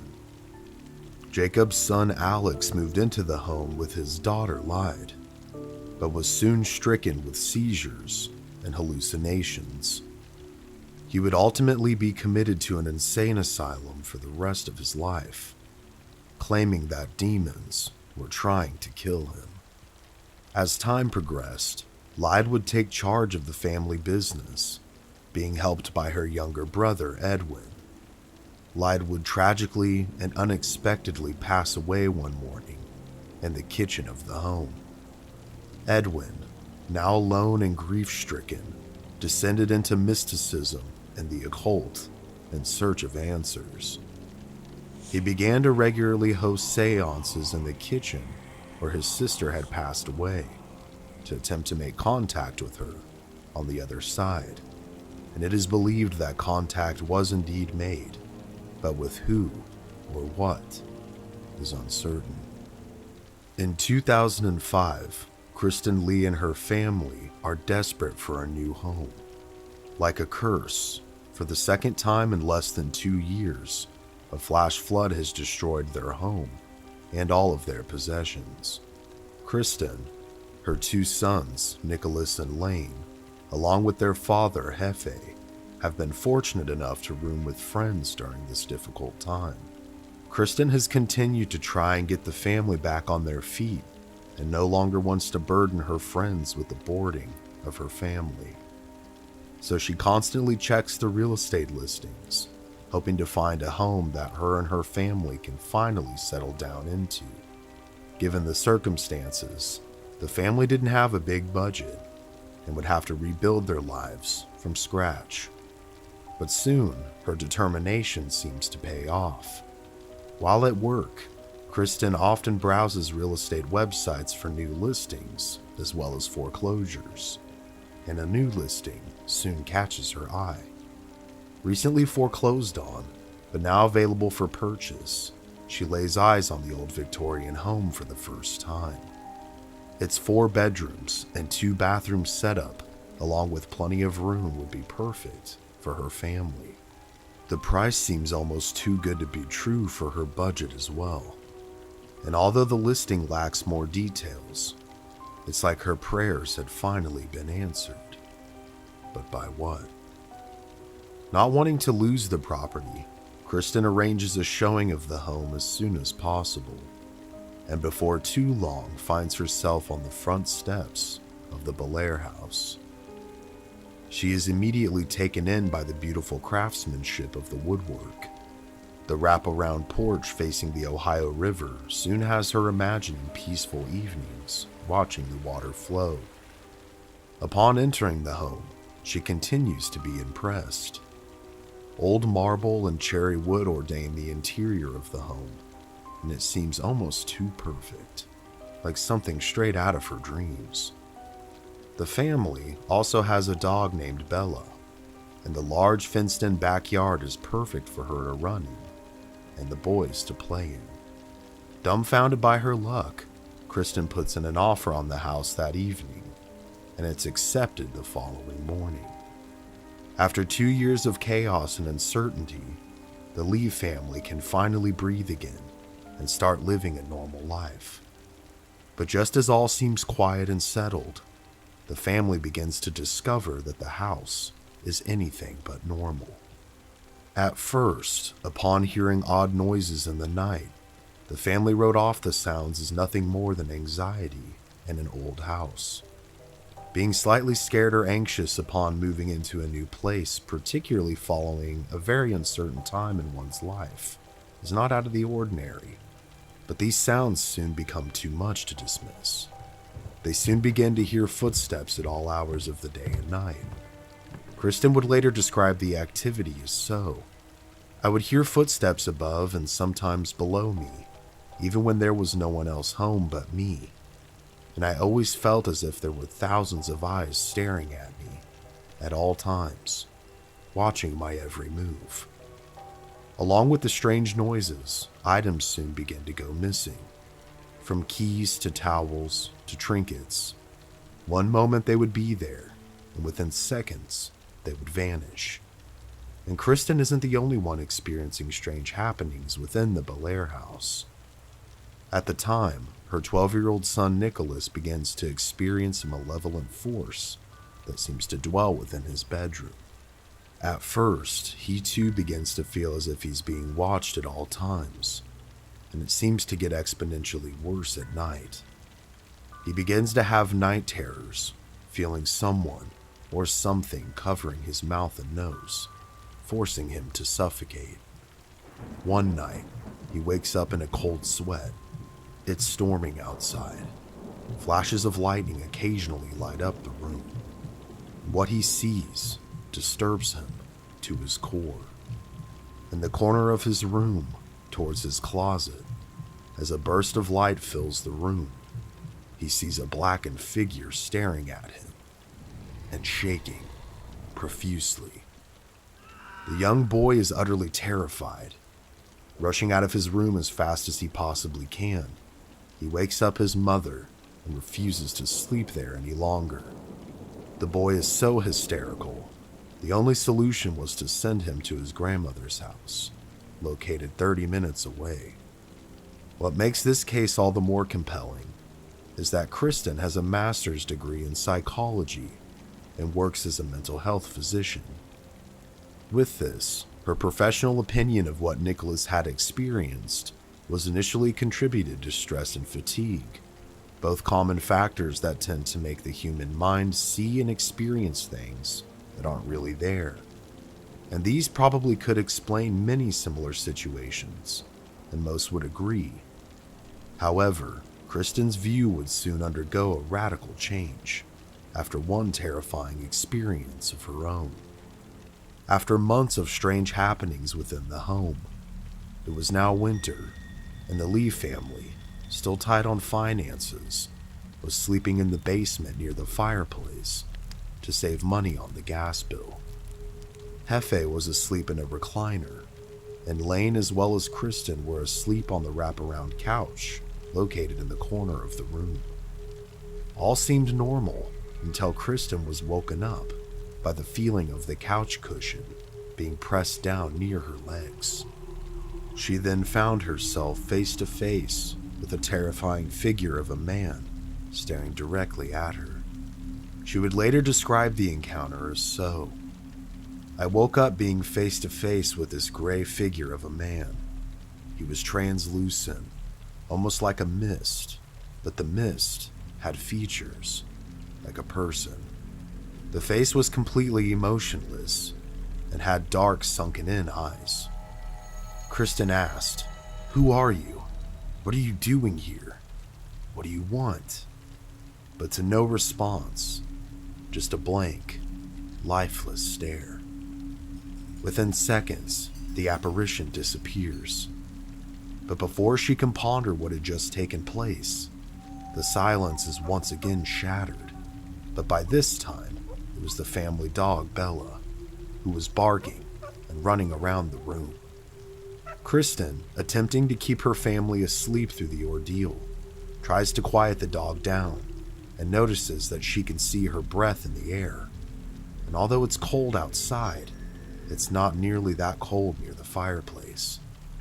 She then sees the figure materialize once more and silently move from one side of the room and through the wall on the other side, vanishing completely.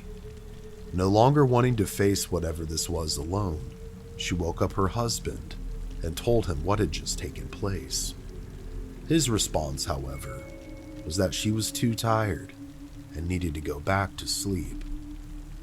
Could what Kristen had experienced been a stress or fatigue-induced hallucination? Perhaps, but someone with a professional background such as herself surely would know how to differentiate, wouldn't you think? Finally knowing she's not crazy and totally convinced that the home was haunted, Kristen begins to try and make plans to get her family out of the Bellaire house and to safety elsewhere. As soon as she can, she puts the home up for sale and moves the family to a nearby rental home. Although she's relieved to no longer physically be in the house, no one is buying it. To try and cover expenses, she has no other choice other than to make the house a rental property. But almost as soon as the first family moves in, they move out. And this kickstarts a revolving door of tenants. Seemingly stuck with the house, Kristen comes to the conclusion that no family will or should live there. So what should be done with a haunted property? Needing to make ends meet, she comes up with a unique idea. She turns the home into an afterlife research property. This would allow various groups to come in and conduct their own research on just what exactly was taking place within the Bellaire house. And the idea works. Soon, groups from all over the United States and Canada are traveling to temporarily live within the home to conduct research. And from here, we gain some more interesting stories, to say the least. One group, who calls themselves the Armchair Researchers, from upstate New York, consists of two women, one being a birthing nurse, and the other a nurse who works with dying patients. They found paranormal and afterlife research to be a natural extension of their day jobs for the last 15 years. After hearing about the Bellaire house, they soon find themselves driving to Ohio to investigate the phenomena for themselves. First impressions tend to go a long way, and the first impression the women got upon their arrival was very creepy. The home by this point was in a moderate state of decay. The fence that had once surrounded the backyard was mostly blown down, and the exterior of the home, as well as the porch, was weathered and rotting. But despite the odd feelings initially, they make their way inside, and at first, they actually felt welcomed, almost invited in, greeted by the same cherry wood interior that has greeted everyone.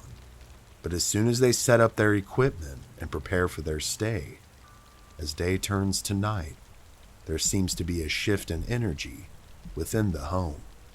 The shift went from warm and inviting to dark and ominous. Then began the noises, banging, footsteps, and the moving of furniture. The ladies also noted the feeling of being watched everywhere they went. While asking probing questions as they wandered throughout the house, they would soon also witness strange lights in various parts of the home. And along with the lights, there soon also came full-blown apparitions, all of which seemed to be centered around the basement. And as the night progressed, so did their feelings of anxiety. While taking a short break and sitting down on one of the couches in the basement, the two heard what they described as a large crashing noise above them, as if someone or something had thrown a bookshelf across the house itself, shaking the entire home. Absolutely terrified and panicked, the women apprehensively made their way up the stairs and rushed out of the home as fast as they possibly could, leaving behind equipment and personal items. They were too frightened to go back. Upon learning of what had taken place, Kristen wasn't at all surprised. Over the years, there had been dozens of teams of people who couldn't seem to last the night for one experience or another.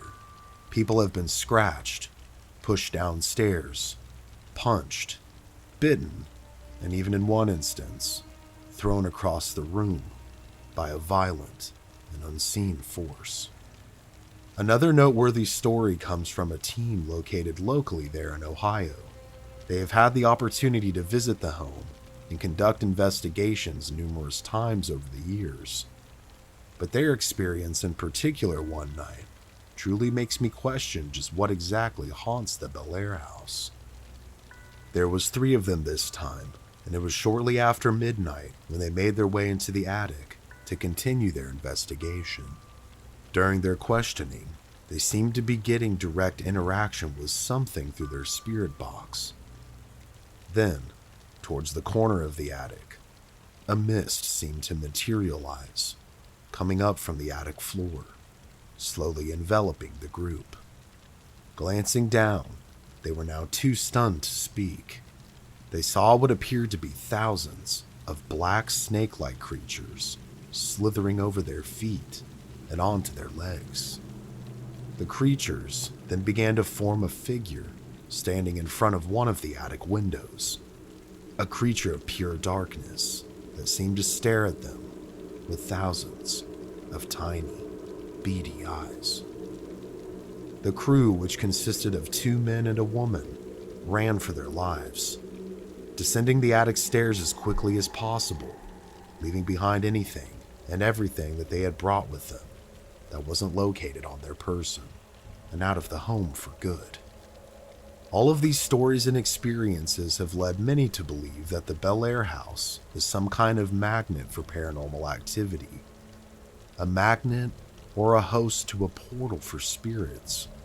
Whether that portal was opened by the tragedy that took place within the mind that once existed below its foundation, or one that was opened due to seances being conducted within the house on multiple occasions. But over the years, many different entities have been documented, from what appear to be human ghosts to perhaps something more sinister, One such entity goes by the name of Emily Davis. It is believed that Emily Davis was a child that drowned in the Ohio River that flows right by the home. Her room is allegedly the same room that Kristen's son Nicholas once stayed in. And besides the basement, it also seems to be a hotspot for paranormal activity.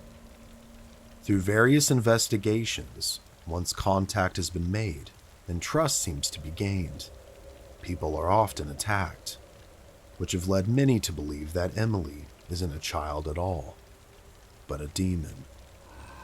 Perhaps it could be the same demonic creature that frightened Nicholas so bad that he moved out of the home, as previously mentioned.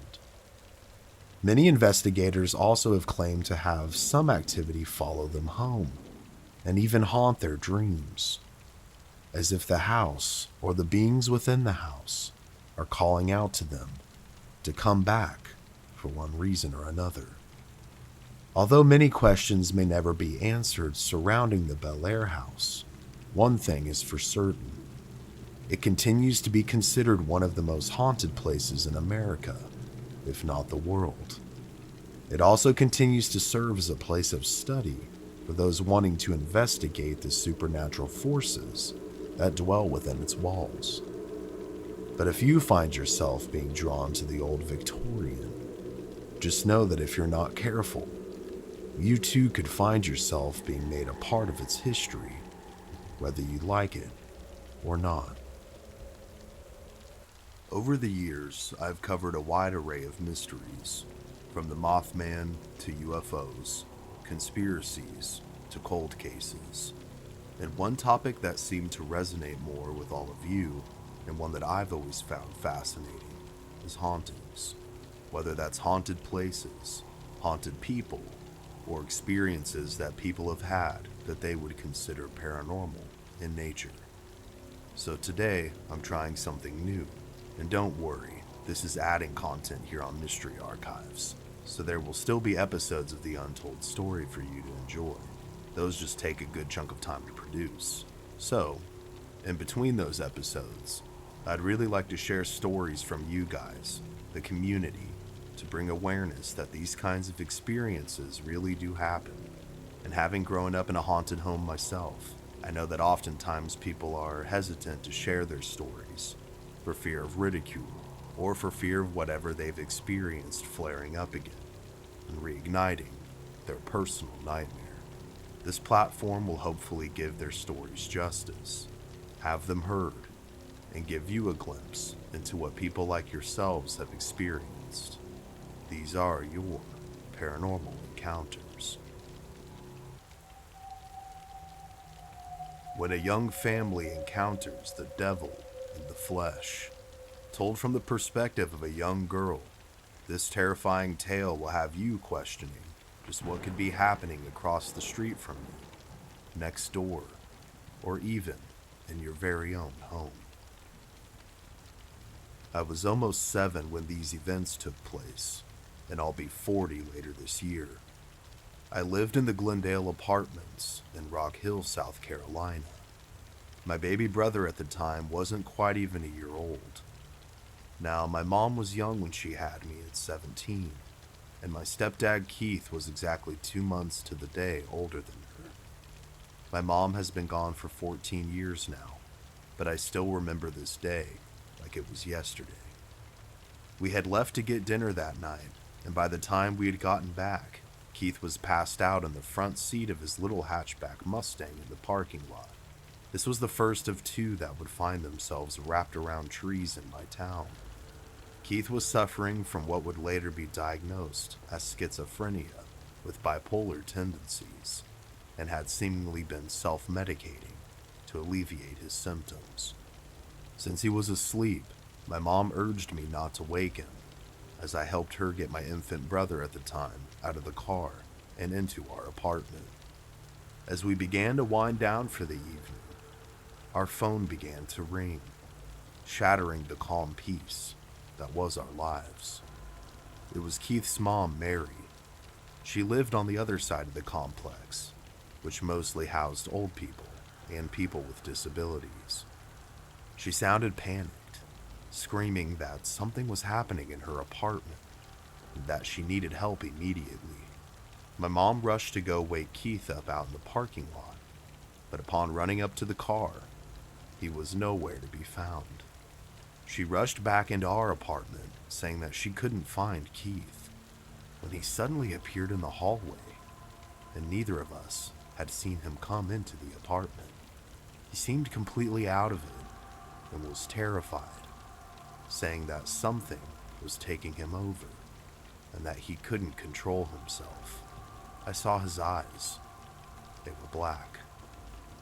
My mother didn't have time to deal with or process his antics and gathered us to walk to his mother's apartment in the meantime.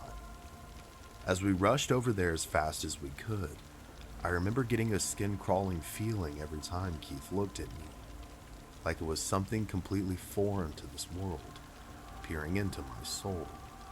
We arrived and were quickly let into Mary's apartment. Her lights were flickering, and her pictures were swaying back and forth on the walls. A heavy presence could be felt by all of us. Mary was deeply religious and couldn't understand just what was taking place, but she believed it to be evil. Keith was now standing in the living room and began to sway back and forth as the activity seemed to intensify. As my mother approached him to ask what he was doing, he began to laugh.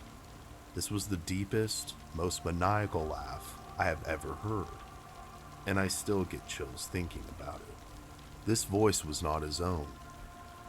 My mother quickly backed up, unsure of what to do, and he then began to point at me, saying, "I'm going to sacrifice that child tonight." His eyes were now blood red. Mary, by this time, had grabbed some of her belongings from her room and happened to have some blessed oil along with her Bible. She threw the oil on Keith's face, and it began to boil. The sound of sizzling and screaming was horrific. My mother's love for Keith quickly overpowered her fear, and she pulled him into the bathroom to examine his face. She was freaking out, to say the least, partially because of how unbelievable the circumstances were, and just how badly he was burnt on his face. His eyes at this point were rolled into the back of his head. Then suddenly, without warning, he rushed my mom and pinned her against the wall. His younger sister Nikki and his mother quickly rushed in to help free her, with Mary dumping more oil on him. Each time, his skin literally sizzled where it landed. This fortunately worked. Keith now lay catatonic on the bathroom floor, so altogether, us girls moved him into a nearby bedroom and restrained him to the bed using anything we could find for our own safety. Shortly after we did this, his mother called the nearby oratory and asked for a priest to assist us immediately. Nikki, who was a teenager at the time, was trying to comfort me, telling me that Keith was just really sick and not to be scared. She encouraged me to try and get some sleep, and I, of course, couldn't and wouldn't. I didn't dare close my eyes for fear of that thing hurting my mom. In this room with Keith was a picture of Jesus kneeling on top of a mountain. I heard Keith laughing in that otherworldly voice. He called out to me. He said, "You know, little girl, I used to be an angel with the most beautiful wings, until that bastard was born. Then I was cast from atop that mountain and banished." I asked, "Who are you? The devil?" He perked up, looked me dead in my eyes, and said, "I am Lucifer, the light bringer, here in the flesh. I'm not only taking Keith with me, but all of you as well. Now, untie me." I ran hysterically to my mother, who was having a cigarette to calm her nerves.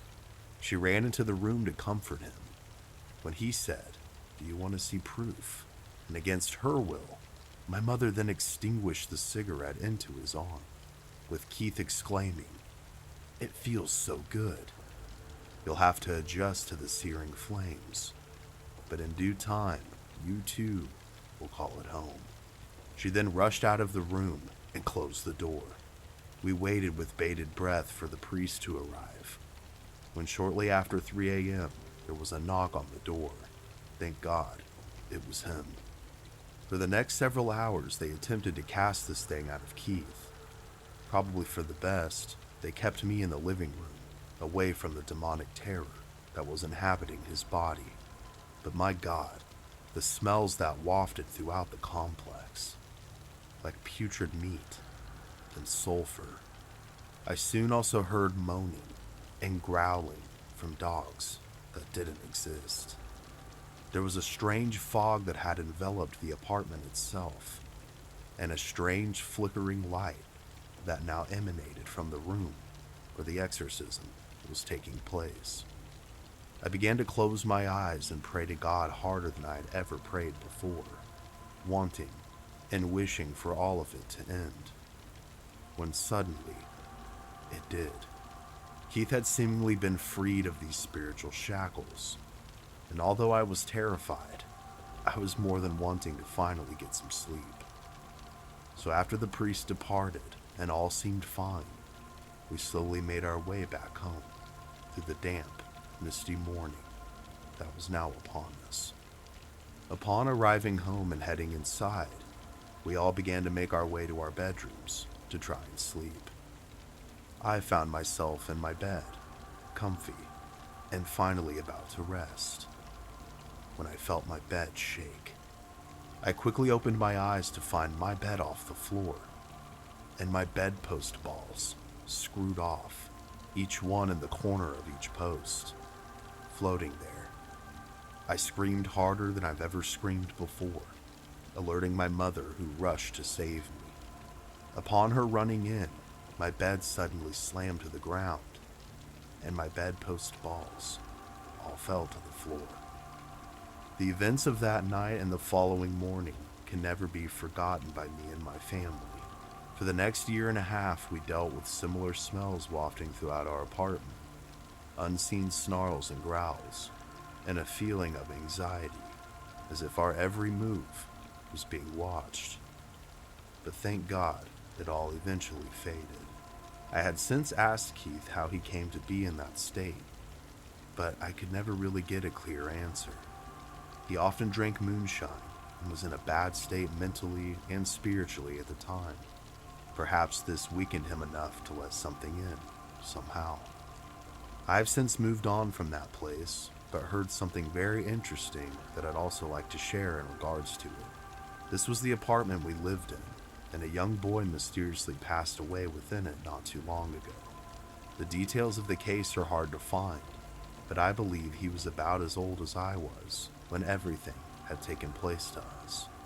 There has also been multiple shootings, stabbings, and murders that have taken place near and in the complex itself. It seems like whatever possessed Keith and stalked us maybe never truly left. I'm glad to share my story with all of you, and I just want you to know that these things are very real. The paranormal is real. And please, do not meddle with it, because you just don't know what you could be inviting in. This energy, this evil, wanted my soul, and it seems like it may have taken multiple lives in pursuit of whatever nefarious things it wanted. Leia.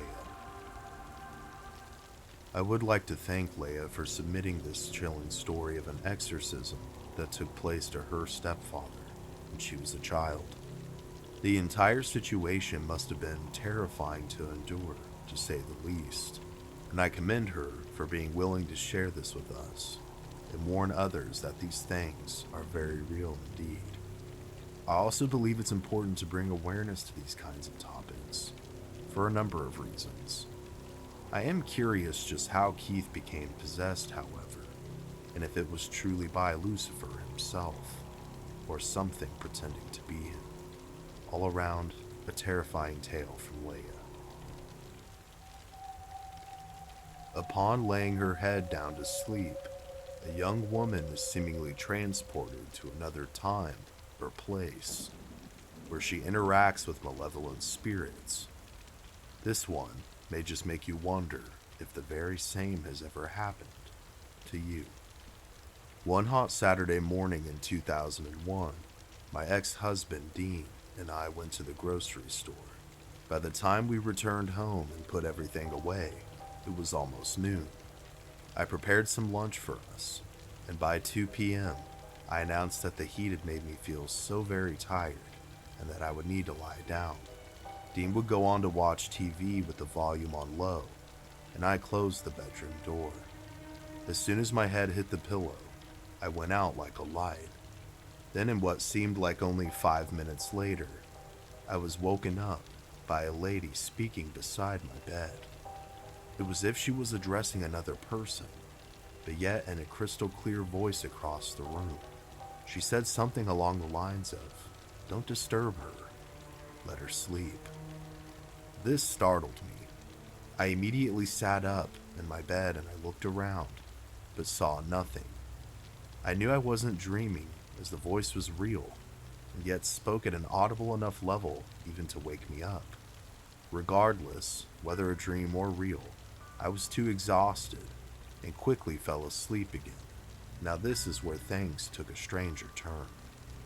I felt my soul leave my body. It rose up to where the wall met the ceiling.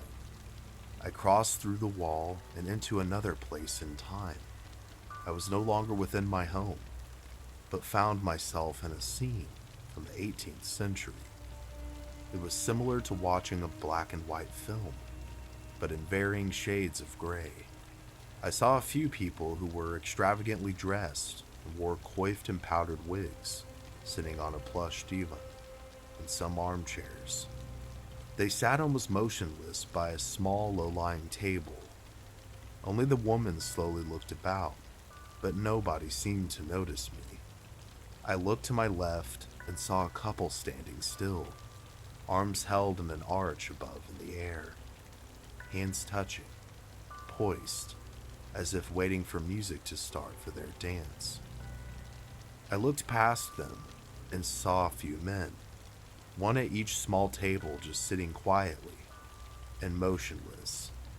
Then I looked to my right, past the few people I initially saw, and looked in awe at the sight before me. I realized I was in a vast hall as far as the eye could see. I saw no other people, and the next thing I knew, I was back in my body, seemingly asleep, yet aware of my surroundings. I was made aware of the large crowd of people outside of my bedroom door.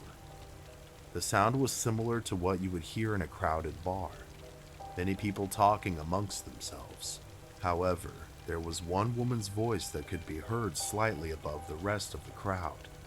I didn't pay it any special attention, as I wasn't focusing on anyone in particular, nor catch what she had said. And what was only a moment later, that same voice was louder and closer this time, just on the other side of my bedroom door. Although I paid a little more attention now, what she said was still indiscernible, and the voice was yet to be one that I recognized, a voice belonging to a stranger. In what seemed just another moment again, she opened the door, stepped into my room, and then shut the door behind her. I laid frozen in my bed, unable to move.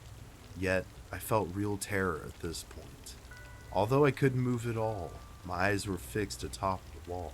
Somehow, with my mind's eye, I saw her. It was my mother, who had passed away 21 years earlier. She wore a long white shroud, which I never got to see her in, but I knew that she had been buried in one. By now, I was totally terrified. I wanted to scream out for help. Better still, to get out of there. But I wasn't able to move a muscle. I watched my mother pace to and fro, past the foot of my bed, in absolute rage. She was so angry with me. She was literally spitting mad while she was scolding me. Never had I seen her this angry.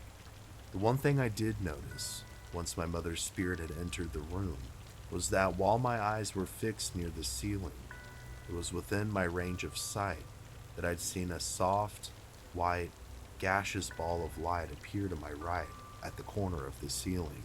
It was about the size of a basketball, though not quite as spherical. It was so very slow moving, like a swirl of white smoke within itself. Somehow I felt like it was protecting me from this evil, like a guardian angel.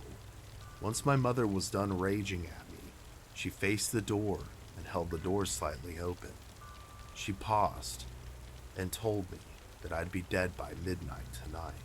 She then shut the door behind her and left. As soon as she was out the door, the ball of light had dissipated too, and I felt instant relief. I looked at the clock, and it was now 3 p.m. All of this strangeness took place in the space of one terrifying hour. I still don't know if that was the spirit of my mother or something evil imitating her. All I know is that I jumped out of bed and rushed to the lounge room, telling Dean what I had seen, though I didn't mention my mother's parting words. Dean wasn't remotely interested. He only mumbled as I interrupted him watching his program. Well, that was the end of the nap I wasn't quite able to get. As evening approached, I constantly glanced at my watch. Although we retired for the day at about 10 p.m., that night I was fearful, yet resigned to my fate. I hadn't told a soul about my mother's message, in case it tempted fate. On waking the next morning, I couldn't have felt more relieved and thrilled to still be alive. Now that it felt safe to do so, I told Dean and later my neighbor about it all.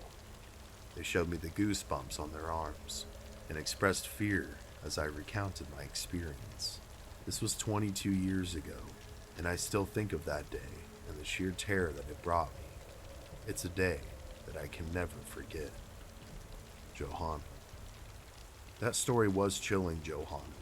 I too am curious if it was some kind of spirit impersonating your mother, or if it was somehow her. The detail of what she was wearing also happened to be what she was buried in. Literally gave me goosebumps. So thank you so much for sharing your story and continuing to bring awareness to these topics. A young man seemingly interacts with his grandmother, who has long since passed away. But he isn't the only one that sees and feels her presence. This was in reference to watching one of my videos. Watching this video reminded me of something that's been going on in my house. My wife's grandmother died before we got together, and her son was the last person in the hospital room with her when she passed. Now, my work schedule varies, but generally, I'm up between 3 and 4 a.m. every day. Sometimes, I feel a presence, or I thought I saw what was a shadow in my peripheral vision. I finally told my wife about this a while back, and she proceeded to tell me that her autistic son regularly speaks to his deceased grandmother. We've both spoken to him multiple times, and apparently she visits him constantly. My wife admitted that she's seen her in our house a couple of times as well. I've offered to have the house cleansed, but my wife said no. Apparently his grandmother visits him all the time and watches over him, and he's admitted that he still sees her. He's autistic, so he's very honest with everything. I'd like your guys' input about this. Thank you. Caveman. Well, Caveman, especially since he's autistic, that really does convince me of his sincerity and honesty. The young man clearly doesn't have a motivation to gain anything by saying this. And when you have felt this presence, is it as she was in life? Is it more of a benevolent energy or something else? It's also very interesting that your wife has seen her on multiple occasions as well. Perhaps she is watching over her grandson. Children often have an extra sense, it seems like, to be able to interact with the spirit world. Reading your story reminded me of when my brother was younger, and we had a very similar situation. My mom's father, Paul, had passed away in their family home in 2002, when my brother was just 2 years old. Prior to his passing, Paul seemed to be motioning for things to go away, things that we couldn't see. perhaps trying to state that he wasn't ready to go yet. Several months after his passing, with my grandmother Agnes still inhabiting the very same house, my brother Caden had started to interact with something that we couldn't see. He would often play around the living room, which was the same room my grandfather passed away in. One day, when he was in a full conversation with this person, my mother asked him who he was talking to, and he said, Grandpa Paul. It took the very breath out of her lungs. These interactions were fairly frequent until he was about 4 or 5 years old. Then they suddenly went away one day. It truly makes one beg the question, just how often do our loved ones truly watch over us? Thanks for sharing this one, Caveman. When we think of demonic possession, oftentimes it involves images of Hollywood films. But according to psychiatrist Richard Gallagher, very few cases are actually the real deal. And of those rare few, some of them are so over the top with what takes place, who sees the supernatural manifestations, and truly affects all those involved. This case is one of them. This is the untold story of the Ammons family haunting, also known as the exorcism of Latoya Ammons, or the House of 200 Demons.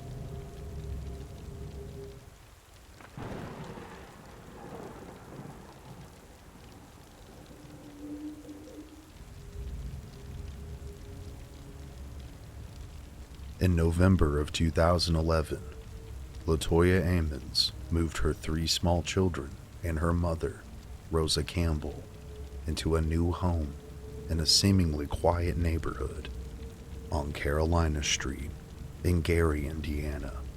The family was ready for a new start, and the children couldn't wait to move in. What they would discover is the home of their dreams would turn out to become something more reminiscent of their nightmares. At first, all seemed to be normal, and life was going well for the family.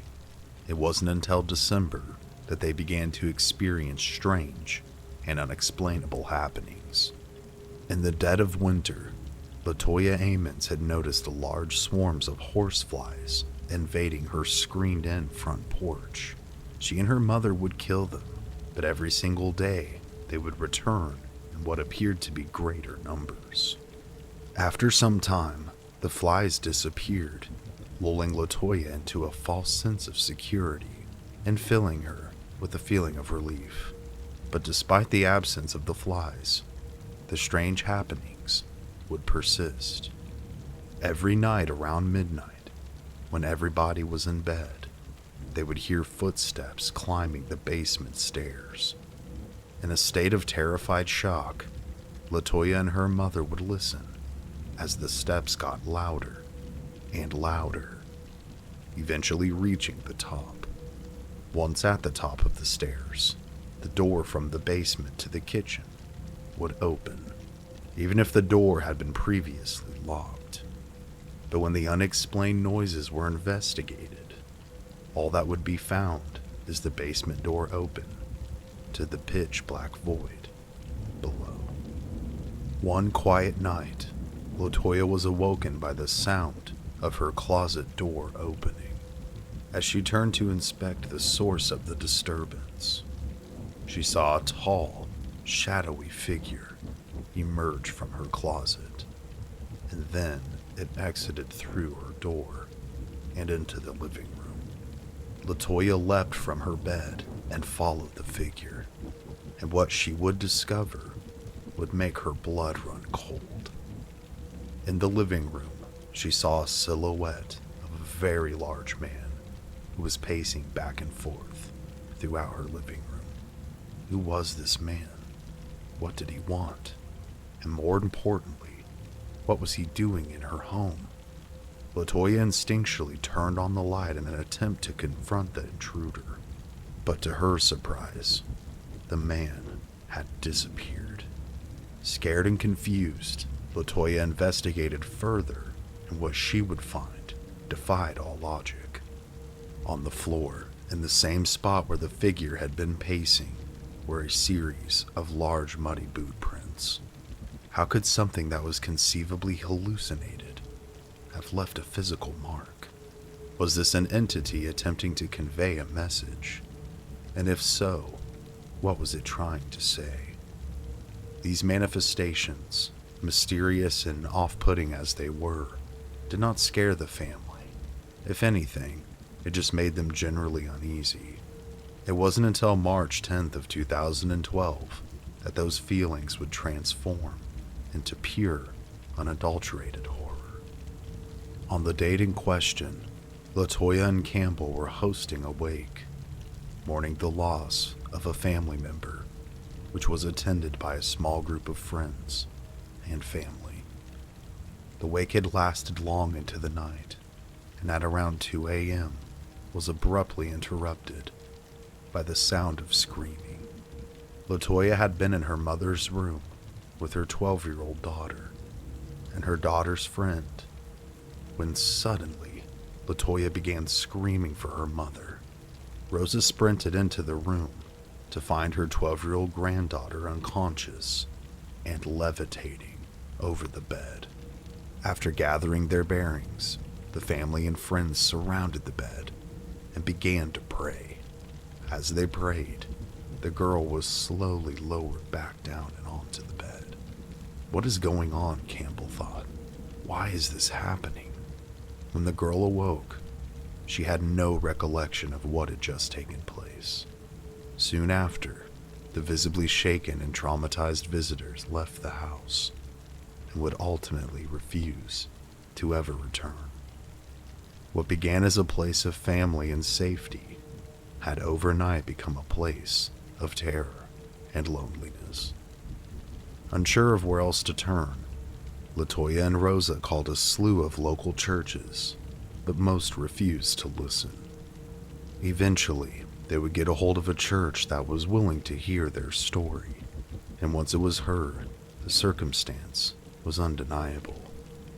To the family's shock, officials at the church informed them that what they were dealing with was in fact a demonic occupation of their home. At the recommendation of the church, LaToya and her mother cleaned out the entire home with bleach and ammonia, poured olive oil on the children's hands and feet, and smeared oil in the shape of a cross on their foreheads. Seeking further guidance and expertise, they reached out to 2 clairvoyants who told them that their home was beset by over 200 demons. The family was instructed that their best course of action would be to move. However, they were strapped for cash, and moving was not an option at the time. Instead, LaToya, at the advice of the clairvoyants, made an altar in the basement. The altar consisted of an end table covered in a white sheet, and on the sheet was placed a candle and the statues of Mary, Joseph, and Jesus.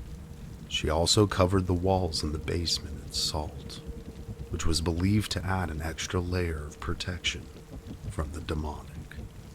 Dressed in white clothing, LaToya and a friend conducted a cleansing ritual inside of the house.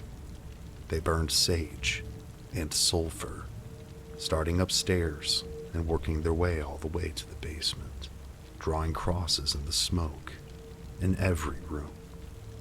Her friend read Psalm 91 as they proceeded. "You will not fear the terror of night, nor the arrow that flies by day, nor the pestilence that stalks in the darkness, nor the plague that destroys at midday." After the ritual was performed, nothing out of the ordinary happened for about 3 days. But after those 3 days passed, the situation became infinitely worse. LaToya started to notice that her children were acting strange. For seemingly no reason whatsoever, they began talking in sinister, deep voices, and their smiles became twisted and curled. She also reported that their eyes appeared to bulge, Her children were acting like completely different people. When the children's appearances would return to normal following these episodes, they would have no recollection of anything ever having been different. LaToya's youngest son would sit in the closet and talk to another boy that nobody could see. The boy would say, "I've been here long enough. I came to kill, and I'm going to kill," and spoke with her son so very descriptively about what it was like to be murdered. Once, LaToya's son was thrown from the closet, almost as if he had been tossed, hitting his sister and knocking her into a headboard, which gave her an injury that required stitches. Her daughter would later tell a psychiatrist that sometimes she felt as if she was being held down and choked, unable to speak or move, while voices would say to her that she would never see her family again, and that she would be dead in 20 minutes. LaToya believed that she and her children were being possessed. Randomly, LaToya's body temperature would rapidly raise, and she would begin to shake, falling in and out of consciousness. Rosa, however, never experienced anything demonic or strange towards her. To this, she credits her guardian angel. Some nights, what happened to the family was so severe that LaToya opted for them to spend the night at a hotel. Fearing the worst for her children, LaToya and her mother took the children to see their doctor in April of 2012. Upon entering the exam room, the doctor said he was immediately overtaken by a sense of terror and dread, and this was entirely unexplainable. As LaToya told the story of what the family had been experiencing, the doctor was writing down notes that said delusional ghosts in the home, and hallucinations. Out of nowhere, the youngest son began aggressively cursing at the doctor in a demonic voice. Then he was lifted high into the air and thrown into a wall without a single person having touched him. The boy passed out, and at the same time, so did his older brother. Medical staff tried shaking them awake, but they were completely unconscious. Someone working at the doctor's office called 911, and 8 police officers, along with paramedics, arrived and took the boys to the hospital. LaToya followed and asked hospital personnel to put olive oil on her sons, to which they simply just laughed in her face. Unable to talk to her children, or even to decide what she would do or where she was going to start, she began to pray. At this moment, their nightmare resumed once again. Both boys awoke. The oldest of the two acted normally, but the youngest began screaming and attempted to attack everybody near him. In total, it would take 5 grown men to fully restrain him. A hospital employee who believed that the boys were being abused contacted the Department of Child Safety, citing LaToya's seemingly obvious mental illness.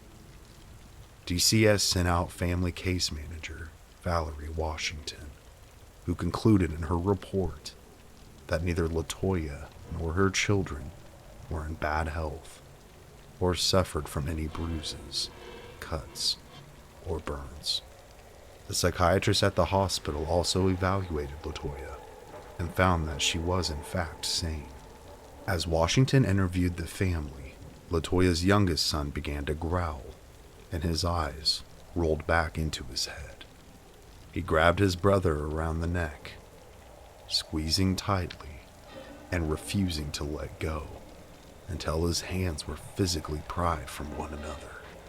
Later that same day, Washington, an RN, and the boy's grandmother took them into a small exam room to interview them alone.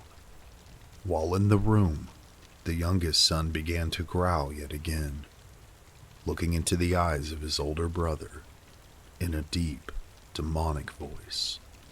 He said, "It's time to die, and I will kill you. At this moment, the older brother bent into a running stance and sprinted directly at his grandmother, headbutting her in the stomach as hard as he possibly could, over and over again. Rosa grabbed the boy's hand and said that you are not my grandson. You are a demon. Then something terrifying happened. With that same twisted smile and look of pure malevolence, he walked backwards towards a wall, and to the shock and awe of everybody, walked backwards up the wall and onto the ceiling, still holding his grandmother's hand the entire time, before flipping off the ceiling and back onto the floor, landing on his feet. After a few moments of stunned silence, Washington and the RN ran out of the room and found the doctor. They explained what they had just witnessed, but the doctor did not believe them, stating that he thought it had to be some sort of trick. The doctor entered the room and requested the boy to do the trick again so that he could see it. The boy replied that he did not remember what had happened and was unable to recreate it. The RN, who was far from a skeptic of the demonic, said that he fully believed what was happening to the boys was the product of possession. And the case manager agreed, stating that there was an evil influence affecting the Ammons family. LaToya's youngest son was admitted to the hospital, and she spent the night with him, while Rosa took the two older children to stay with a relative. The next day was the youngest boy's 8th birthday. DCS told Rosa to bring the other children back to the hospital, as they could further discuss what had happened. The family celebrated with cake, and even sang songs. But once the party was over, LaToya received soul-crushing news. Washington told her that DCS would be taking custody of her children, as they believed they were being spiritually and emotionally neglected. The family cried together. They did not want to be separated, and they didn't understand why DCS had come to this decision. But unfortunately, there was nothing that they could do. On the morning of April 20th of 2012, LaToya would receive some rather unexpected assistance. The hospital chaplain contacted Reverend Maginel. The Reverend had never performed an exorcism before, nor had he ever been asked. But he agreed to help as much as he could. Visiting LaToya and Rosa at their home on Carolina Street, he interviewed them. While they spoke, Rosa commented on a flickering light in the bathroom, which stopped each time the Reverend walked over to it. It must be scared of me, he thought. The interview would be interrupted once again when Rosa pointed out that the window blinds in the kitchen kept swinging, even at the absence of an air current in their home. Maginot also said that he saw wet footprints in the living room, and during the interview, LaToya complained of a migraine. The Reverend wondered whether this could be attributed to the demonic activity, so he placed a crucifix on her head. She then began convulsing. After interviewing the two women for 4 hours, Reverend Maginel was convinced that the family was being tormented by demons and that they had overtaken their home. He blessed the house and told them the house wasn't safe and that they needed to leave immediately. So the two moved in with a relative. A week later, DCS sent Washington to the Carolina Street home to verify whether or not the home was safe for the children to live in. With her, she had a Lake County police officer and 2 other assisting officers, one being the Gary police captain. LaToya refused to go inside, so Rosa took the group into the home to inspect it. In the basement, underneath the stairs, was a dirt patch from which Rosa said that she believed the demons emanated from. The captain said that he believed in ghosts, but not in demons, and would later say that changed after he visited the home on Carolina Street. During the interview with Rosa, multiple electronic devices carried by the officers malfunctioned, even though the batteries had just been replaced. An audio recording taken by one of the officers, when played back, revealed a disembodied voice whispering to them. They also took multiple photos which contained silhouettes, and when enhanced, one even contained a face. At his home, the police captain said that his garage door refused to open, and the driver's seat of his personal vehicle began moving erratically on its own. After it was inspected by a mechanic, it was revealed that the motor that controlled the seat was broken, and that if it malfunctioned while the captain was driving, it could have resulted in a distraction, which would have caused a serious accident. Some time would pass before the same group, accompanied by 2 other officers, as well as DCS case manager Samantha Illick, would return to the home. Illick went in place of Washington, as Washington refused to re-enter the home. As they entered the basement, Illick noticed a strange liquid dripping. When she touched it, she noticed that it felt both slippery and sticky between her fingers. Maginot wanted to check the dirt spot under the stairs for items that may be cursed, as this would offer a solid explanation as to what the family was dealing with. But upon searching, he would find nothing of significance. Maginot blessed some salt and spread it throughout the basement, and the group went back upstairs. While in the living room, Illick began to notice something strange happening. Her pinky finger on her left hand began to tingle and turn white. She complained that her finger suddenly began to feel as if it was broken. Then, out of nowhere, she began to feel as if she was having a panic attack and was unable to breathe. The police captain, who had many times before seen the true horrors of society, refused to stay in the house past dark and requested that the inspection of the house be hurried. Illick and Latoya left the house, and the officers continued their investigation. On the main floor of the house, they noticed an oil-like substance dripping from the blinds. Thinking that Latoya or Rosa may have poured oil on them to sell their story, they wiped it up and sealed the room for 25 minutes. To their confusion, the oil had reappeared.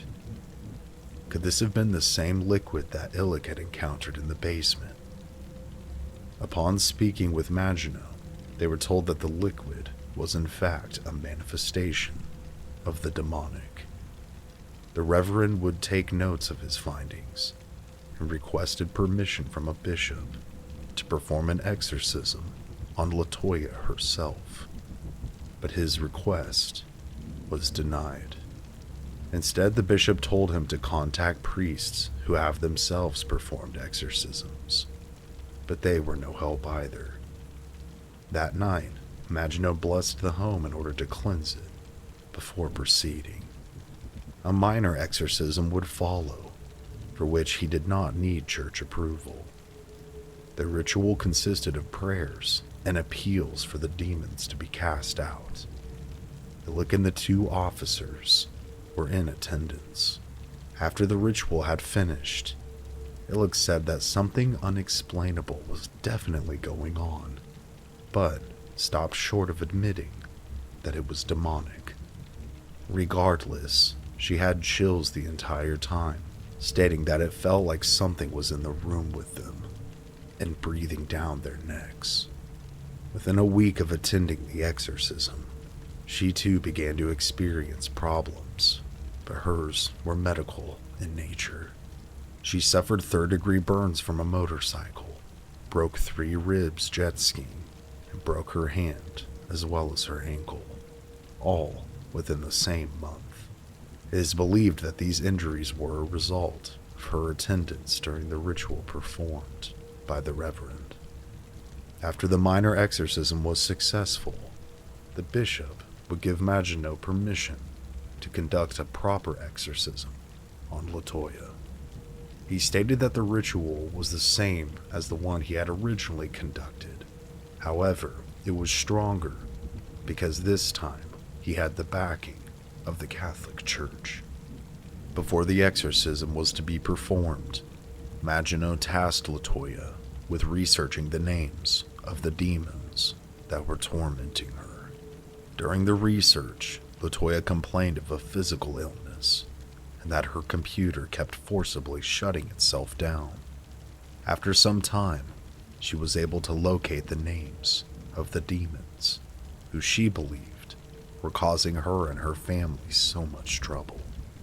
One of them was Beelzebub, the Lord of Flies.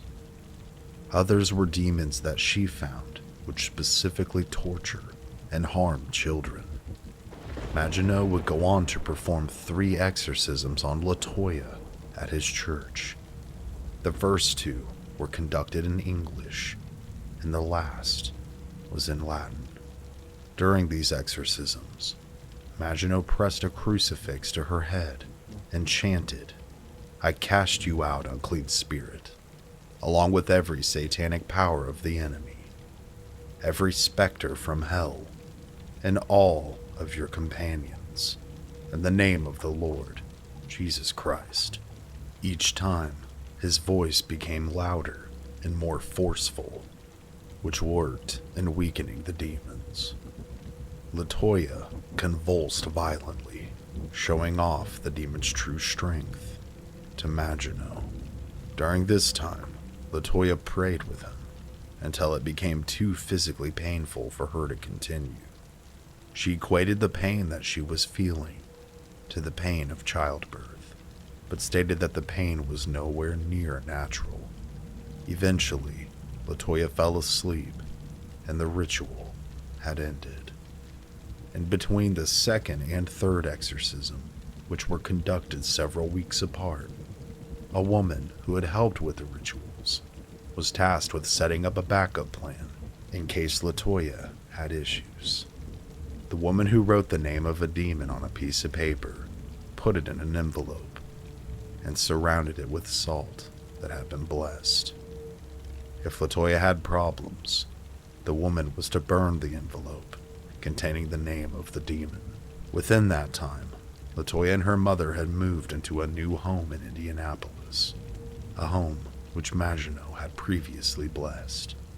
One night, as a storm raged outside, Latoya would call Maginot complaining that she was having horrifically bad nightmares pertaining to demons. So, the woman was instructed to burn the envelope, and after this, the nightmares would cease. Time would pass, and new tenants would eventually occupy the home on Carolina Street, and the landlord would say that since the incidents involving the Ammons family, no other paranormal activity had been reported at the residence. Latoya would eventually regain custody of her children in November of 2012, and DCS would regularly check up on them until January of 2013, when they would ultimately close their case. They noted that there were no demonic presences reported at their home in Indianapolis, and that her children felt much safer within its walls. Ammons thanked God for guiding them through, and the family would go on to live happily and quietly without any semblance of demonic intervention. So, if we accept at face value those who witness these bizarre and demonic manifestations, we must ask just what could have caused the haunting or the summoning of the entities. Did Latoya mess with something that she shouldn't have? Was it something indeed invoked within the property itself at some point? Or could it have been generational? It's hard to tell, but what is incredible is that nurses, officers, and other officials of the state bore witness to these happenings. Although not descriptive as some of my other videos, the information at times is scarce, so I did the best I could to piece everything together. It is believed that the other 199 demons were under or serving Beelzebub, which certainly made himself present with the swarms of flies in the depths of winter. Ultimately, I am glad that this family was able to free themselves from the ensnaring trap of the devil and his minions. Not everyone is so lucky, and in due time, we'll cover cases that reflect that. So my advice, if you enter a home, let alone live there, and feel as if eyes are boring a hole into the back of your head, and you feel scared for no reason, trust your gut, because ultimately, it could end up saving your very soul. When a young woman begins to experience horrific visions, daymares, during her waking life, she will seek help from her parents. Believing the matter to be spiritual, they consult a priest who tries to drive multiple demons out of her body.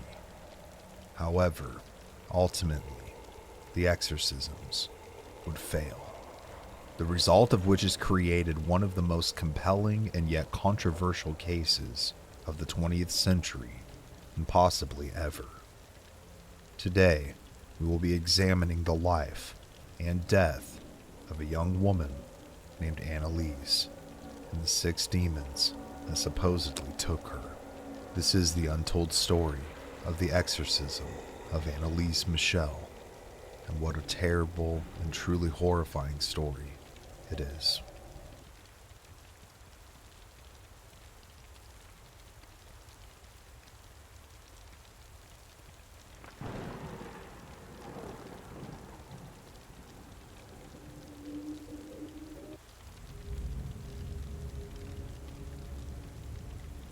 Before I begin this dark and extensive story, there's a few things that I would like to say.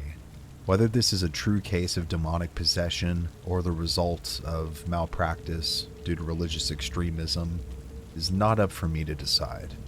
I will simply present the case as chronologically accurate and full of detail as I can, and ultimately, the conclusion is up to you. So let us first start at the beginning. Joseph Michel, who had served in the military during the war, was thankful to have returned to his family's small village, following his imprisonment by the Americans and sequential release in late 1945. Having seen the horrors and ravages of combat, he thanked God that his small village of approximately 3,000 souls hadn't been attacked during foreign army occupation or the devastating air raids that leveled most major cities in Germany. He would be reunited with his family and would assume a job within his family's business.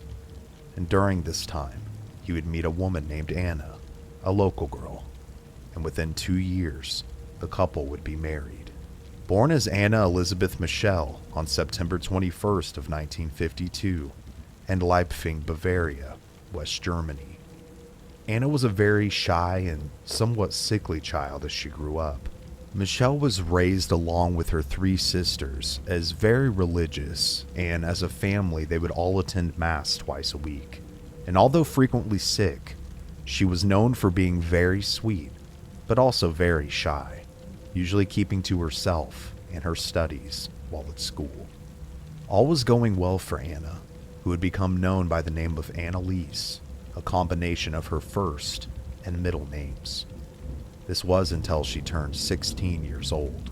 Shortly after her birthday, Anneliese had a moment where she fainted in front of her younger sister, and upon her sister calling her name and poking her in the arm. When she came to, she believed that she was just exhausted from studying too much and decided to lay down for the night. But that night, little did she know that her torment would begin.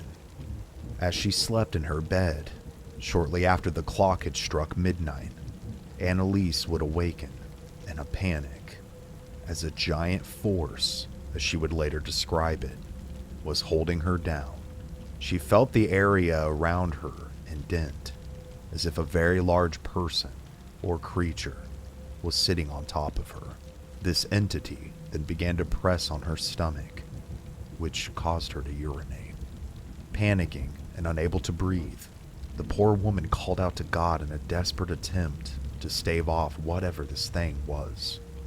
Convinced that she was dying, she pleaded to be freed. However, upon the nearby church clock tower sounding the quarter hour, it was all over. All pressure had ceased, as if it was blown away by a wind. Whimpering in terror now, Michel changed her linens and would barely sleep that night. She would inform her mother the following morning that she felt very ill and was exhausted, and who can blame her? So her mother allowed her to stay home from school. Nearly 1 year later, during the day of August 24th of 1969, whatever it was, decided to strike again. Just as what had happened before, she had blacked out earlier in the day, and later that night, right after midnight, yet again, she felt the familiar but terrifying large force begin to hold her captive yet again. She was unable to breathe and unable to call for help.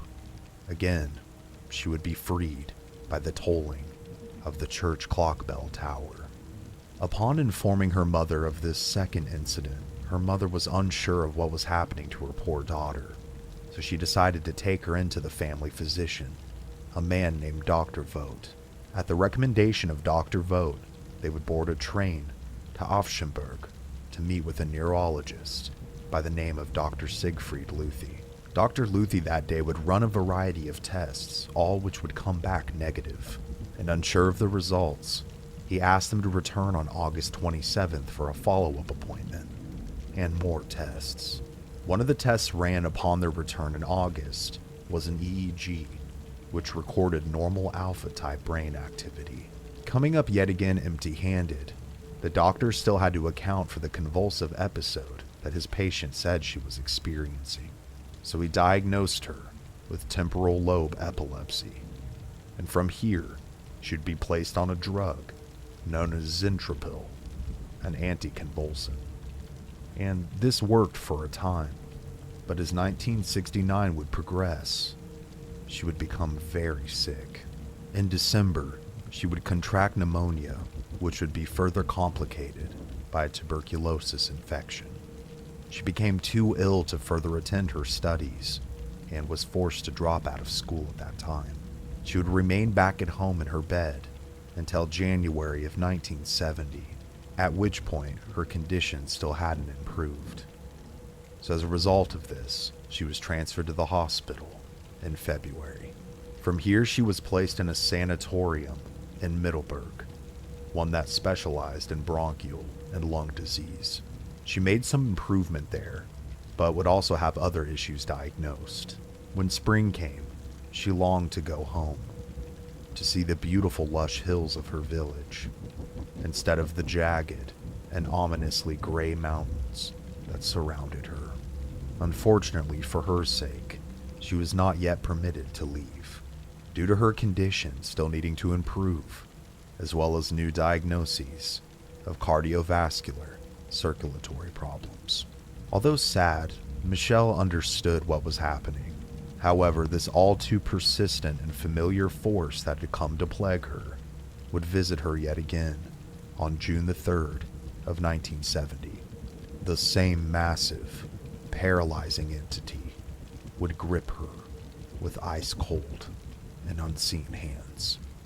This time, however, Anneliese tried everything she could to free herself, and in her desperate attempts, a lone scream would finally manage to tear loose from her lips.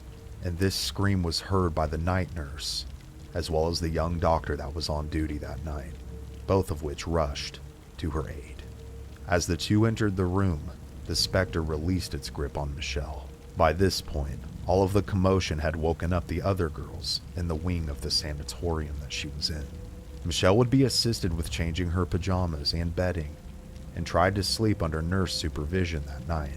The following morning, the girls' gossip had reached a fever pitch. They began to speculate if Anneliese had previously had a head injury, or if she had water on the brain. Anneliese herself, however, didn't pay much attention to them. She was becoming withdrawn and was still weak from the previous night's episode. She was more concerned with what was going on with her health. As the day progressed and dust settled on the horizon, while the other girls were headed to the cafeteria, Anneliese opted to stay in her room, stare out her window, and say her evening rosary. As she prayed, the voices of the returning girls seemed louder than usual. However, what once appeared as massive and foreboding mountains appeared more beautiful this time. Their peaks glistened with pink and violet as the sun hid them. One of the girls would approach her as she was admiring and praying, and would ask if she was all right. She then would comment on her blue eyes being black. Anneliese, unsure of what to make of this, shook off the girl's remarks. She would go on to finish her rosary.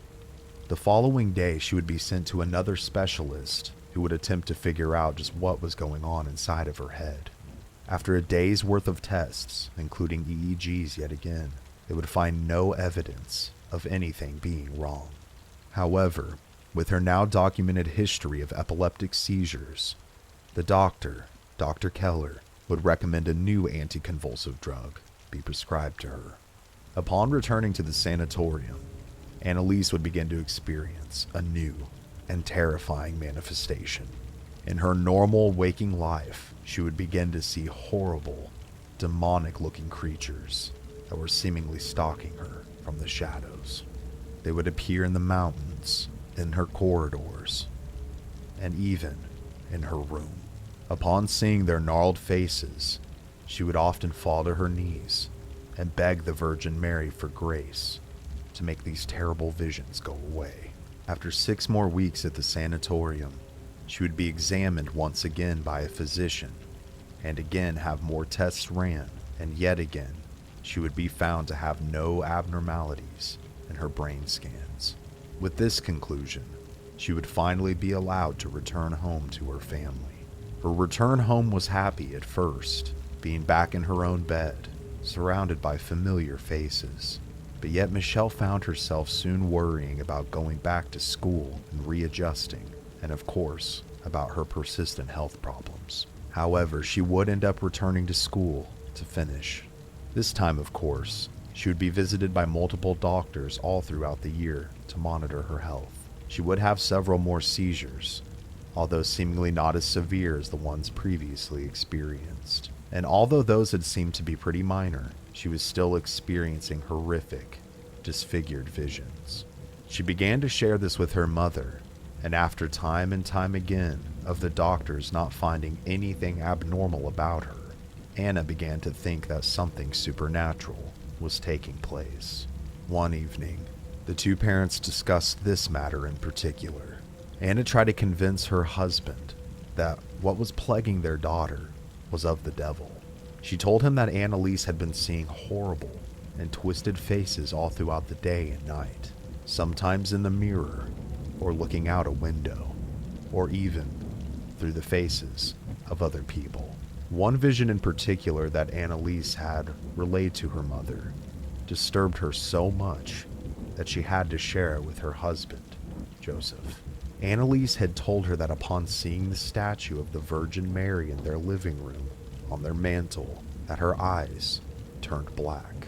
A hideous grin appeared on her face, and her small, delicate hands began to twitch and then morph into thick, grotesque claws. Seeing the sincerity in his wife's eyes, Joseph, although silent for a few minutes, decided that the family should ask for guidance through prayer. With school finally finished for Anneliese before university, a summer trip was in order.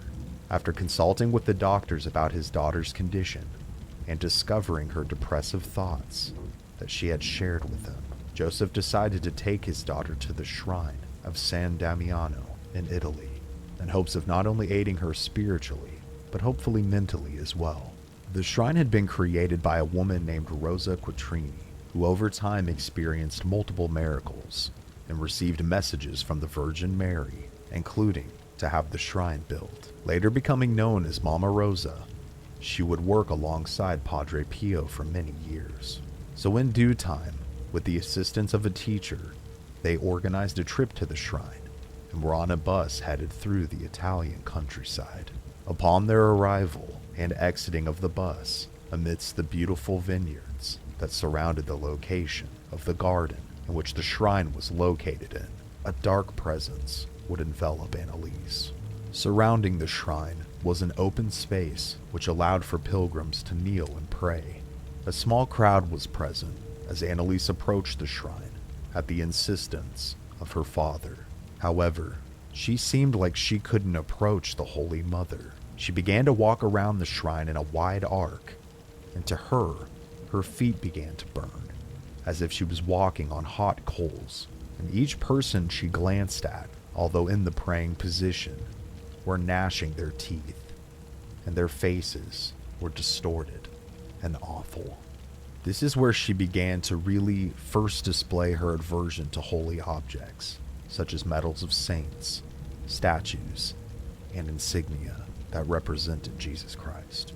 Those present couldn't help but notice how strange the young woman was behaving, and upon heading back onto the bus, she was then being asked by the teacher, a woman named Frau Hein, about what was going on with her. She expressed that her will was not her own, and that someone else was manipulating her. Almost as soon as those words left Michel's mouth, her personality would completely change.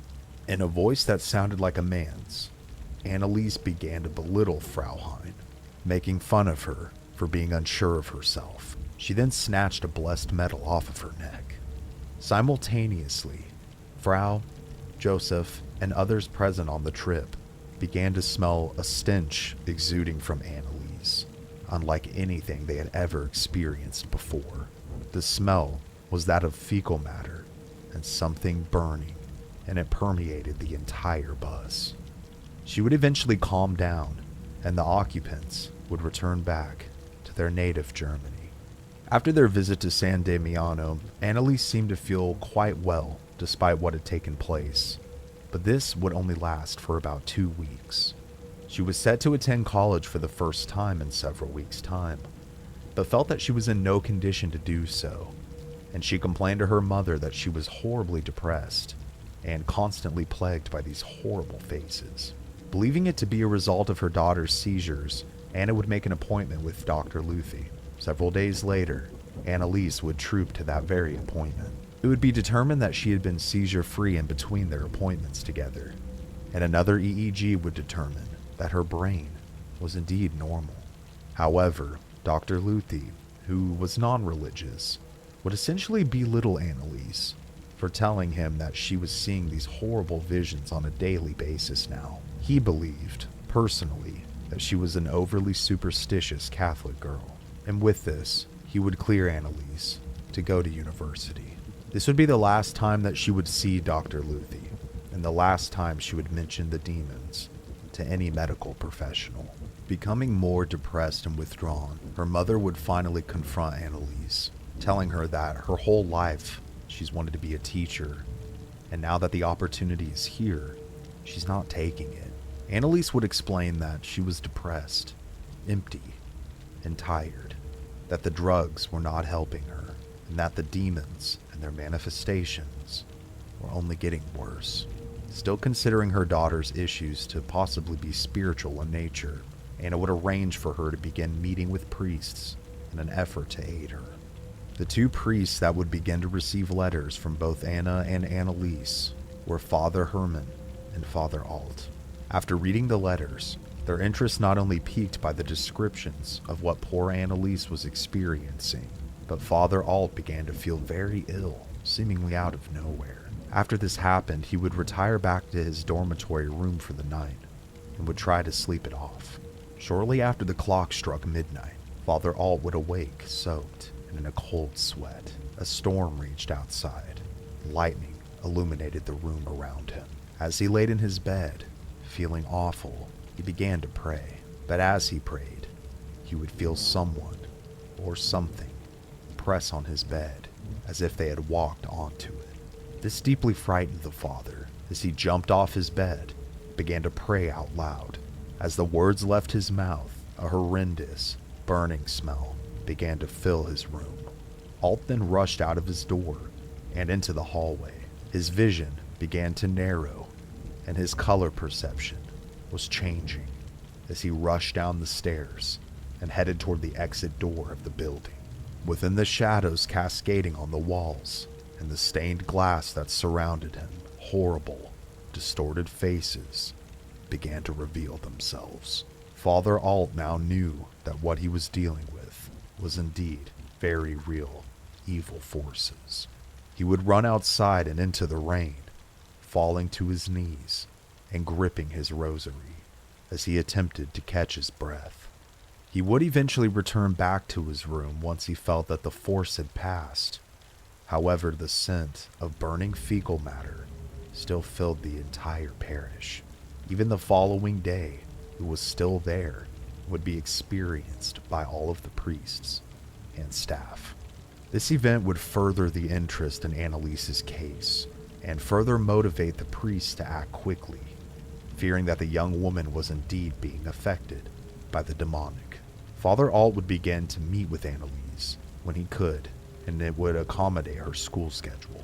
At this particular point, she seemed to be doing fairly good, despite still seeing the manifestations most days. She would begin classes on November 1st of 1973, going to lectures day in and day out, and seeking various churches and chapels to relax and pray in, as she remained a diligent student. And her life, despite these awful visions that bothered her still, was about to change. At the end of November, Anneliese would meet a fellow student by the name of Peter. He was somewhat like herself. He was very shy and friendly, but was outgoing when you got to know him. The two shared many classes together and would soon fall in love. Several weeks into their relationship, however, Anneliese would tell Peter to stop seeing her, fearing that when the demons came back, he wouldn't want her anyways. But despite what his new girlfriend was telling him, Peter denied this and still refused to leave her side. Soon after this, Anneliese would go in for a checkup evaluation, where she would have an EEG yet again, except this time, the doctor administering the EEG, a woman named Dr. Schleip, would find patterns of epilepsy. This is significant because this is the first time out of all of the other times that any patterns of epilepsy had ever been found. As a result of this, Dr. Schleip would change Anneliese's medication to yet another anticonvulsant drug, known as Dilantin, in hopes that it would improve her condition. Following this appointment, Peter and Anneliese would continue their relationship, in which Anneliese would confide in Peter more so about what she was experiencing with the demonic figures and faces that still plagued her. Peter had also become aware of the awful stench that seemed to follow her, especially when she was experiencing these supposed hallucinations. And as their relationship progressed, he wanted her to join him in meeting his family and friends, but Anneliese refused, worrying that they may not be as understanding as Peter. Michel would ultimately express that she did have moments of clarity where she did feel like herself, but every so often, those devils would reappear. Despite taking her medication daily, rigorously, the faces would remain. And soon, coupled with the faces, she would begin to experience debilitating headaches. Father Alt, checking in on her with the local bishop there on campus, would discuss that her complaints and ailments continued to be the same, despite her taking her medication every single day. He would arrange to have Anneliese meet him in a nearby town for the two to pray together. Peter would ultimately take Anneliese to this appointment and would be surprised at how quickly she seemed relieved after the two began praying. Although very skeptical, Peter began to believe that possibly this could be a spiritual problem. I did want to take a moment here and say that there's so much information about what happened to Anneliese and her life, and I've been pretty thorough up to this point, but I'm going to do a few briefer sections leading up to the paranormal manifestations that worsened her life. Just because if I sat here on every painstaking detail, we'd be here all day. Following the meeting with Father Alt, Anneliese's depression would return, She told Peter that the clanking of knives and forks sickened her, that the demons wouldn't let her eat. Coupled with her losing weight and becoming ever more reclusive, other witnesses to the strange behavior she exhibited began to grow as well. One incident in particular, a mutual friend of both Anneliese and Peter, named Anna Lippert, witnessed something that she would never forget. In July of 1975, with Anna, Anneliese, and Peter sitting in Anneliese's dorm room, having a casual conversation, suddenly, out of nowhere, Anneliese's face contracted and contorted into something demonic in appearance. Her entire body then went stiff as a board, as if she was entering a catatonic state. Obviously freaked out by this, Anna asked Peter what was happening, and Peter simply replied, "It's the demons. She's under possession." Not knowing what else to do, the two prayed with Michel, and it would take an hour and a half for this episode to be over. Following this happening, it became clear that Anneliese could no longer be by herself and attend school. The two would reach out to her parents, and several days later, they would move the young woman back to Klingenberg. Upon arriving, Anneliese was able to start eating again, but her other problems continued unabated. If anything, they worsened greatly in a very short period of time.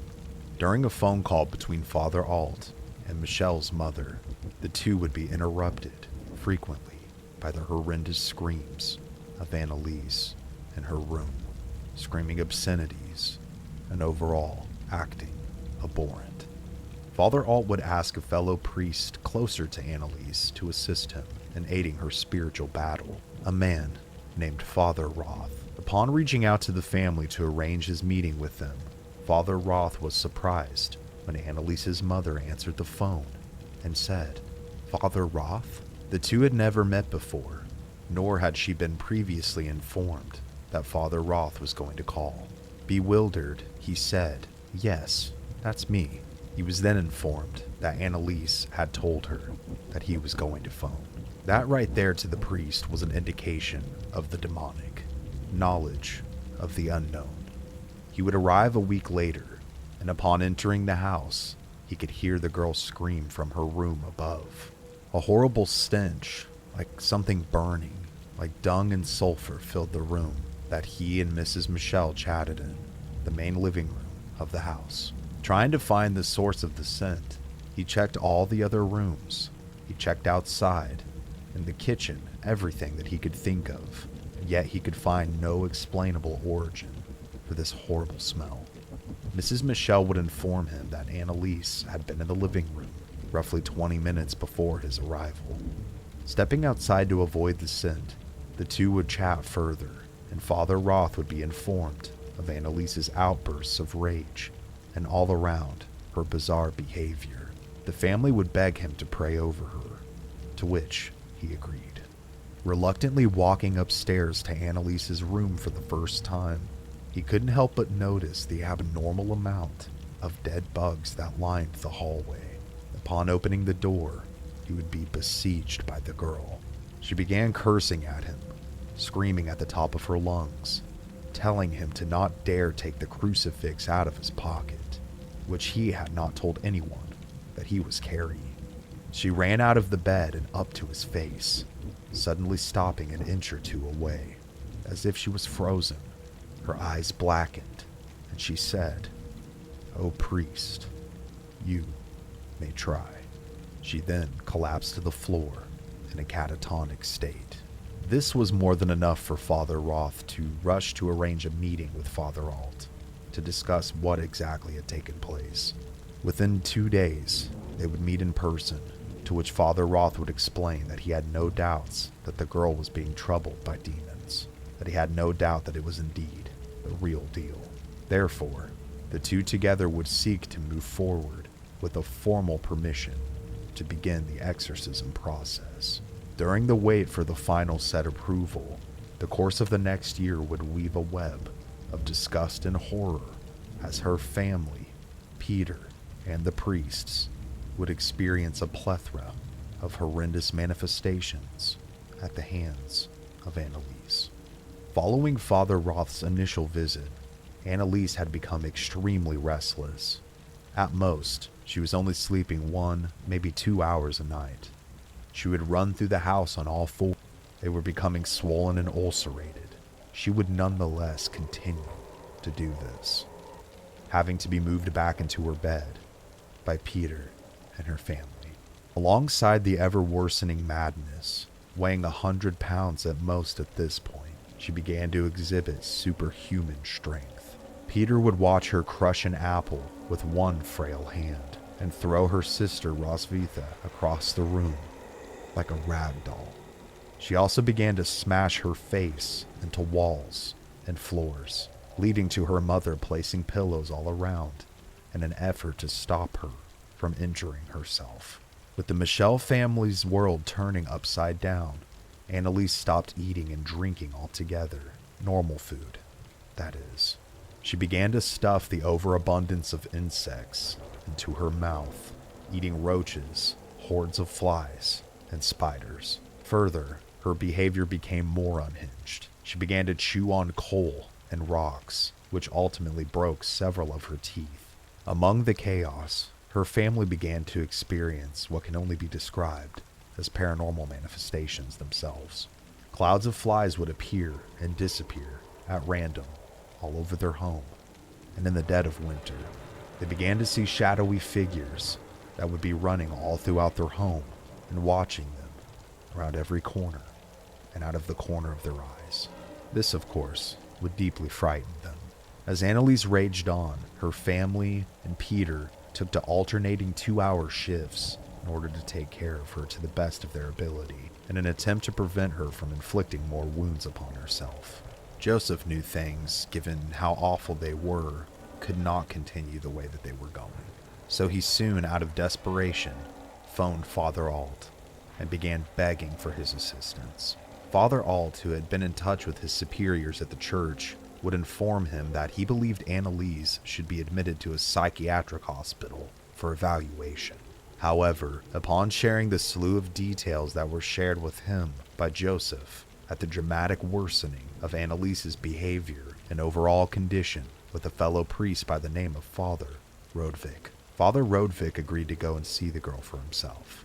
Upon entering the Michel house, he would be introduced to Anneliese through her father, who had walked her into the living room by himself on account that she had become very violent towards herself and family members by this point. Sitting down beside her, Father Rodvik asked her, "What is your name?" Her response, in a very low, altered voice that was not her own, was Judas. Over the course of the next several hours, the father was able to have a normal conversation with Anneliese, as she went from being under an outside influence to herself having no recollection of the latter. Then, towards the end of the meeting, she would slap the father across the face and then stand up, walk towards the piano, and begin playing it as if nothing had ever happened.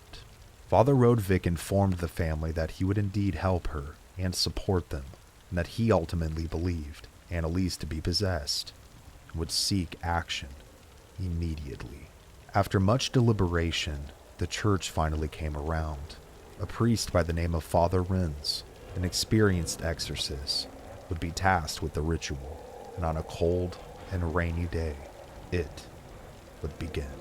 September 24th, 1975, he would arrive at the Michel residence. After discussing the plan with her family, he would proceed up the stairs and walk into the viper's den that was Anneliese's room. He would be joined by Joseph, Peter, and a volunteer from their local congregation who wanted to assist. At first, all was quiet, even silent. Anneliese, or rather the demons, were not engaging Father Renz, but when he began the ritual, he sprinkled holy water on Anneliese, and she began to shake and scream. She started to bite the men who were holding her, lunging at the priest. She attempted to attack him. It would take all 3 additional men to hold her down. We draw what we know what happened from an entry in Father Renz's diary. He would go on to say that she would sound like a man, speak Latin, and eventually be reduced to a catatonic state, following an all too familiar pattern from what we already know. Knowing that he had a long battle ahead of him, the priest was saddened that the first ritual had not been successful. He would leave for the night, but would ultimately return 4 days later on September the 28th in the evening.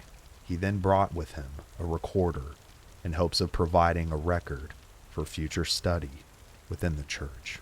Anneliese would again repeat the chaotic behavior that was exhibited within the first exorcism, and the devil that resided within her began to rebuttal the priest in Latin, as well as her native tongue of German. Although being familiar with the Latin language, Anneliese was not fluent, let alone fluent enough to have been able to rebuttal a priest in real time who spoke the language fluently. As the priest inquired as to why the girl was being tormented, it, whatever it was, replied with, she was cursed before she was born by a woman, a neighbor of her mother. Anneliese's parents and Peter would later check this story out, but the woman had since passed away, so they weren't able to come up with anything conclusive. This second exorcism would last for hours and would end with a haunting sentence from Anneliese herself. She would say, "Damned for all eternity." She would then curl back up into a catatonic state, like a statue. Now, we only have some details here and there based on the diary entries, interviews, and audio recordings, but this would ultimately continue for months. Anneliese would undergo 67 exorcisms in total. She would reveal that she was possessed by 5 demons, and their names were Cain, Judas, Nero, Fleischmann, and Lucifer, the devil in the flesh. There is one more demon, but it's a name that I feel like if I say it on YouTube, I will probably get demonetized. You can look it up for yourself. Just simply go to her Wikipedia page, which I will also be linking down in the comments below. Cain, known from the Bible as the first murderer, the originator of violence. Judas, as in Judas Iscariot, the man who betrayed Christ. Nero, the crazed Roman emperor who tortured Christians for his own sick enjoyment. Fleischmann, who was a disgraced priest local to the land. And finally Lucifer, the Prince of Darkness himself. Her physical decline due to not being able to eat, self-inflicted injuries, and psychosis due to lack of sleep would finally take their toll. She would inform Father Rentz on June 30th, at the end of what would be their final exorcism, that she had spoken with the Virgin Mary and that she had agreed to stay on earth and suffer through the demons to prove to people who didn't believe in God that the devil was very real. She would then ask for absolution, which Father Rentz would grant her. That night, she would go silent for the first time since all of these horrifying episodes had began. And the following morning, around 7 a.m. on July the 1st of 1976, she would be found dead in her bed. All of the exorcisms and attempts to drive the demons out had failed, and upon her death, she only weighed roughly 85 pounds. Anneliese had gone from a shy but happy girl with her whole life ahead of her to an emaciated shell of herself. Just how did we get here? Was it malpractice? Was she mentally ill? Or was it truly the hands of the demonic that snuffed her out? After multiple calls had been made by her grieving family, a man named Dr. Keller would perform the post-mortem examination, and it's important to note the following details because honestly it's really intriguing. Her death was determined to be caused by starvation and possibly aggravated and tremendous physical exertion in the final weeks of her life. He would find that her inner organs surprisingly were healthy and not damaged, as well as her brain, which showed no signs of epilepsy, not even on a microscopic level. Curiously still, no bruising, bed sores, or ulcerations were found on her skin. In the ensuing aftermath, the priests were arrested and charged with negligent homicide, as well as Joseph and Anna. The trial and case overall would become a highly debated issue among the German people of the time, with some being convinced that she died at the hands of Satan himself, and others that it was the fault of malpractice on behalf of the priests and her parents. The trial would last for months, with doctors weighing in with their opinions, lawyers, witnesses, and just the whole works. And although I have those details here, there is so much to it, just the trial itself, that honestly I would probably have to make a whole other video in total just to cover it. The verdict, however, in my opinion, is the important part of what followed her death. After a much heated debate, ultimately, Michel's parents and the priests involved would be charged with negligent homicide and would be sentenced to 6 months in prison. The 6 months ultimately would be reduced to 3 years of probation, as well as a fine, given the unique circumstances of the case. The church would draw a ton of heat as a result of what happened. They would ultimately retract the confirmation that Anneliese Michel was indeed possessed. Michel had been buried under hurried circumstances, and as a result of this, as well as multiple religious people sharing that they had visions of her body untouched by decay, she would be exhumed almost 2 years later, with the intention being to have her buried in a nicer coffin. Her family and friends were discouraged from viewing her remains because they were consistent with the decay of a corpse of that age. In the end, her case would go on to achieve worldwide notoriety and would force the Catholic Church to all but never issue sanctioned exorcisms. And on June 6th of 2013, the home in which her exorcisms took place in mysteriously caught fire and would burn to the ground. The police suspected arson, but never ultimately proved it, but many locals believe that it was a result of what had taken place there. And really, it's hard telling. Decades after her death, her story would go on to inspire multiple films and books, including The Exorcism of Emily Rose, being the most popular, and honestly fairly accurate with some liberties to the original story. And of many of those books, the best and most utilized resource of them, for me, has been The Exorcism of Anneliese Michel by Felicitas D. Goodman. All, and I mean all details you could ever want about the entire case are available in this book, and I would highly recommend it. In conclusion, Anneliese's case remains a terrifying and mysterious one. Was she demonically possessed or incredibly mentally ill? Did her priests and parents genuinely help her in being freed from Satan's grasp? Or did they contribute to the end of her life accidentally? Really, the final conclusion is yours to make. But regardless of the cause, I'm glad that her suffering is over, and I pray now that she can hopefully rest in peace. Thank you guys so much for watching this new video. If you enjoyed it, please give it a like, subscribe with notifications on, and if you're already subscribed, go ahead and turn notifications on. It helps me out a ton. Please also leave a comment letting me know what you thought of the story, your thoughts on basically a newer format I'm trying out. I'm trying to do kind of like a half and half thing. I'm trying to find ways where I can speed up making content for you guys and just try and find a happy medium and get you guys more content and better content. So let me know what you think for sure, and I highly appreciate your feedback.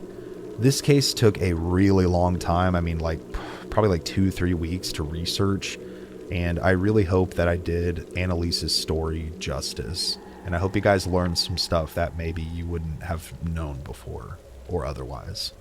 Anyways, I appreciate you guys. I love you guys, and I will see you next time. This has been Cody here at Mystery Archives. Remember to stay safe out there, and take care.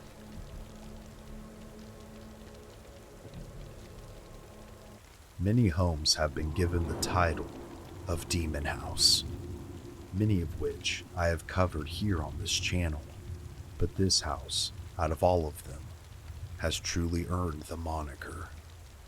From the time the soil was dug up during the Victorian era, a curse seemed to be placed upon the land, and when you combine terrible happenings with occult rituals, it's truly a recipe for disaster, the results of which have produced a cornucopia of paranormal activity within this now infamous Indiana home.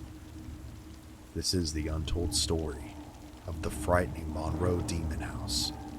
Join me as I attempt to uncover its supernatural secrets.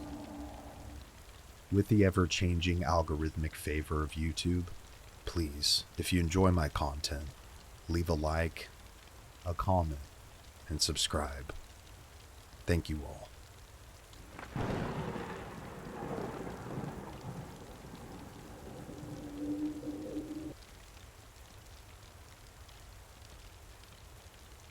Information available on this property is scarce at best, but I have done my best to find out as much as I could to try and provide you with the most cohesive picture possible. Hartford City, Indiana, what was started as a small log cabin settlement, continued to grow and eventually hit the big time in the late 1880s, where itself and its neighbors entered a natural gas boom, resulting in many factories being created during industrialization. Factories that produced textiles, glass, and other goods. But although natural resources were widely abundant within the ground there, something else seemed to inhabit this soil. Our story begins at the construction site of a rather unsuspecting-looking Victorian home. The year is 1892, and the Berger family, who immigrated to the area from Belgium, had been successful in their business endeavors, and thus thought a new home in their new country would be the ultimate earthly reward. However, the family's newfound happiness would be all but short-lived. From the time the earth was dug up and the new home erected, within months, John Berger, the patriarch of the family, would die from tuberculosis within its walls. Mourning his death, this would be far from the last tragedy his family would endure moving forward. Shortly after John's death, a fire would mysteriously start in the upstairs level of the house, in time destroying a large portion of the property, and the majority of the Berger family would meet a truly gruesome and terrible fate. Following the horrific fire that torched what little happiness the Berger family had left, the widow of the family and one surviving child desperately needed a source of income. So the widowed Mrs. Berger decided to start renting out rooms in order to make it. There would be various tenants, but the most prominent were the Myers family. The head of the household, a man named Ulysses Myers, was a well-known and respected member of the community. He was known for his kindness, compassion, and for being an all-around amazing family man. But this reputation would soon fade. Shortly after moving into the home, Ulysses slowly began to change. Those who knew him believed that he had done a complete shift in his entire personality, all just within months. So much so that he became unrecognizable, not only to his close friends, but to his family as well. His kindness, compassion, and care all seemed to have been buried, and someone new now greeted them each day behind the eyes of Ulysses. He quickly became prone to fits of rage and insanity. This led him to become abusive towards his once beloved family, verbally as well as physically. These new bursts of rage, however, weren't reserved strictly for his family. He soon turned on friends and colleagues too. This sudden heel turn for Myers led him to losing his job after an altercation at his workplace. And shortly after this, despite how much he had cherished his family before, he stole what was left of his family's money and abandoned his wife and children by skipping town with a newfound mistress. All of which was the polar opposite of the man that they thought they knew. Shattered beyond repair, the Myers family were left with open wounds upon their hearts, and confusion in their minds. The only differing factor from their life before to what it was now was the fact that they had moved into this house. Now, with the home claiming the destruction of 2 families, rumors quickly began to spread locally throughout Hartford City that the house contained some kind of curse. Whether it was upon the property or the land was uncertain. The Myers family soon moved out, and due to the rumors, Mrs. Berger was unable to keep tenants to help support her and her surviving child. Thus, she was forced to sell the property at a fire sale rate in order to start somewhere new. What happened to the Bergers is unknown. With this sale, a revolving door of tenants and owners would begin. As soon as one family would move in, they would almost immediately move out. Again and again, this cycle would continue. It would go from being lived in by a family to being rented out and built onto, eventually creating its triplex design that we know today. Those who had moved in and out often reported experiencing bizarre activity, and others simply just didn't say anything, possibly not wanting to come to grips with the reality of what they had been through. This ever-changing list of tenants would continue for decades. Along with this revolving door of people came a revolving door of peculiar behaviors and practices. Rumors began to circulate in the late 1980s and into the early 1990s that tenants during this time frame were performing occult rituals and ceremonies within the home, particularly within the basement. Black magic rituals and ceremonies. Those conducting them attempted to harness the negative energy that dwelled there, to conjure a demon to do their bidding. Although information is limited, one could assume that perhaps their efforts were successful. From the mid-90s onward, the strangeness that surrounds the house on Monroe Street only intensified, with new stories coming from new tenants and neighbors alike. Stories that this old Victorian home housed a dark and malevolent force. These stories soon began to spread like wildfire. Those who would move into the house typically would only last in the home a year or less. They often fled in the middle of the night, with nothing but the clothes upon their backs, only continuing to solidify that something evil dwelled within the house. Things in fact got so bad that even when the home was abandoned for a time, the windows would be blacked out in order to keep people from looking inside. But not because of vandalism problems, but due to so many neighbors and passerbys calling the police, claiming that they kept seeing shadowy figures walk around the interior of the Monroe house.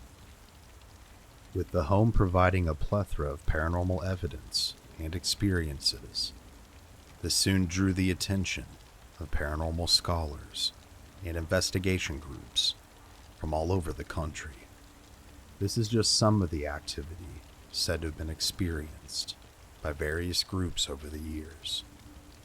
People have reported a vast amount of supernatural happenings, many of which have been caught on film, photo, or digital audio recording. These range from aggressive and insulting EVPs, or electronic voice phenomena, to full-bodied apparitions, shadow figures, and possibly inhuman manifestations. Mysterious sounds like knocking, banging, and footsteps are common. Doors and cabinets slamming shut with incredible amounts of force. And most of the activity seems to be centered around the basement, as well as the top floor. And the top floor is speculated to be the place where the fire had started that engulfed the Berger family. The basement, of course, is where the alleged black magic rituals took place. In both of these locations, an eerie, shadowy specter of an old, malicious woman is said to attack people. But just who could this entity be? Someone who had previously lived there? Or something inhuman cloaking itself in some kind of familiar skin? Stories of groups panicking and fleeing, too, have become commonplace. One paranormal group, which wishes to remain anonymous, in 2014 had such a disturbing experience that they fled the home in fear for their lives. They arrived on site at the Monroe house amidst a strong thunderstorm. Unpacking their vehicle, attempting to keep their equipment dry and safe, they made their way inside and in due time began documenting whatever they could find there. As they investigated, asking questions, provoking interaction, and recording level by level, the more activity they began to experience. Shadows moved out of the corner of their eyes. Bangs, knocking, and cabinets slamming shut could be discerned from the reverb of the thunder outside. But it's when they decided to go down to the basement that their lives would be altered forever. As they descended the stairs, an eerie cold began to overtake them. As they asked their questions, attempting to catch any activity they could, their flashlights and devices failed.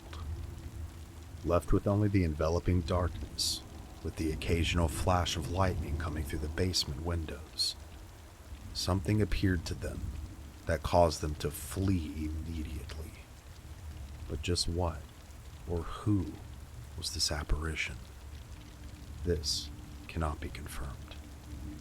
Whatever it was terrified them so much that they fled into the torrential downpour and refused to ever return.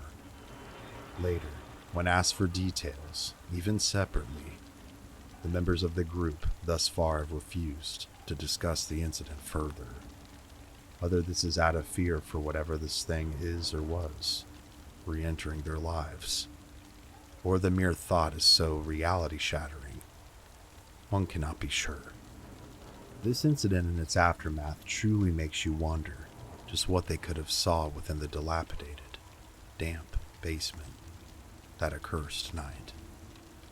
Investigations would continue with multiple groups coming in and out, until a very peculiar discovery took place in 2016. And this discovery would lead to much speculation as to what could have happened within the house. While conducting an investigation for their show Paranormal Lockdown, Nick Groff and Katrina Weirdman found themselves in the basement and were slowly being drawn to the crawl space of the house. As they traversed the damp darkness, what they would find would alter the story forever. Located within the crawl space were human remains, bones buried in a shallow grave. This freaked the entire crew out and prompted them to stop filming and to call the police immediately. From here, a full-scale investigation would be conducted and the remains excavated and sent to a local coroner there in Indiana for further examination. The bones were indeed confirmed to be human and were, quote, at least 100 years old, possibly older. Following the coroner, they were sent to Indiana University for further testing to determine the age and identification of the person. At this point, the final outcome has not yet been reported, such as the age of the individual found, or their identity, or potential cause of death. The presumed investigation is still underway. Let's put a brief pause on people being allowed to enter the now privately owned home. But that pause has since been lifted, with many more investigations taking place over the years since. And with these investigations, even more paranormal activity, and aggressive activity at that, has been reported.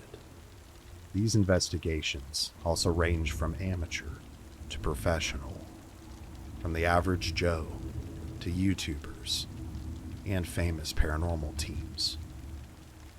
Those who have entered the walls of the Monroe Demon House have experienced, in addition to previously mentioned activity, strange sights, smells, and feelings, demonic snarls, growls, and even full-blown attacks have happened, and these have involved scratching, biting, and being shoved. Oftentimes, these more intense manifestations are accompanied with aggressive and commanding EVPs, where people's names are often used. Windows slamming shut with so much force that they shatter, leaving fragments of glass all over the floor, just like the fragments left of the lives of the families who once dwelled there, has also happened. One previous owner of the home allegedly even jumped out a window on the top floor upon being attacked by a demonic apparition. Imagine that for a moment.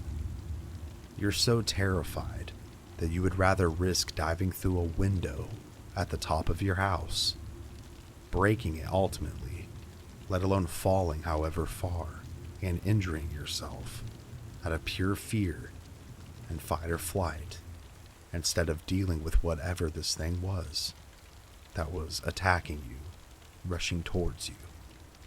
That to me is bone-chilling. Others who have stayed more recently have also reported puddles of strange liquid throughout the house at varying times and with seemingly no origin. Horrific nightmares if they manage to sleep, and why you would ever choose to sleep there is beyond me. And even strange footprints or paw prints, such as this one, have also been discovered multiple times. So with all of these high strangeness manifestations, we must ask ourselves, just what is it that lurks within the Monroe Demon House? Could it have been a curse placed upon the land? Something that predated the building of the house? It's certainly possible, in my opinion, to somewhat back up that claim. Native American artifacts, such as arrowheads, have been found around the property, but nothing significant that would indicate some kind of a curse. No burial grounds or mounds, from what I could find. What if it was a generational or family curse? Again, it's possible, but seems somewhat unlikely from what I've seen. The Berger family, up until the home was built, had great success in their endeavors, and for all intents and purposes, seemed happy and thriving, until, of course, they weren't. Then there's the enigma of the Myers family. Did Ulysses Myers lose his mind due to the home? One could certainly make that connection, considering his complete shift in personality. But what was it in particular that caused him to change so drastically? This question, and more, we may never truly be able to answer. All we can do is speculate. Then, the numerous owners and tenants over the decades since the days of the Bergers and Myers, many of them reporting odd and often scary paranormal or poltergeist activity. Was this activity also taking place when the older families lived there? Or did it start after their departure? If this was the case, if it started afterwards, was it the result of negative events attracting something dark? Or was one of the families or family members involved in the occult? And speaking of occult, just who or what were those people in the late 80s into the early 90s doing?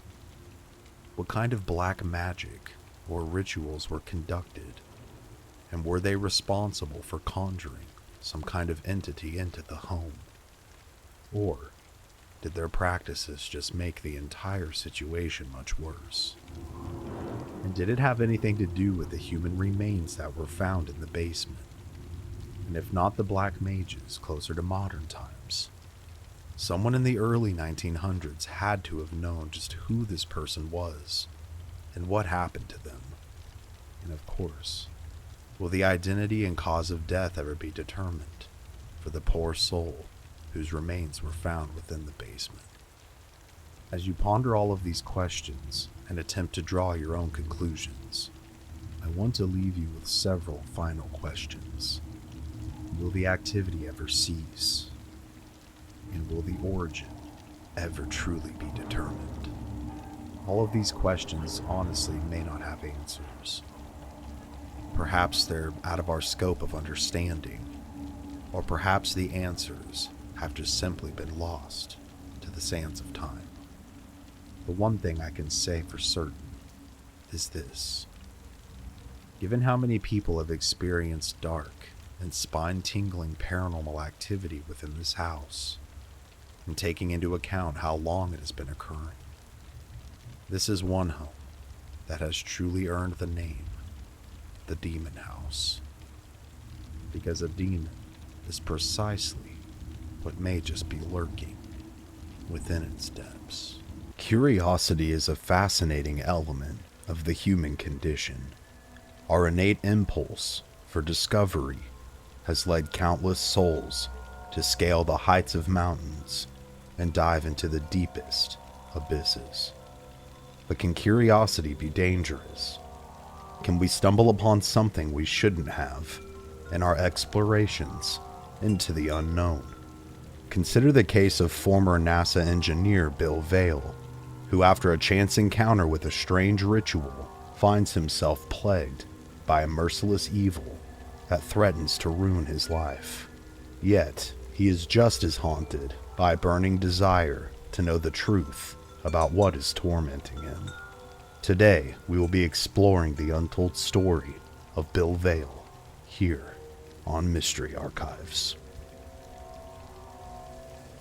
Please don't forget to like this video and subscribe with notifications on so you never miss a new upload. All that stuff helps me out a bunch, so thank you.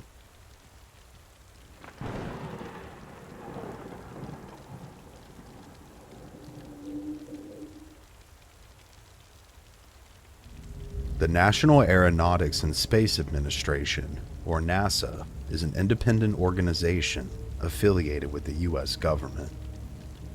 Since its founding in 1958, the agency has broadened humanity's understanding of the heavens and the dark void that waits just outside of our planet. It is an agency that from the beginning has attracted curious souls, including Bill Vaile. Bill had long worked in fields that required not just an intelligent or curious mind, but a logical one. Bill had worked as a sonar supervisor on a nuclear submarine, spent years as a pilot, and a robotics engineer. He worked as an operations quality manager for a company that produced spaceflight critical hardware for NASA. All of these jobs required attention to detail and keen observation. All of them required close attention to surroundings and the ability to remain calm under intense pressure. He was gifted with a driving sense to know. He never guessed. Instead, he would learn and do research in order to truly understand. He was a man driven by relentless curiosity. Bill and his family were not people who were easily spooked, and his friends would come to him if they wanted a straight and clear-cut rational story about anything. However, Bill would find his life taking a sudden turn when he and his wife finalized their divorce in 2002.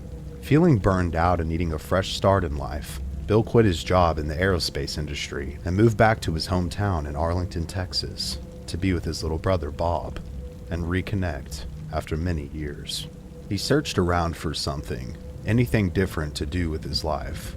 He found an ad for a job at the same water purification company where his brother worked, and decided to roll the dice and take the opportunity. And during this time, he looked for a house and found one that was well within his budget. The deal seemed almost too good to be true.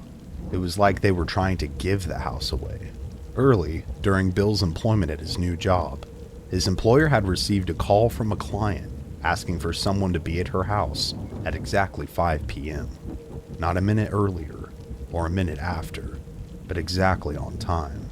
Wanting to prove his competence to his fellow co-workers, Bill went ahead and accepted the job. He kept an eye on his watch as he drove through the suburban streets of Arlington to make sure that he would arrive right on schedule. When he reached his destination, outside of an ordinary-looking home, the first noises he heard upon approaching the door were the screams of a woman coming from inside. Raising an eyebrow and feeling that something wasn't quite right, and hoping that they would just cancel the appointment altogether, he went ahead and walked to the front door at exactly 5 p.m. Upon knocking, at first there didn't appear to be any sort of an interruption in the woman's yelling. However, through the muffled screams, he was able to unmistakably make out, "In the name of Christ, I command you to leave these men," which he thought was peculiar to say the least. Then, the door opened. A strange woman stood in the small crack that had now been created. With just a blank expression on her face, without saying a word, she pointed a long bony finger at him, and then slammed the door. A feeling of strangeness and dread overtook Bill, and he went ahead and ran to his company vehicle as fast as his legs could carry him. He then would call his employer and tell him that he would never take a call from this client again. As he went about his day, he couldn't help shake the events from earlier in the day from his mind. Against his own rational judgment, he felt as though the woman had been trying to warn him in some strange way. After his shift ended that evening, he went home and got settled in for the night. Bill was sound asleep when he felt himself jolted awake by what he thought was an earthquake. His bed shook violently, almost to the point of knocking him off of it. Then, as suddenly as it had began, the shaking stopped. Still in a daze, but now wide awake, Bill set about attempting to see just what had happened. Nothing else in his house appeared to have been shaken by the quake. The clocks in his home read around 3 a.m., and he wasn't terribly convinced that it was in fact an earthquake that had caused the disturbance. He attempted to recreate the shaking of his bed himself, but was unable to. Deciding that he must have just been dreaming, he went ahead and just laid back down and decided that he would check the following day if an earthquake had indeed happened. However, upon checking the following day, no such quake had occurred. After this incident, doves and other birds would begin gathering in the trees outside of his home, so much so that the realtor who had sold him the house was baffled. He soon started to notice the pervasive, almost smothering smell of bacon in his home, which is kind of odd if you think about it, just something cooking. Bacon has a very particular scent. It was as if someone was constantly cooking an entire package on his stove. Walking through mysterious cold spots in his house became a regular occurrence as well. Although Bill would try his best to find a rational explanation, such as something being caused by his air conditioner, or poor insulation, or a draft, nothing he could come up with made rational sense to explain what he was experiencing. At night, he would experience things that would only get darker and more sinister as time went on. He would awake in the early morning hours to the sensation of small creatures, like cats or dogs, running across his feet. But his dogs slept in their kennels at night. When they were out, however, they would also growl and even bark at seemingly nothing at random areas in the house. The activity, however, began so slight that it could easily be ignored. And even if it couldn't be ignored, Bill would try to write it off by finding some sort of a logical explanation and just dismissing it in his mind. However, Bill would soon experience a watershed moment when he was watching TV one evening in his house. Suddenly, he watched as a water bottle, which had been sitting on his kitchen counter, flew across the room and bounced off the wall next to his head.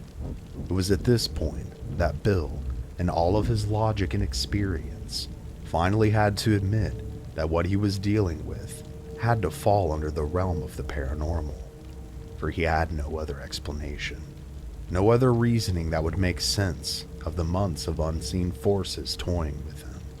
However, at this final acceptance that it was something supernatural in nature, the phenomena began to kick into a higher gear. The phenomena deepened beyond just sights and affecting Bill's surroundings. Electronic technicians frequented his house, often due to the constant flickering of lights, failure of his computer, and television. And many of them stated that they had never experienced anything like they did inside Bill's house in their entire careers. Alongside the strange fluctuations in the electricity, Bill's phone also began calling people by itself throughout all odd hours of the night, usually around 3 a.m.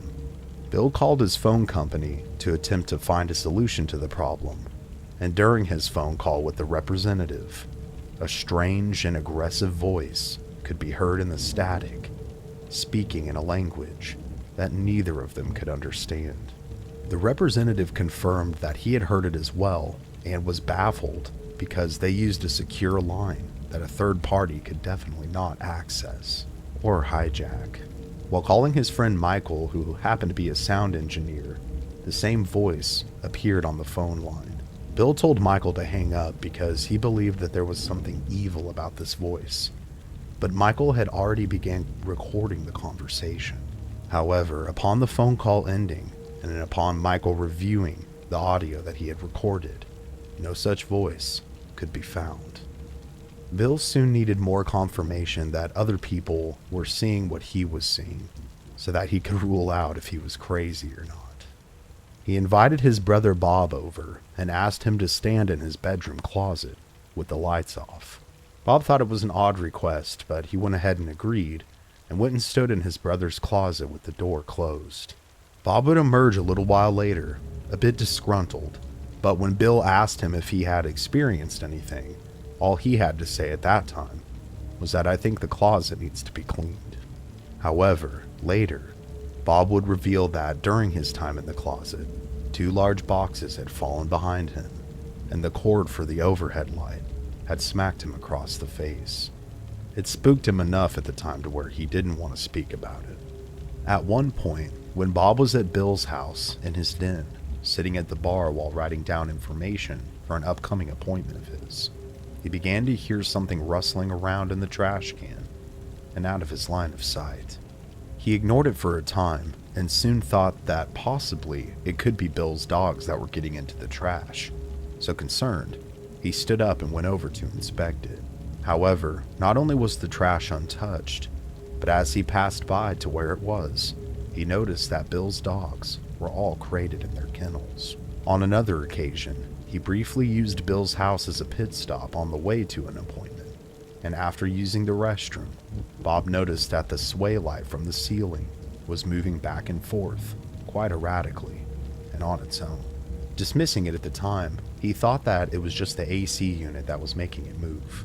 It was only later, upon asking Bill, that he learned in fact that there was no AC unit or ductwork that went anywhere near where that light was. On another night, Bob and his wife were at Bill's house for dinner, and Bill watched the television and saw something move out of the corner of his eyes. He stood up immediately, wanting to make sure that he wasn't the only one seeing it. He quickly had Bob sit down and watch the TV to see if he noticed anything out of the corner of his eyes. Soon, a look of shock came over Bob's face as he saw something move in his closet. When Bob's wife sat down, she too gasped after a moment as well.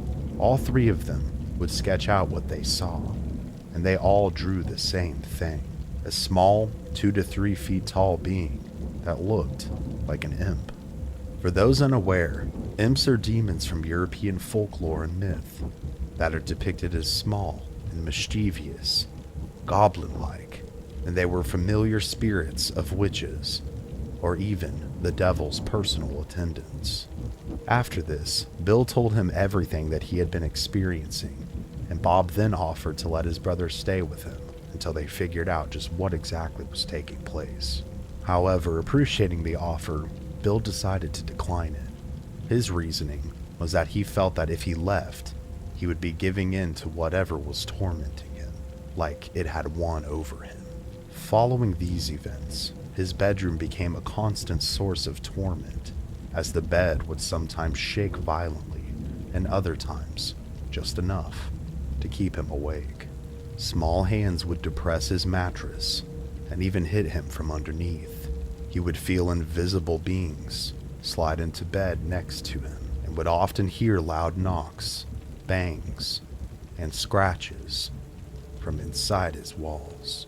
He would receive scratches and bruises without explanation, and he then began to see the apparition of a ghost cat, as well as strange cold mists within his house. The home quickly became a place full of a dark and foreboding presence.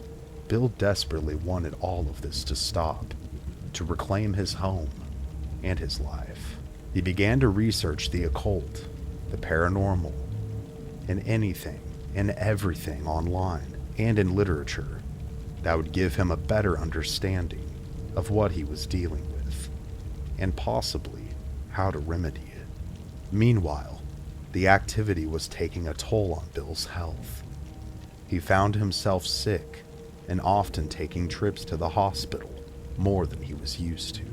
Fearing that whatever this was not only tormenting him, but also affecting his health, Bill decided to reach out to a paranormal group for help. Going through many teams, Bill declined to work with many of them because they didn't seem scientific in their approach. This was until he found a team known as Did You See That, or DYST, which to Bill had the right kind of logical and rational mindset to properly investigate the beings that had seemingly infested his life.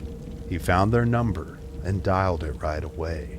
From here, Bill's life would only continue to go down a rabbit hole that he never would have found himself going down otherwise. It was Saturday night when Bill got a knock at his door.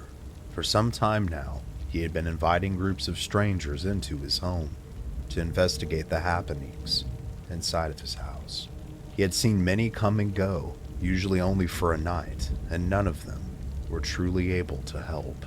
When he opened the door this time, there was only one man standing there to greet him, and his name was Brian Hall, the founder of DYST, a paranormal team that claimed they did not search for ghosts, but they searched for answers. Brian founded DYST in 2005 with friends in the Dallas-Fort Worth area in Texas. They performed investigations and posted their findings on MySpace and began to receive emails and calls from people wanting their aid and expertise in the paranormal. Part of DYST's procedure was to begin with a single member of the team giving an assessment of the location before bringing in the rest of the team and any of the equipment. Brian quickly noted the oppressive atmosphere in the house, and once he made his rounds, he gave the okay for the rest of the team to come in and begin the second phase. The team was full of various experts in their fields, with a critical eye for anything that could possibly cause noise or strange phenomena in an ordinary house. They searched the house from top to bottom, and once they were satisfied that they had identified any possible areas of false evidence, they went outside and returned with their equipment. They set up a command post in the living room with cameras and audio recorders throughout the house, trying to pick up anything that could be lurking within its depths. That night, however, was fairly uneventful. After the team had departed with little to go on, Bill called his mother to tell her how the investigation had gone. During the call, Bill heard 3 distinct knocks, as if the house were declaring its own malevolent victory. Unlike the previous investigator, DYST would eventually return over several months to continually probe the home for its dark and sinister secrets. Activity began to reveal itself to the members of the team over time. Shadow people, imps, and even the disembodied apparition of a ghost-like cat were experienced by the crew. On one occasion, the team brought in lasers for a particular experiment. The tech was designed to cast a laser grid in a darkened bedroom. This technique is intended to detect even the slightest movement that might be invisible to the naked eye. The first night came and went with nothing noteworthy happening. The second was much like the first, but the third, when they used the laser grid, Bill, Brian, and the team were sitting in the command center when they all heard a loud crashing noise coming from Bill's bedroom. Upon inspecting the bedroom, they found the laser device on the floor. The device had been thrown by a powerful and unseen force. It had been flung so hard that it had struck the bed, bounced off of it, and then hit a nearby dresser. They first checked the cameras, only to find that their batteries had been drained of all of their power. This was a common occurrence during investigations at the house, and it was a pervasive obstacle to finding any visual evidence. And we often hear this in many paranormal investigations, especially darker ones. For some reason, they tend to drain battery life as if they're feeding off of it. The team noted times to where they could audibly hear the moment that their cameras were switched off by something that they couldn't see. Luckily, they found out that the audio recording devices were still functioning when the phenomena occurred. When they played back the audio, not only did they hear a loud crashing sound, but they heard something else entirely. They heard a disembodied voice say, "He's coming back. Time to put it back on," just before the laser crashed and hit the floor. Despite the lack of visual evidence, Brian was determined to catch the phenomena on video. The next time they arrived at the house, they brought even more cameras and more laser grids. They set up the equipment as before and let the newest teammate, Sean, lay in bed in the master bedroom, and he called out into the darkness, "If you're there, give us a sign." Within an instant, the laser moved with violent force, causing Sean to cry out in surprise. The rest of the team then rushed into the bedroom to gather the equipment and to assess the evidence. All but one camera had been completely drained of power. The device had been pointing directly at the laser.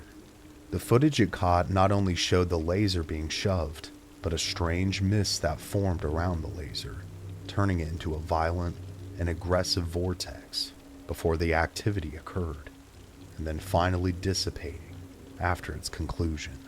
During another investigation, Bill and his brother Bob and his wife Cindy would attend, and in addition, he invited a friend, Chuck, and his wife, Melissa. Chuck Kelly had been longtime friends with Bill through golfing. To call him a skeptic to the paranormal would be an understatement. His wife Melissa, however, was a woman who not only believed in the paranormal, but was sensitive to it, and that allowed her to see beings that were invisible to the naked eye. For a long time, she had refused to go near Bill's home for this reason.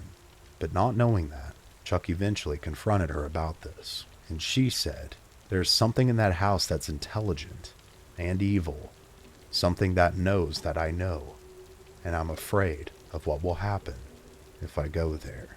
After Bill reached out to Chuck, Chuck told his wife that she needed to speak with him because he needs her help. When she met with Bill, he revealed everything that had been happening. Despite knowing the danger of the entity in his home, Melissa was moved by Bill's plight and agreed to attend the next investigation with Chuck. The day of, she felt apprehension. She sensed that the entity was furious at her coming and wanted to harm her. Her mind's eye saw a beast like that of an ape, throwing itself against the walls and windows of the house, daring her to come inside. So with a deep breath, she did. Upon entering and being greeted by Bill, she saw several small and hideous creatures at his feet. They stood on two legs, and they looked like hunched over little men. Disturbed, but seeing that no one else was noticing these beings, she ignored them as best she could and continued her journey through the home. When she got to Bill's bedroom, she said that the imps were at their most comfortable in his room and played across the furniture and on the floor. Halfway into the room, however, she froze. She searched every corner of the room wide-eyed and with her hair standing on end. She sensed something horrible and intelligent lurking out of her sight and out of the corner of the room in the closet. She didn't want to know what it was, and honestly, I can't blame her. She left the bedroom and refused to ever set foot in it ever again.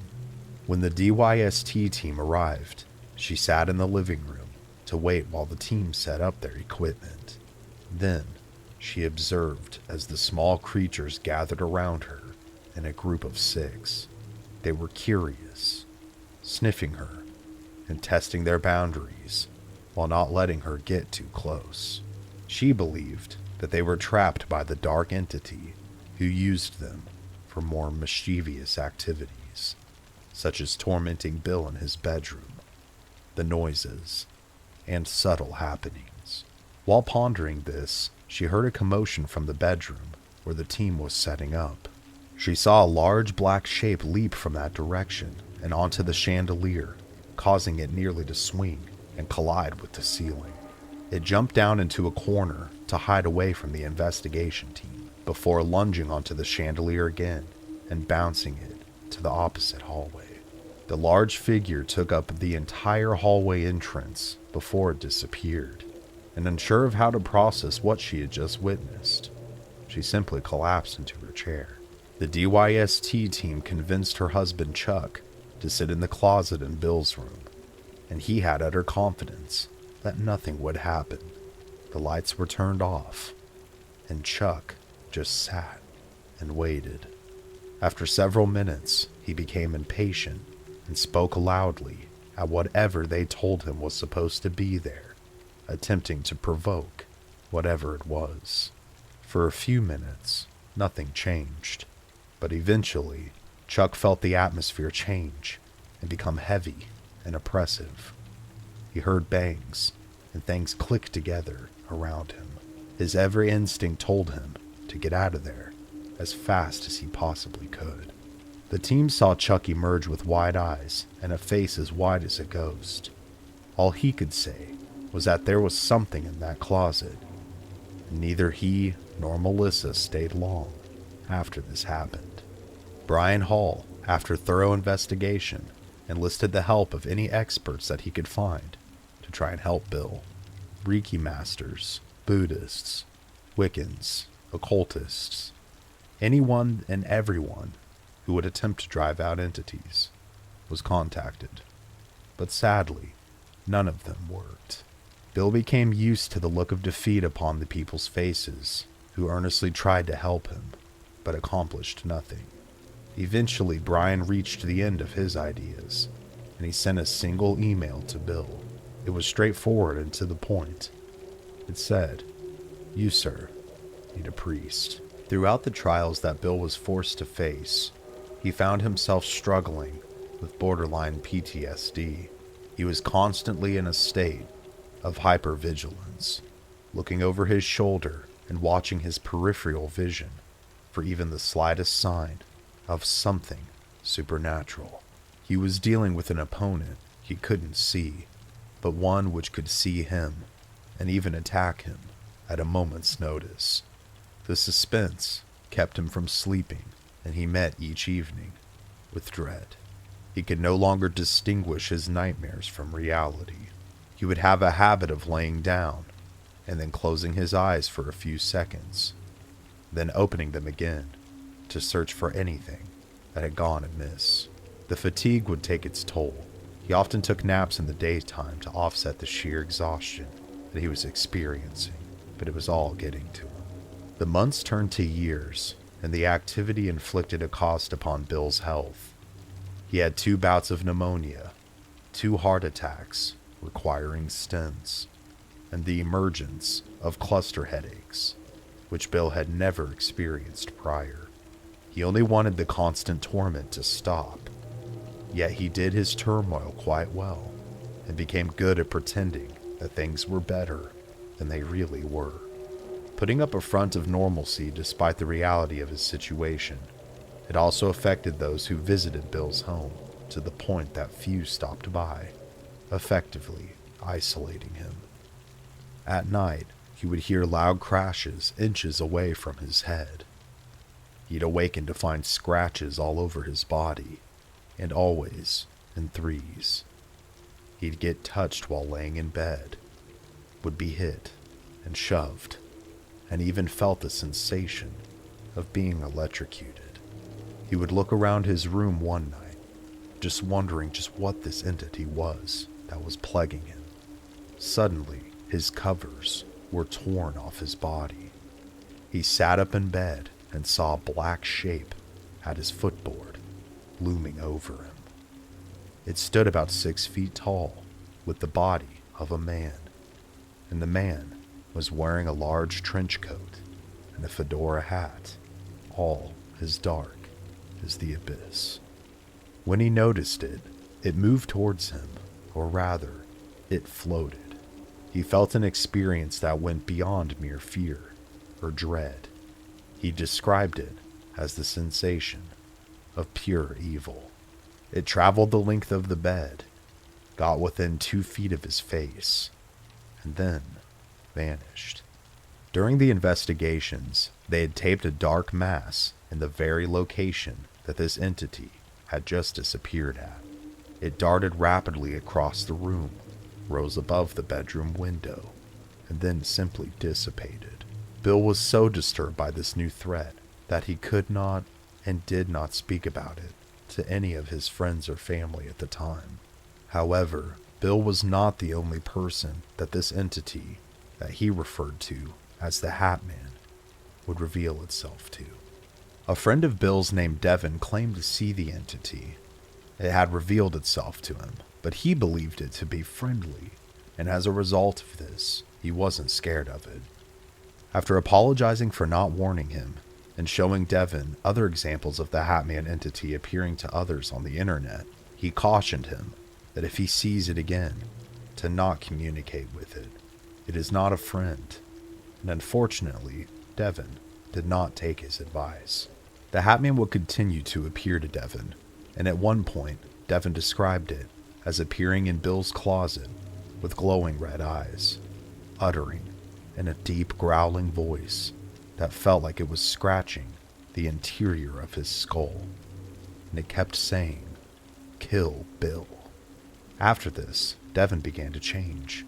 He transitioned from frightened to angry, and finally to violent frenzy. Bill would often come home to find his house torn apart, and he would later learn that the Hat Man had appeared more times to Devin and had motivated him to do this. It wasn't until Devin threatened Bill with a large kitchen knife in his hand that he began to see just how serious the situation had become. One evening, after Devin had a tantrum of throwing and breaking things within Bill's house, he told Bill that he's here and he's come to kill you. Bill, saying to himself that this creature can't kill me, was trying to keep calm. Devin responded with, "Turn out the lights and you'll see," with a malevolent and evil grin on his face. Bill was unsure whether he had lost his fear or no longer cared, or simply wanted to shake Devin out of the throes of this strangeness. Regardless, he shut off the lights. Although nothing happened, and Bill proved that the Hat Man had no authority over him, Devin's personality only grew more aggressive. Eventually, neither Bill nor the police, who were often seen at his home, could resolve the issue, and their friendship came to a sudden and terrible conclusion. Bill believed that the Hat Man was the general, the main source of evil power to which all the other activity orbited around. He began to learn from his experiences, accepting that he was in a war with an unseen foe that was using tactics and strategy as well, that it utilized scare tactics and fear to wear him down in a war of attrition. But the more Bill learned, the more that he was becoming an adversary against their assault. Bill returned from a meeting and decided to lay down for a nap. He saw indentions like hands and feet in his mattress, so much that it became impossible to sleep. Then he heard a massive crash, as if something had hit the side of his house. He shot up and went inspecting, looking for damage, but ultimately found nothing. Feeling a pure white rage well up within him, he screamed, "I've had enough, and you don't scare me anymore." I'm not the same person that you picked on years ago. Show yourself and fight me. One of us is going to hell tonight." He then heard another crash and ran towards it, continuing to yell at the entity to show itself. Hell was unleashed inside of his home like a hurricane. Crashes and booms filled the air. Suddenly, the missing puzzle piece clicked into place. He knew that no amount of anger or desperation or earthly knowledge would save him from this evil, so he called upon Christ to intercede.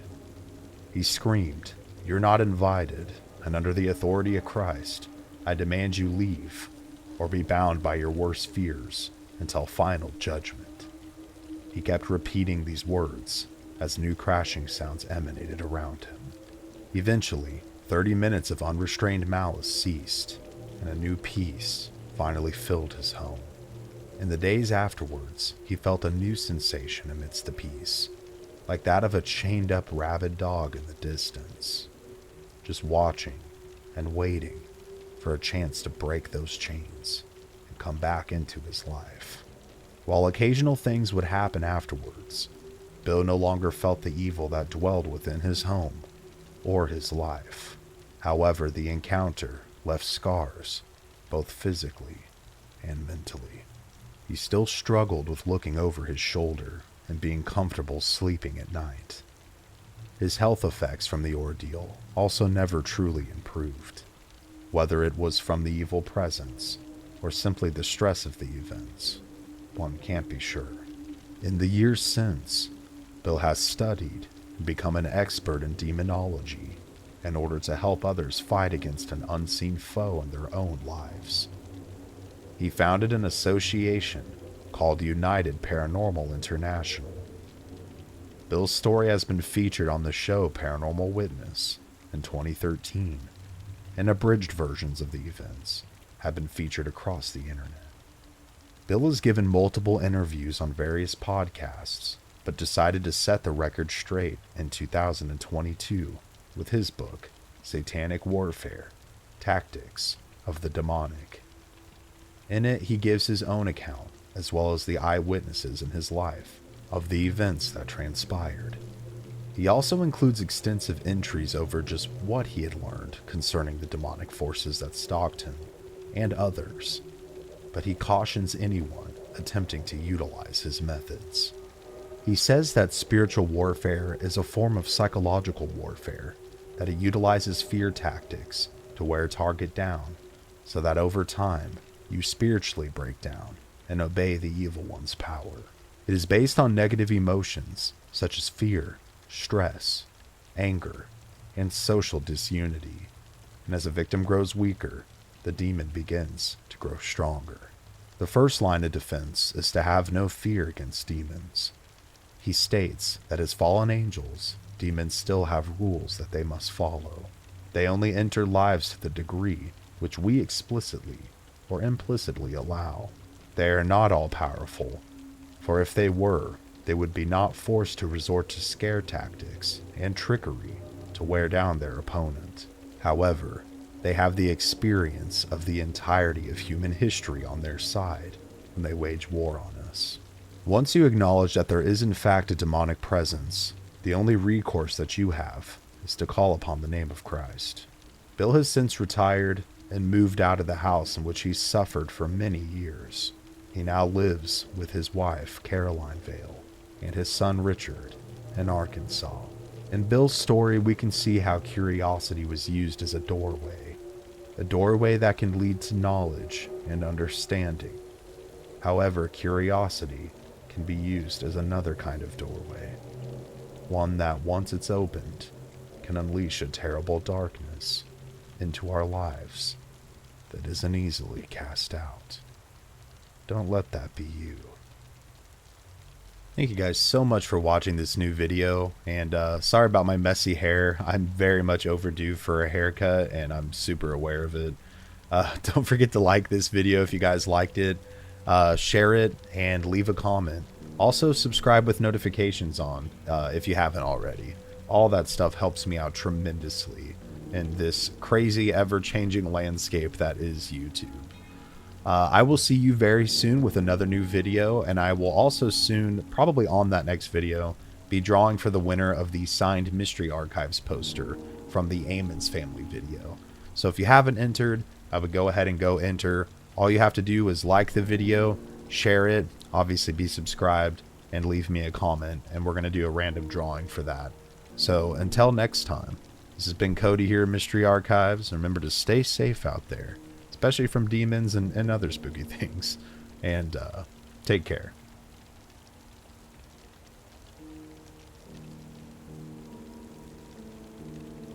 Hidden deep within the walls of an old home, something ethereal is lurking and watching. For years, the family who calls this place home thinks the entity is harmless. But they would soon discover, after an accidental provocation, that this was not the case. Evil will rise, and its tendrils will infect everything they touch. Will they make it out alive, and with their souls intact? This is the chilling, untold story of the demon of Brownsville Road.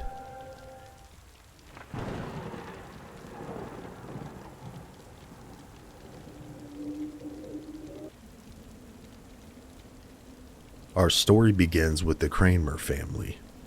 Bob, who was an officer in the Army, and his wife Lisa, married in 1980.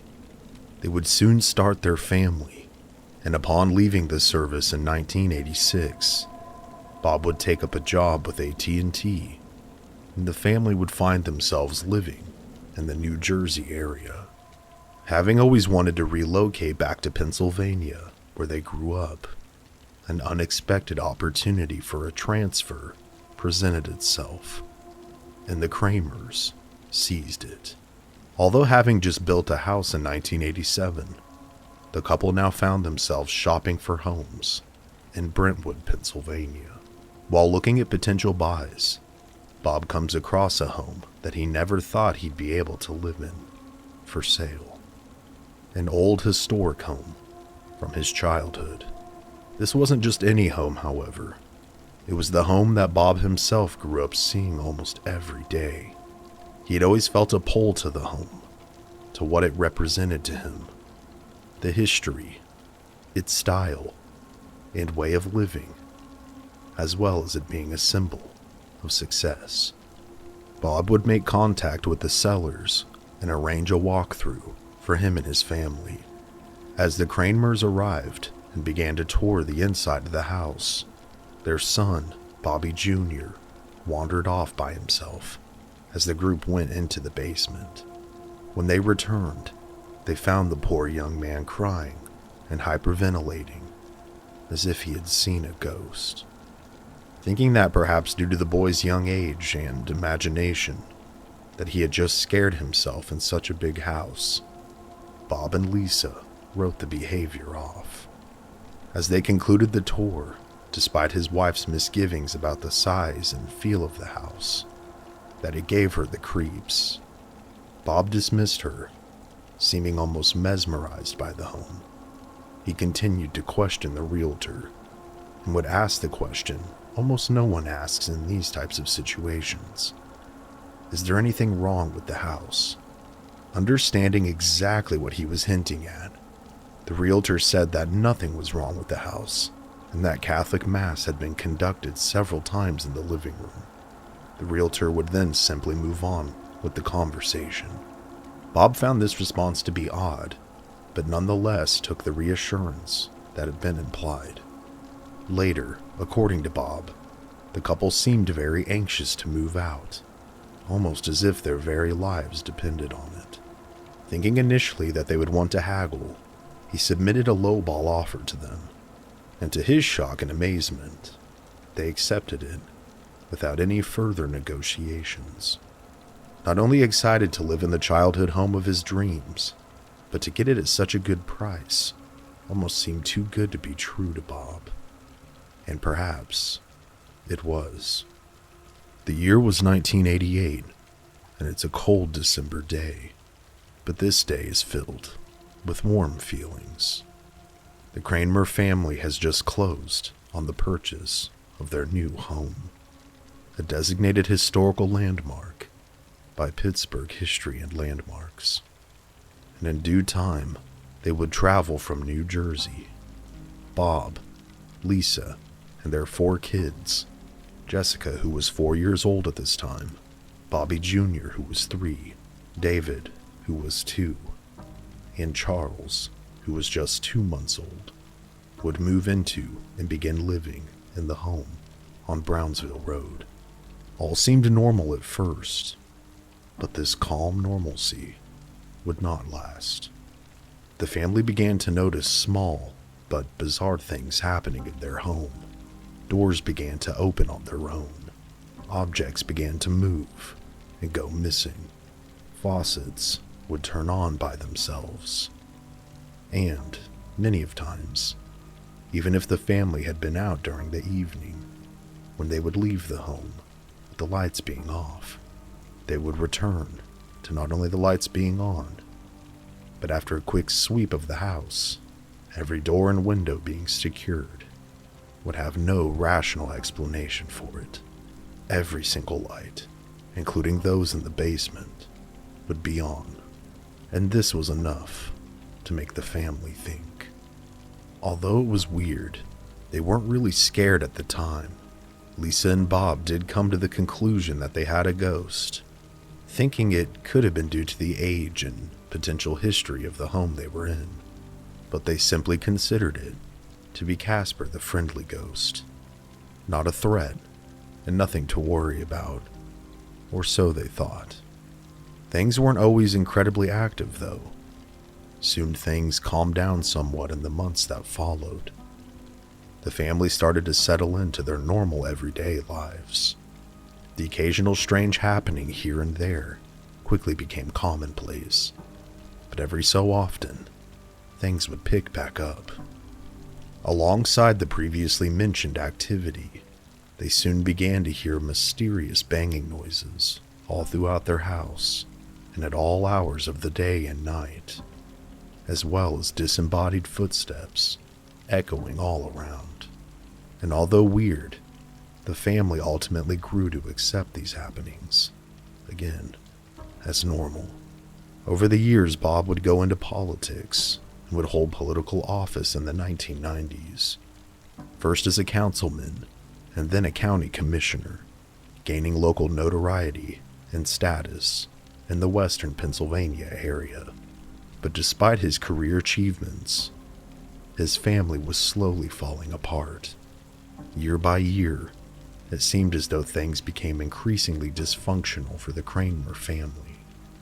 Bob and Lisa would fight frequently, and all of which would contribute to Lisa and 2 of the children experiencing serious mental health issues that would require hospitalization.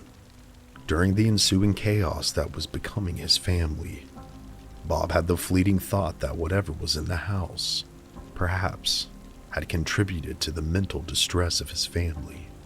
But whenever this feeling would come up, he would simply dismiss it. One night, in 2003, his oldest son, Bob Jr., would attack Bob in his sleep. A vicious and unprovoked attack, as if his son was in the throes of madness. At this time, it was Bob, Lisa, and all of the kids, except for Jessica, living at the house, along with Bob's elderly aunt. Bob Jr. would be restrained and arrested. Following the aftermath of this night, the next morning, Bob's aunt would be found deceased of natural causes in her bed. Thankfully for Bob Jr., all charges would be dropped associated with the attack. But these series of unfolding events seemed to break the dam that had been holding back the paranormal within the Kramer home. As if the levees had been breached, a tidal wave of spiritual energy would now be unleashed. The following year in 2004, despite her chaotic and scary childhood, Jessica, the oldest, moves back home with her husband Tom and her son Colin. There was an apartment up on the top floor of the house that Bob felt like would be a good fit for the young family. He offered to let them live there so they could save money, get everything they needed to in order, and eventually buy a house of their own, something that was becoming increasingly more difficult to do. He also felt that this was a good healing opportunity for the family, allowing them all to be united and together once again. As his daughter and family moved their things in, Bob would take off his coat and go to hang it in the large walk-in closet underneath the main staircase. But as he opens the closet door, he notices that the pull chain for the light is wrapped all the way around the fixture. Thinking it was just the usual weirdness, and being rather used to the unusual by this point, Bob dismisses it and unwraps the chain. Being raised Catholic and continuing to be a spiritual man into his adulthood, Bob for the first time decides to do something about the activity. On a side table near the closet, he had a Bible and a rosary. Believing that this would calm things down, he took the rosary beads and tied them to the chain of the light. Upon closing the door and starting to walk away, he hears the clinking of beads. Rushing back to the door, he opens it, only to find the rosary and the chain wrapped completely around the fixture, yet again. Dismissing things at first, but now thoroughly alarmed, Bob grabs his Bible, steps into the closet, and begins to pray out loud. He continues to do so for half an hour. During his time in the closet, he can't help but notice that he feels a heavy weight upon his body, and the sensation of eyes boring a hole into the back of his skull. After the half hour, he finishes and leaves the closet, closing the door behind him. In the weeks that follow, Jessica and her family begin to settle into their new home, the apartment on the 3rd floor. As Tom goes to check on his stepson, he opens his door to find a woman standing over him. Believing it to be his wife, he calls out to her. The woman then turns and takes several steps towards him, and then disappears before his eyes. Tom wastes no time in protecting the boy. He rushes and scoops Colin up and quickly rushes to him in Jessica's room. Jessica, at the time, tried to dismiss what Tom had seen. She thought that if she didn't acknowledge it as reality, then it couldn't be real. Tom rushes down the stairs and consults Bob immediately. Bob, not wanting to take any chances with his grandson, decides to sleep in the room for the night. After going up the stairs into Colin's room and closing the door behind him, he turns on a lamp and takes a seat in a nearby chair and begins to pray. After an hour or so of reading scripture, he decides to try and get some sleep. Laying on his grandson's bed, he slowly drifts off. Sound asleep, he is soon woke up by massive bangs coming from inside the walls near his head. Waking up in a panic at the sound, his eyes dart back and forth, searching for the source. He then feels a sharp, stinging sensation on the side of his neck. Jumping up, he runs over to the mirror in the room, and what he sees shocks him. From underneath the right side of his ear, down his neck, and onto his torso, there were 3 long and now bloody scratch marks, as if something had clawed him. Frightened and unsure of how to deal with this new situation and the emotions he felt himself experiencing, Bob, for the time being, decides to not discuss the matter with his family, not wanting to further concern them. The following day, Bobby Jr., the oldest son of the family, was in the living room studying for an exam As he sat on the couch, taking notes from his textbook, he suddenly began to feel as if he was being watched. This made him uncomfortable, so he decided to step outside to get some fresh air. He made his way towards the front door, and as he got several feet away from the door, he heard something fly past his head with a sharp tone and crash into the wall beside him. Bewildered and glancing down at his feet, he finds a CD from a nearby stack near the entertainment center, shattered into a dozen fragments. There is no one else in the room.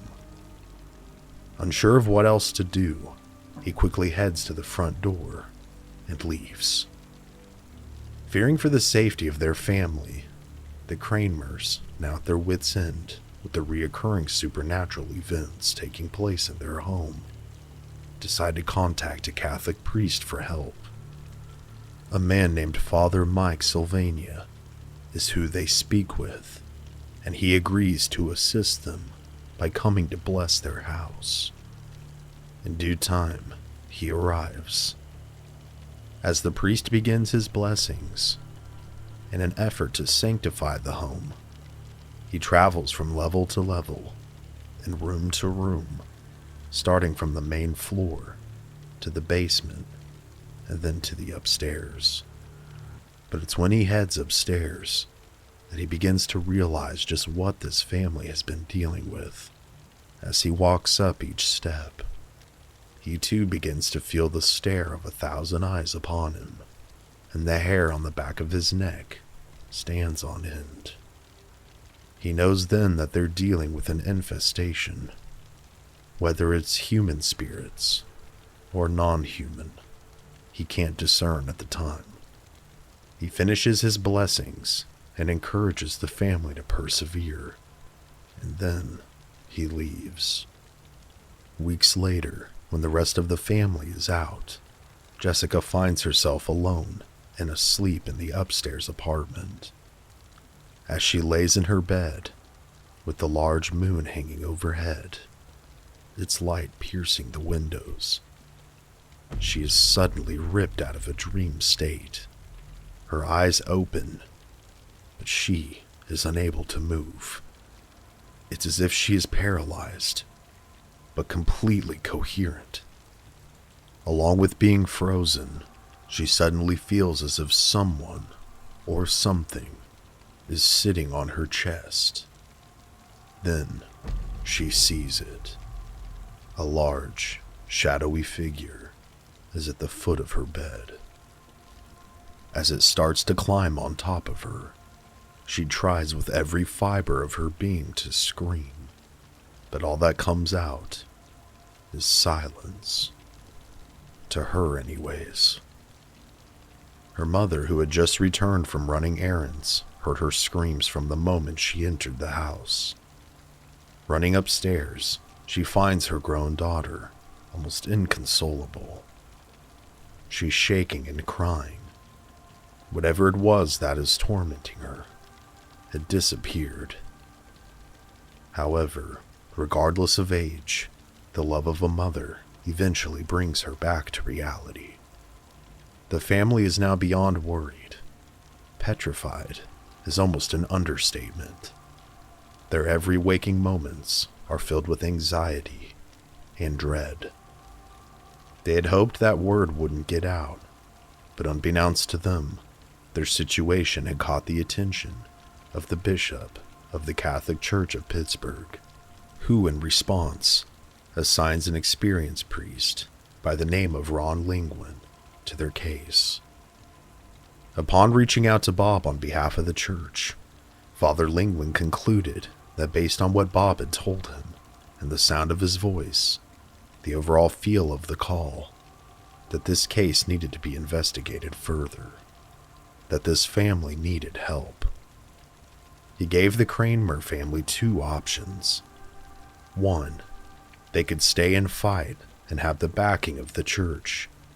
Or two, they could leave, but it wouldn't be guaranteed that whatever these entities were wouldn't continue to haunt them. So as a family, they decide to stay and fight. As preparations are made by the church to send help, the family tries to hold on. One morning, shortly after the phone call, as the family convenes in the dining room for breakfast, Bobby Jr. comes down and sits at the table. As he explains to his mom that he didn't sleep much that night, that he tossed and turned, he started to feel a burning sensation on his back. Before Lisa's very eyes, she watched as scratches formed on her son's back, like an invisible hand had taken a razor and sliced him. Each one was approximately 6 inches long.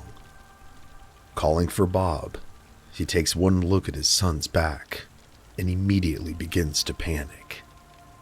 He then starts checking all of the children's backs, and all of the boys have the same 3 markings. Remembering back to when he was scratched, he asked the children calmly to go and wash their cuts while he spoke to Lisa. He then finally comes clean about his own attack. He discovers that it's not just him and the children who have been physically marked. His wife, who had been nursing her own wound, comes clean as well. Located on her left shoulder was a bite mark, one that was so deep that it drew blood. It in fact had continued to bleed underneath her shirt. Upon further analysis, the bite wasn't like that of a human. It was as if whatever the creature was had fangs of some sort. They were puncture wounds. Refusing to wait, Bob immediately calls the priest back. Later that day, after receiving special permission, Father Mike returns to perform Mass inside the Brownsville home, believing the scratches to be one of several indications that the infestation within the home was demonic rather than human spirits. Following Mass, as Bob and Lisa are sitting at the dinner table, eating together, they receive a call from upstairs. Jessica, not wanting to intrude on their time together, asks if Colin can come down. He wanted to see his grandpa and grandma. Saying that it was no problem, Jessica sends him headed downstairs. From the top floor to the second level is 3 sets of stairs, and as the young man descends headed towards his grandparents, they suddenly hear him shriek. Bob gets to him first and finds Colin shaking like a leaf. The poor child is screaming monster and pointing at an open door. It was at this moment that Bob knew that whatever this thing wasn't going to stop. That in order to keep part of his family safe, he would have to move them out of the house. The feeling is bittersweet. The family has grown to love the house, but at the same time, Jessica is relieved to get her son out of the situation. Bob, Lisa, and their 3 sons, however, remain. Several days after Jessica and her family depart the house, Bob returns home from work. Walking through the hallway headed towards the kitchen, he gets that sense that he's being watched. He stops dead in his tracks and slowly turns around to face whatever could be there.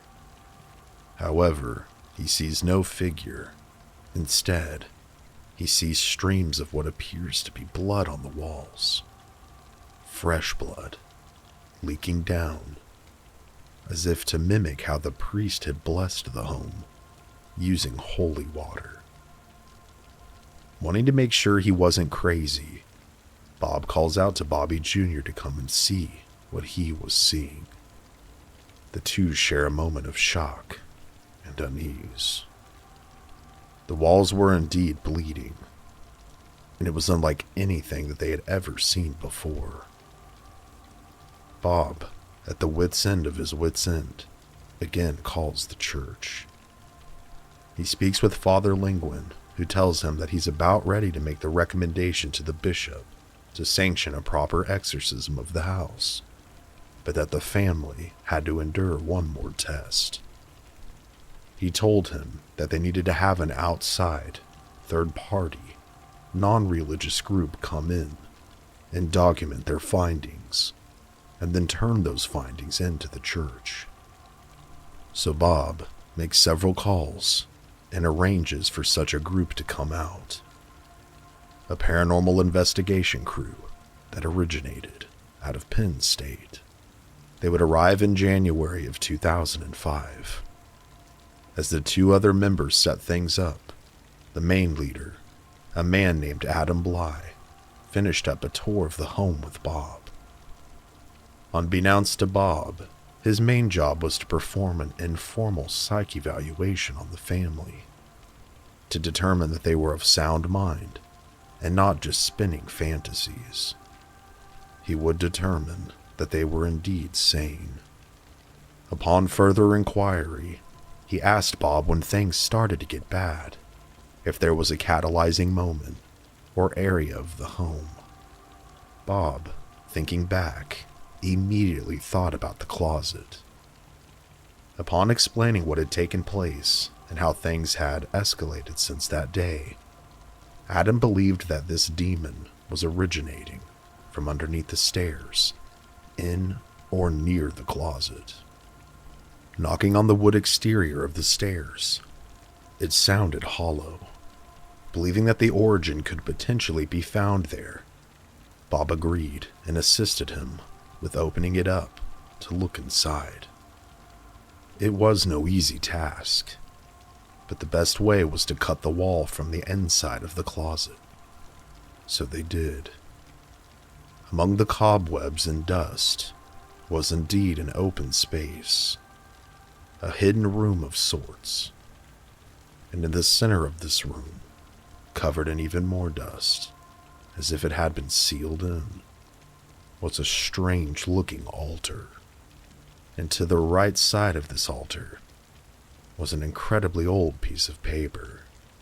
Upon further examination, the paper contained drawings, the name of the original owner, as well as the name or the word Malik. Malik would turn out to be the last name of the original owner of the home. It's also just one letter off from Moloch, a demon from the Old Testament most commonly associated with the Canaanites, who worshipped this deity and sacrificed children to it. After making this discovery, Adam wanted to take a moment, so he wandered off back into the main living room space to breathe. He then suddenly, out of nowhere, began to see the letters S-A-T-H-I appear before him, and then something invisible scratched his forehead. Adam's screams quickly garnered the attention of the rest of the crew, who quickly rushed to his aid. They try to console him, but he's more driven to figure out what the word may mean. Running to the home base setup for the investigation, he quickly begins searching the internet. And what he finds bewilders him further. Sati is the name of a female demon that is said to serve under Moloch. Her primary function was to encourage women to sacrifice their children to him. Based off of this new information, Bob begins searching the history of the home for anything that could be out of sorts. And one such piece of history soon catches his eye. Where the property now stood was once the site of a grisly native and settler war, which took place in the 1790s. One such story was that a woman and her 2 children had been killed by the tribesmen near Fort Pitt, and her house was roughly 6 miles from the fort, placing it almost directly where their home would be now. All of this death and sorrow, Bob wasn't surprised that a demon now called the land its home. In further efforts to uncover the cause, Bob also hired professionals who scanned the property with ground-penetrating radar in an effort to ensure that no bodies were buried there. However, as the crew scanned the earth, they would find the remains of 4 bodies in what appeared to be a burial plot in the front yard near the old oak tree that stood there. Not wanting to further disturb the dead, Bob opts to commemorate them instead by placing crosses into the ground to hopefully lay their souls to rest. Although the death and despair more than likely attracted a demon, it still didn't answer the question as to why it came inside the house. One theory was that a disgruntled worker back when the home was being built placed a curse on it, which would account for the hidden shrine underneath the stairs. However, this couldn't be confirmed. Several months after the investigation and turning in the information to the church, Bob and Lisa finally received some much-needed good news. The church has finally approved an exorcism on their home. In September of 2005, an exorcist arrives to begin his work. All appeared to be quiet, and truthfully, things went on without a hitch. The following day, the feel of the home was different, but Bob still felt as if something was lurking within its walls. Roughly 3 months would pass without incident. One night, Bob was in the basement doing some work to the hot water heater when he suddenly was imbued with that age-old feeling of being watched yet again. Something that he had hoped was a thing of the past. Glancing up, he spots the figure of a woman, who then quickly darts into another basement room. Rushing into the room the woman had gone into, he sees nothing. Rushing up the stairs, he runs into Lisa and quickly tells her that he saw something down there, that they needed another mass as soon as possible. So together, they once again call Father Mike, who agrees to assist them. The following evening, as the priest is mid-mass, all 3 of them begin to hear scratching coming from inside the walls. During the consecration of the wine, 3 distinct knocks are heard coming from inside the wall nearest the priest. Something that should be an impossibility. The mass would conclude, but the war had not yet been won. It would ultimately take another 2 years of frequent blessings to finally rid the house of the demon that inhabited it. With this somewhat anticlimactic ending, because of course, not every story is going to be over the top, there are still many details I'd like to share with you, as well as pose several questions. The reason they believed that a disgruntled worker may have placed a curse on the home during its construction was that the worker was jealous of the wealth of the man who built it, a doctor and his beautiful wife. However, apparently this doctor had a dark secret. He was locally known for performing illegal abortions within the house, ultimately tying back into the demon Moloch and his consort, Sati. The book in which Bob Kramer wrote is known as The Demon of Brownsville Road, wasn't received without criticism. However, the most valid would be that some of the historical matters referenced, as well as the bodies in the front yard, hadn't been confirmed by outside sources.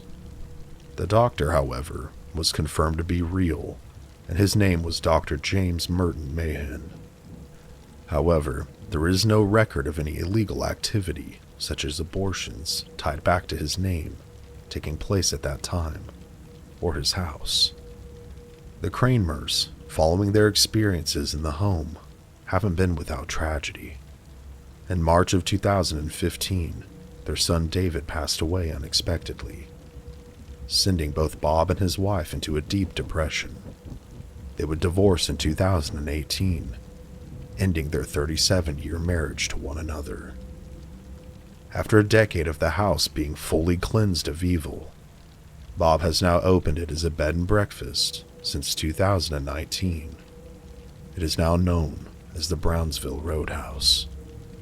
I truly wish all those involved the very best. The entire situation seemed not only traumatic to have to endure, but the more recent tragedy as well is just terrible. With that being said, the story is a well-documented and textbook demonic haunting, and a terrifying one at that.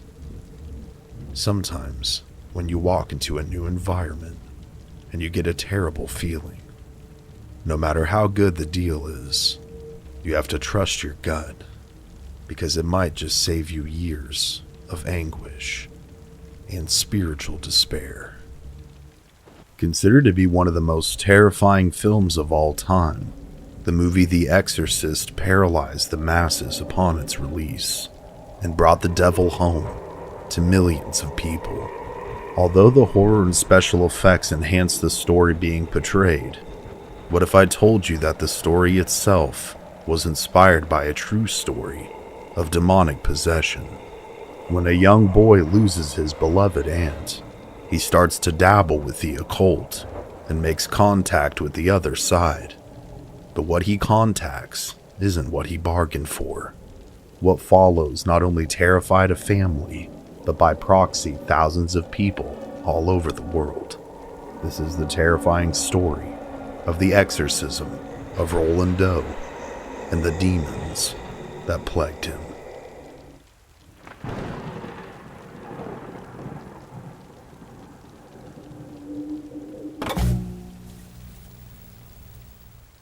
Our story starts in 1949 in a small town known as Cottage City in Maryland.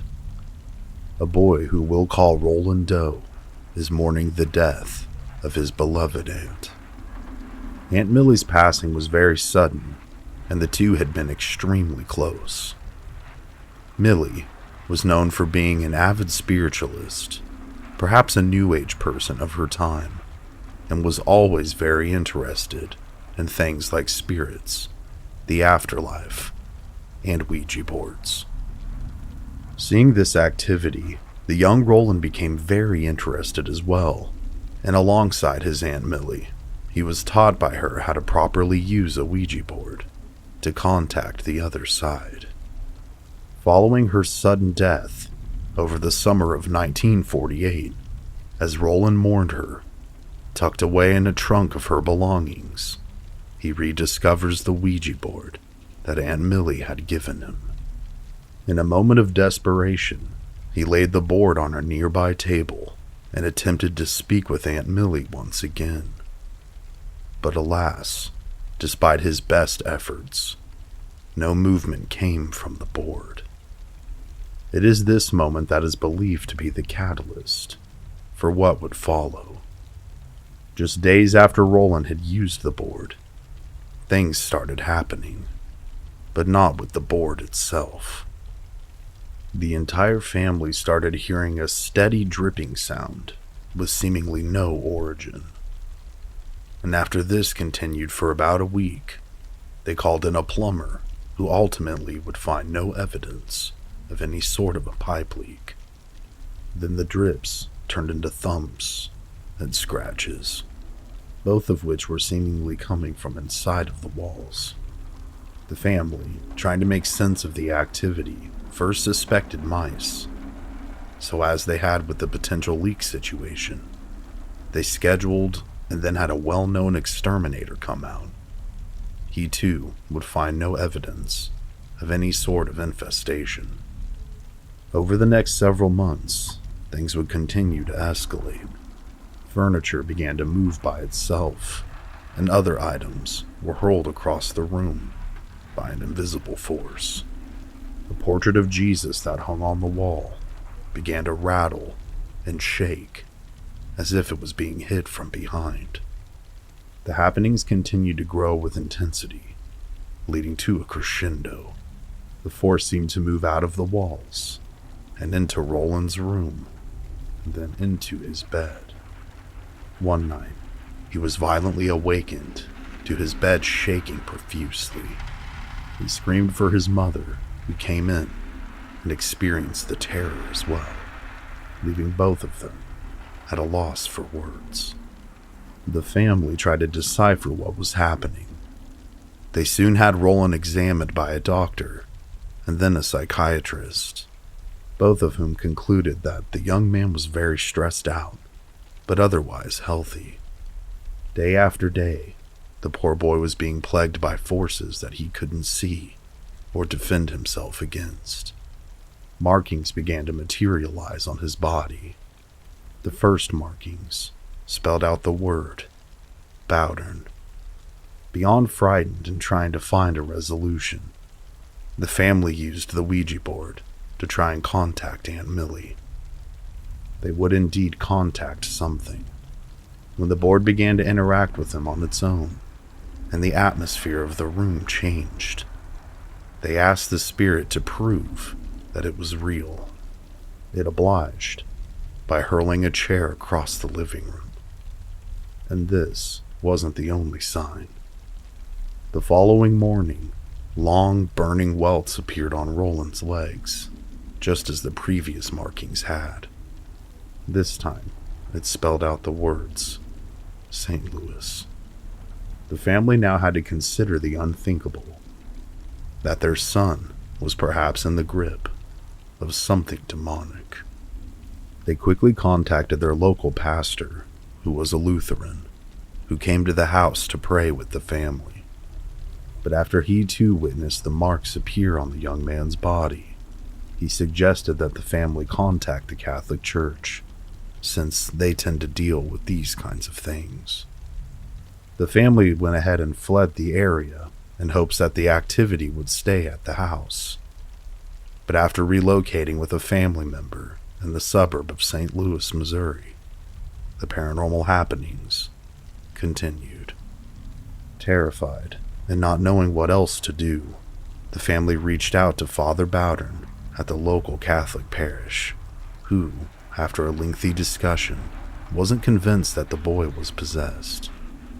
Bowdern, who was a World War II combat veteran, was a hardened man, but very practical and religious, no doubt. Not convinced, but wanting to help ease the family's stress, he agrees to pray over the boy. In due time, he would arrive at the house, and he would also be joined by a fellow priest by the name of Raymond Bishop. After meeting Roland, they all decided to pray together, and to the priest's great surprise, as soon as the first several sentences of prayer were uttered, the boy began to scream that his chest was burning. Upon opening the boy's shirt, they could see red cuts in his skin begin to appear. Now scared, the priest began to pray over the boy more intensely, lasting from about 11 p.m. to 6 a.m. At the conclusion of this session, Roland finally fell into a restful sleep, or so it seemed. After explaining to the family their thoughts on what could be taking place, they decided that they would convene among themselves to try and decide how to move forward to better assist Roland and his family. The priests returned to their homes and then met the following morning. It was here that both men decided that they were dealing with the real deal. Together, they made the decision to pursue an exorcism. Father Bowdern, as senior priest, reached out to the Archbishop of St. Louis to ask permission to perform the rites of exorcism, which he was granted under one request. That request being that he provided a day-to-day account for the church, to which he agreed. Each segment of this story from here on out is written with excerpts of what the priest documented during his experiences. Father Bowdern and Father Bishop returned to the residence 1 week later. They went upstairs and entered the boy's frigid room and began the ritual. Roland began to violently act out, so with the help of the boy's father subduing him, they were able to continue. It would be written out that the boy's blows were beyond that of his age.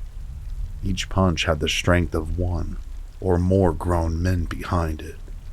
Father Bishop found this out the hard way.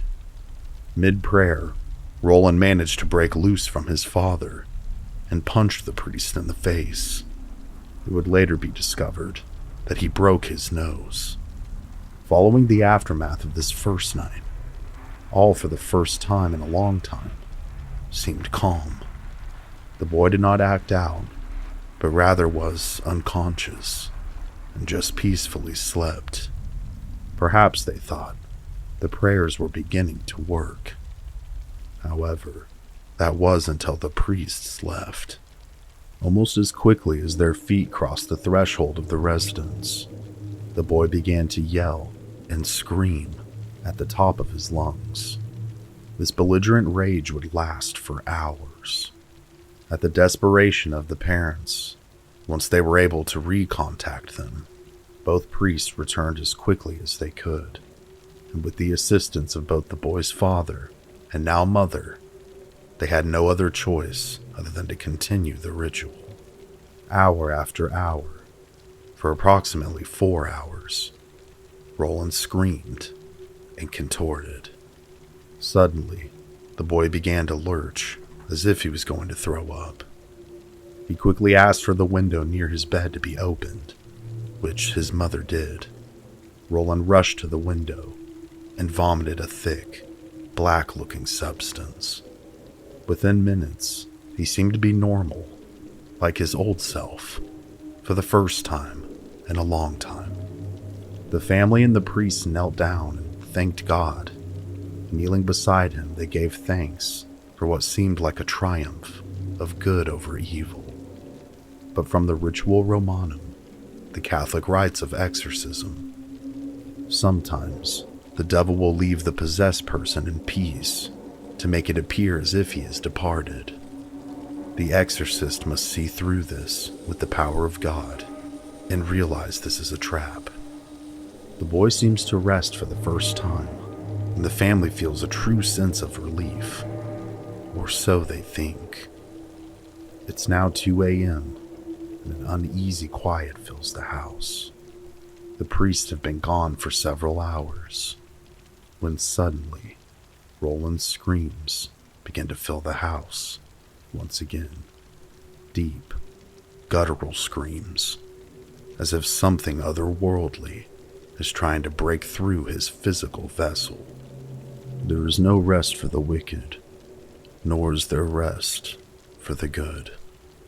Priests are called back yet again by Roland's parents, and arrive yet again around 3:15 a.m.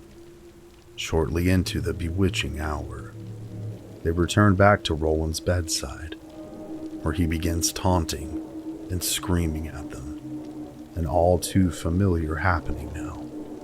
After several more hours of intense prayer, out of nowhere, the young man goes catatonic around 6 a.m., frozen like a statue. For all intents and purposes, he appears to be sleeping, but with his eyes wide open. The priests, not wanting to leave the home in case the devil decides to reappear yet again, take to visiting with the family for several more hours and conserving what little energy they have left. And it's a good thing that they did, because bizarre activity resumes around 8:30 a.m. with a vengeance. Various knocking noises, accompanied by Roland's screams, resume a seemingly never-ending hell. There is now more violence than ever before. Roland is exerting strength beyond his normal capacity. He begins barking in multiple octaves, as if there are two voices inside of him, fighting to escape. Amidst the chaos, his mother breaks down and has to leave the room for her own sanity. The boy she's looking at, she no longer recognizes as her son. Within due time, thankfully, Roland yet again goes catatonic. Following this event, Father Bowden suggests that the boy be sent away to a worthy place where the exorcism can continue. An unfamiliar and sanctified place that will assist them in calling upon God to intervene in what is quickly being seen as the most intense case of possession that either of them had ever seen. This way, Roland is away from his mother and can no longer cause her any further distress as well. Ultimately, it's decided that he'll be sent to a hospital ran by an order of Catholic monks not too far from his current home, as well as the church in which the priests operate out of. A bit of a crossroads of sorts. After strange happenings and his terrifying behavior, his first night there, Roland is placed in a private room on a private floor above the psychiatric ward, not only for his own protection, but to keep him from scaring the other patients within the hospital walls. Father Bowden returns the following evening with Father Bishop, and now with the additional help of Father Halloran. Halloran, who was a young seminarian then, was tasked with the main job of restraining the boy, if need be, during the prayers, and during times where things were calm. It was his job to visit with him and keep his spirits up. As the priests made their way to the top floor and entered Roland's room, Father Halloran began visiting with Roland and his father. Bowden then blessed them with a small vial of holy water and then placed the vial on the dresser next to the bed. Just a few seconds after this, the vial flew across the room and smashed into the wall, shattering it into multiple pieces. In a later interview, as the only surviving priest who witnessed the activity, Father Halloran stated that that's how I knew we were dealing with the real deal, when that vial flew by itself across the room and smashed into the wall opposite of the dresser it was placed on. You read about these kinds of things, but they never really happen. Realizing that they needed to begin to do battle with the darkness that resided within the young man known as Roland Doe, the ritual formally began yet again. The boy began screaming and cursing the priests. He also revealed one of the telltale signs of possession as things began to escalate. Father Halloran's mother had recently passed away, something that Roland had no way of being able to know, especially since the two had only met for the first time before the prayers began this very day. He looked over at the priest, and with a dark and sinister smile across his face, said that his mother said hello, that she was rotting within the depths of hell. This both angered and scared the young priest, but also served as a distinguishing factor for him personally, that there indeed was another entity inhabiting the body of the boy that sat within this very room with them, something dark and malevolent. As many of you may or may not know, exorcism, typically speaking, isn't a one-and-done kind of situation. It can take months or even years to fully rid someone of one or several demonic entities, if at all. In this case, is no different. The prayers continued until Roland went catatonic and was laid peacefully back into his bed. Wanting to take an aggressive stance to rid the boy as fast as they could, all three priests, along with Roland's father, would again return the following day. Roland, by this time, was so violent that all four men were having a hard time holding him down. Aside from the multiple voices and curses, he began spitting a foul-smelling liquid at them as well. As the day continued, the boy was screaming that Father Halloran was hurting him as he was restraining him. The young priest loosened his grip and was instantly punched in the face, breaking his nose, leaving him a bloody mess. This concluded the ritual for that day.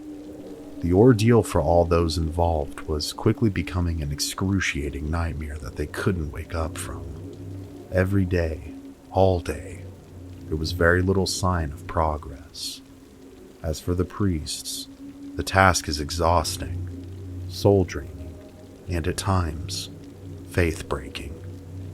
But despite the discouraging signs, like any battle that has to reach an inevitable conclusion, The ritual must go on. With each exorcism, Roland becomes more violent, more angry, and also begins spontaneously urinating on top of his other abhorrent behaviors, as more objects begin to move more regularly as the paranormal manifestations continue. On day 18 of Roland being in the hospital, he asks for a pen and paper from the priests, and upon receiving it, he writes, "I am the devil himself, and within 10 days, I will give you a sign." Shortly after writing this down, he begins to scream as the Roman numeral 10 carves itself into the skin on his chest. Witnessing this, Father Bowden decides to baptize the boy to hopefully aid his crusade against the demons that plague him. The following day, with Roland's permission, he performs a baptism, which seems to calm him down. But this calm was all too short-lived.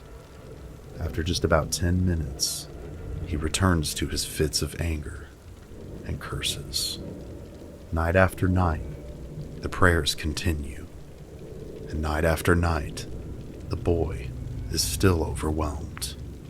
Roland screams, and the word in capital letters is seen carved into his chest. Exit. Horrified, the priests continue on with their prayers. The devil now seems to be speaking through Roland's body, as he says, "You need to say one more word, but you never say it." After the night's end at the hospital, the priests were puzzled as they pondered what this strange statement could have meant. But as they read through the book of exorcism, they realized that Father Bowden was forgetting to read the word Lord time and time again. This not only frightened the men further, but also affirmed their suspicions as well. The following night, it was an ice-cold, rainy night. As the priests arrived at the facility, they could immediately sense that something wasn't right. From the parking lot, they could see that the lights on the floor that Roland was placed were flickering on and off, and in different rooms. As they checked in at the front desk, the clerk broke down in tears, trying to explain that things were especially bad, and that she was very scared.